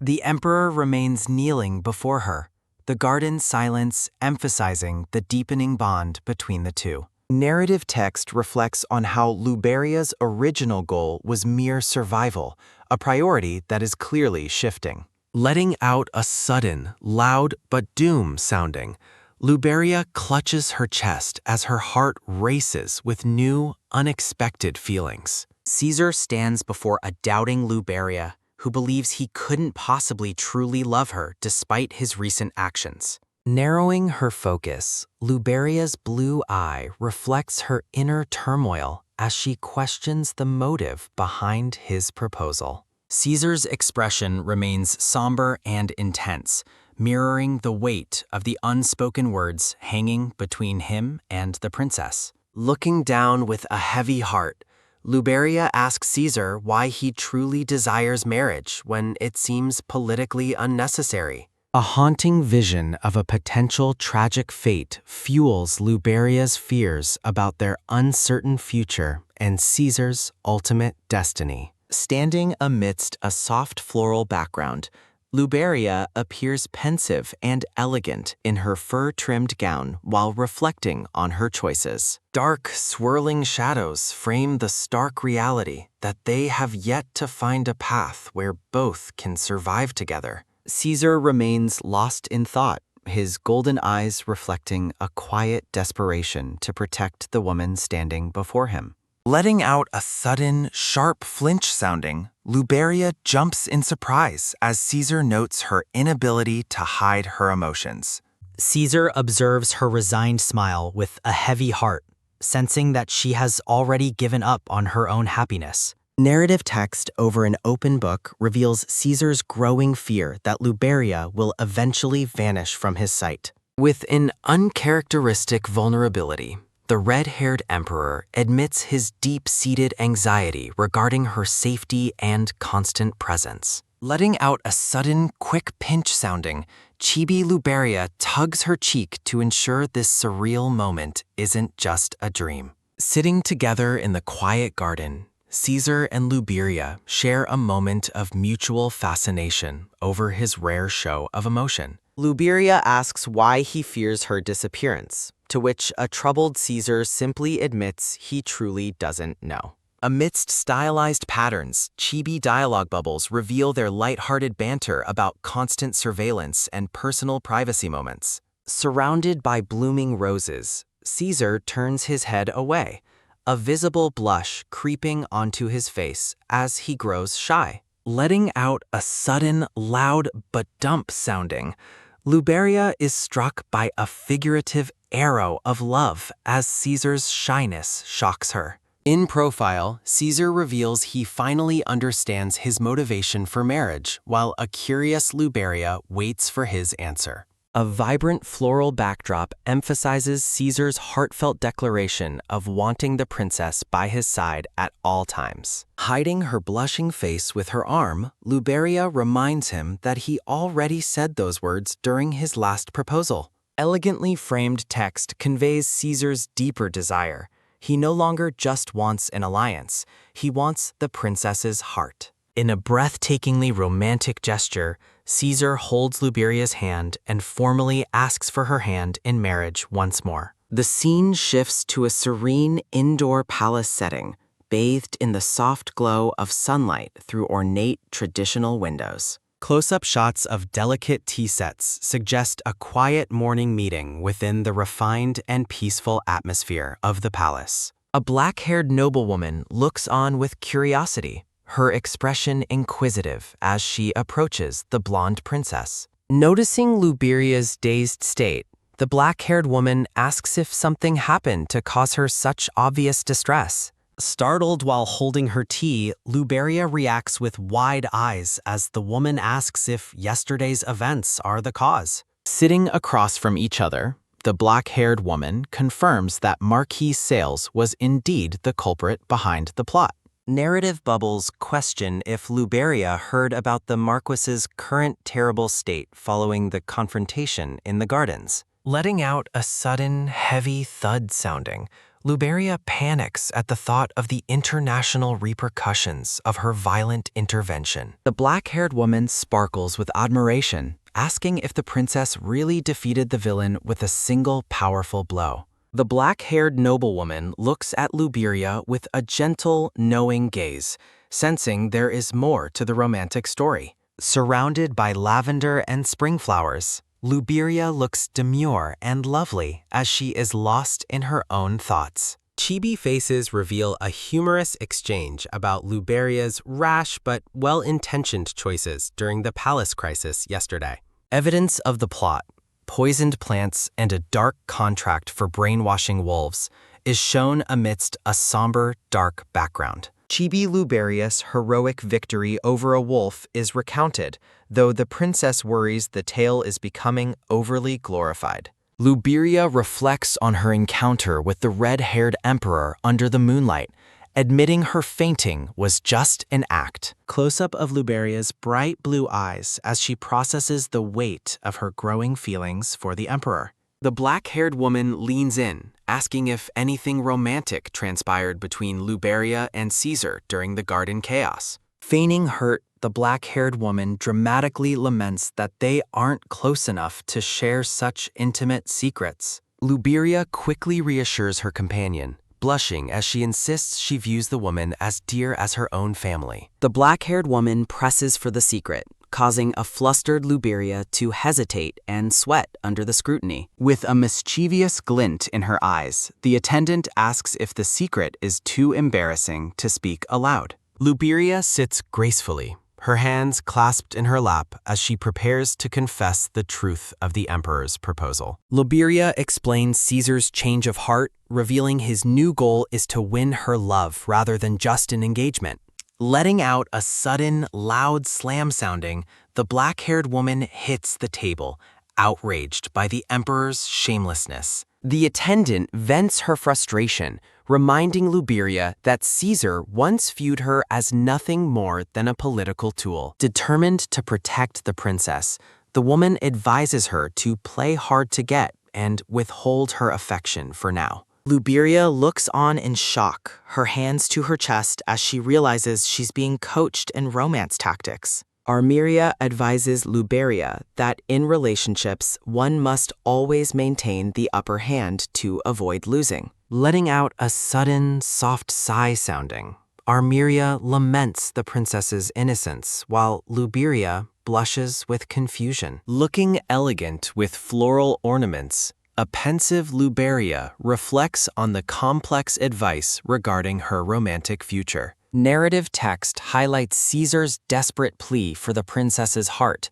a request that still echoes in her mind. Flashback reveals an intense Caesar demanding Luberia tell him the path toward winning her over. Startled by his intensity, Luberia remembers Caesar asking how he could finally have her by his side. A blushing Caesar begs Luberia not to leave him, his vulnerability shocking the princess during their moonlit encounter. Letting out a sudden, soft giggle sounding, Luberia smiles uncontrollably while remembering the emperor's uncharacteristic display of emotion. Luberia resolves to apply Arriia's romantic tactics when she returns home, insisting her motives aren't for personal gain. Arriia notes the time for Luberia's departure draws near, thanking the princess for their intimate and revealing chat.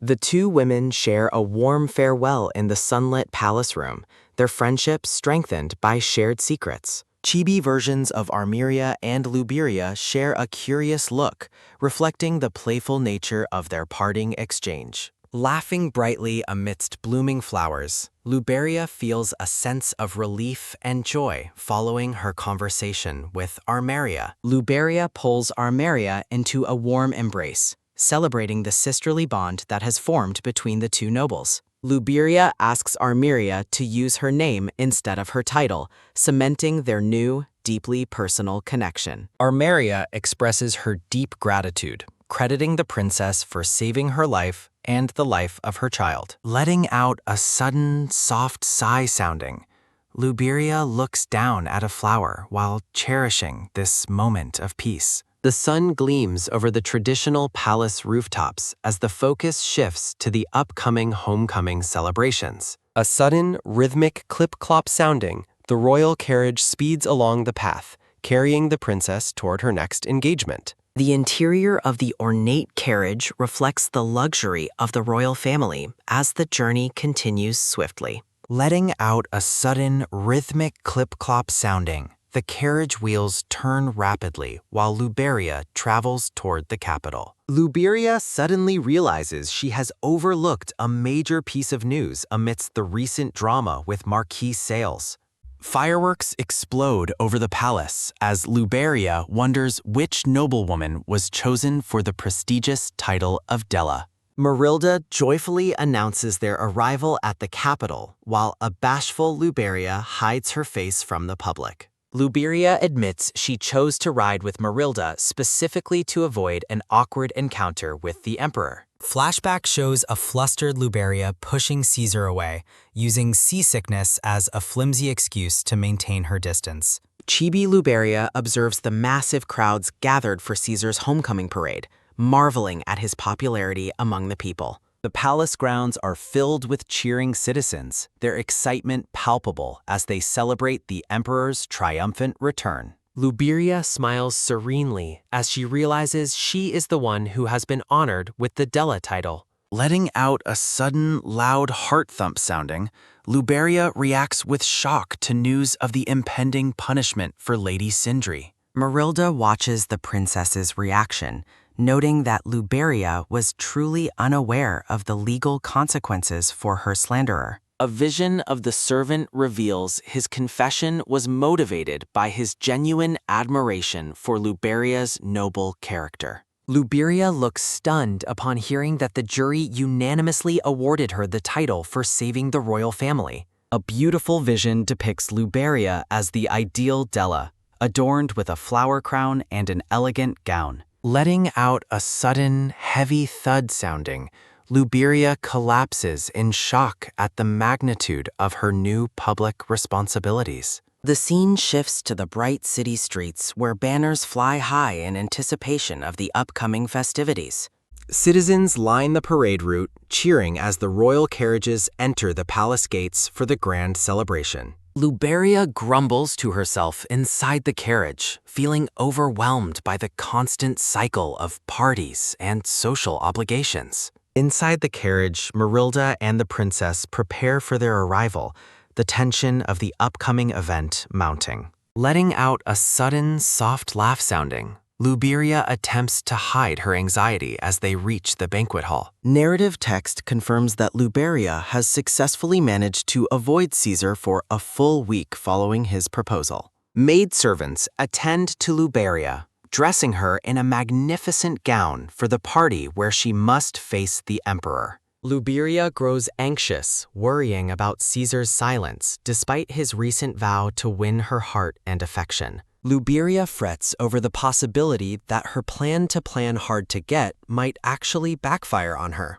A maid enters the room to announce it is finally time to head to the grand homecoming party. Riding to the event, Luberia resolves to begin her strategic romantic push and pull game during the banquet tonight. The grand architecture of the palace ballroom stands as a silent witness to the impending romantic and political maneuvers. Letting out a sudden, loud fanfare sounding, the entrance of the Duke of Carson is announced to the crowd. Escorted by a blonde noble, Luberia enters the hall, noting the heavy presence of Caesar's influence over the guests. Narrative text explains that Caesar's rare appearance at such a social event signifies the weight of his recent motives. The blonde noble notes the profound change in Caesar's character since meeting Luberia, finding the shift quite surprising. Blushing slightly, Luberia looks away while admitting that the emperor's recent behavior might indeed be different than before. Amidst a background of sparkling blue sapphires, the man observes Caesar is clearly trying his best to impress her. Framed by delicate pink lilies, a pensive Luberia stands elegantly in her gown,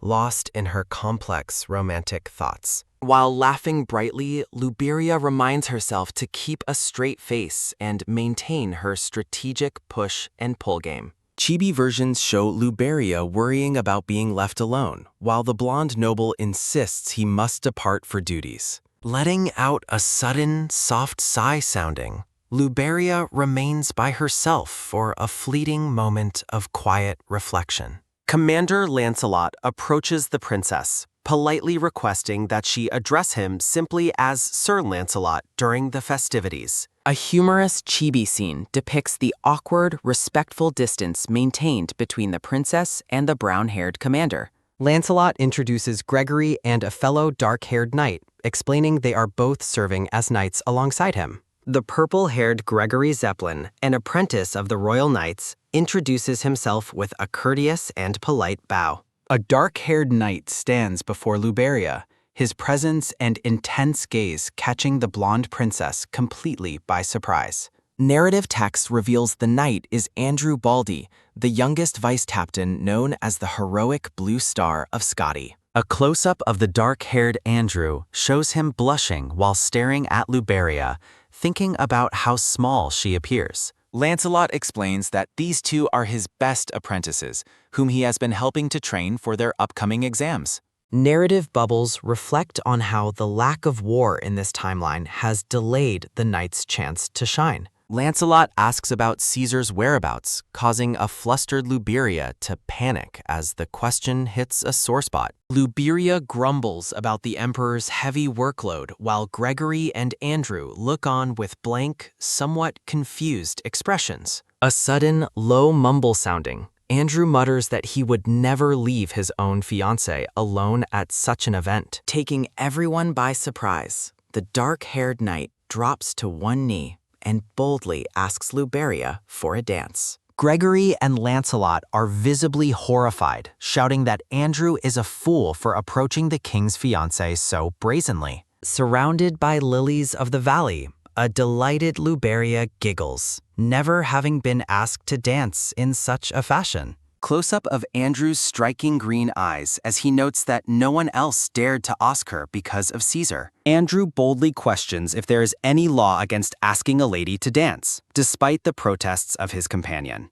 Luberia decides to accept, smiling as she reflects that missing a dance at her own banquet would be too much. A sudden, soft rustle sounding, Luberia places her hand in Andrew's as she accepts the young knight's daring offer. From the sidelines, Lancelot and Gregory watch in disbelief, marveling at the sheer fearlessness of the younger generation. The scene follows the pair as they move toward the dance floor, the princess's long blonde hair flowing behind her. Andrew and Luberia begin their dance amidst glowing stars, though the young knight appears incredibly tense and stiff. Close-up of Andrew's hand on Luberia's waist highlights his careful consideration and respect for the princess during the dance. Luberia reflects on her missed opportunities to enjoy previous balls, finding this moment a welcome change from constant crisis. A sudden, warm smile sounding, Andrew looks at Luberia with genuine happiness,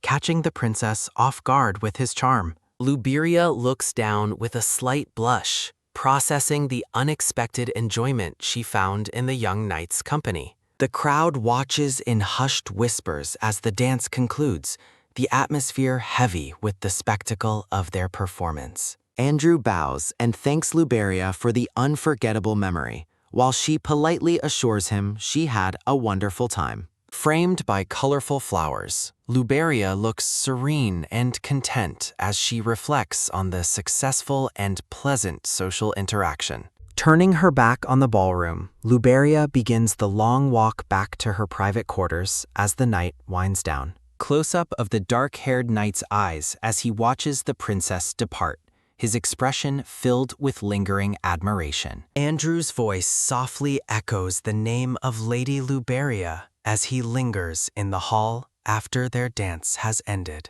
The golden hues of the setting sun paint the sky, marking the transition from the festive evening to late night. The exterior of the grand palace stands tall and silent, its ornate architecture glowing under the fading twilight. Back in her room, an exhausted Luberia collapses onto her bed, grumbling about Caesar's complete absence from the banquet. Letting out a sudden, loud shout sounding, Luberia yells into her pillow, frustrated by the emperor's lack of attendance. A voice suddenly asks what is too much, startling the princess as she realizes she is no longer alone. Letting out a sudden, sharp gasp sounding, Luberia sits up to find the red-haired Caesar sitting casually in her room. Hidden behind a playful cat-patterned screen, a flustered Luberia realizes she cannot possibly admit she was thinking of him. Caesar sits firmly on the bed, crossing his arms and legs as he insists he actually did attend the ball. Looking intense and jealous, Caesar claims she didn't notice him because she was dancing so fervently with another man. Luberia looks on in shock, her eyes wide as she asks why the emperor didn't say anything if he was there.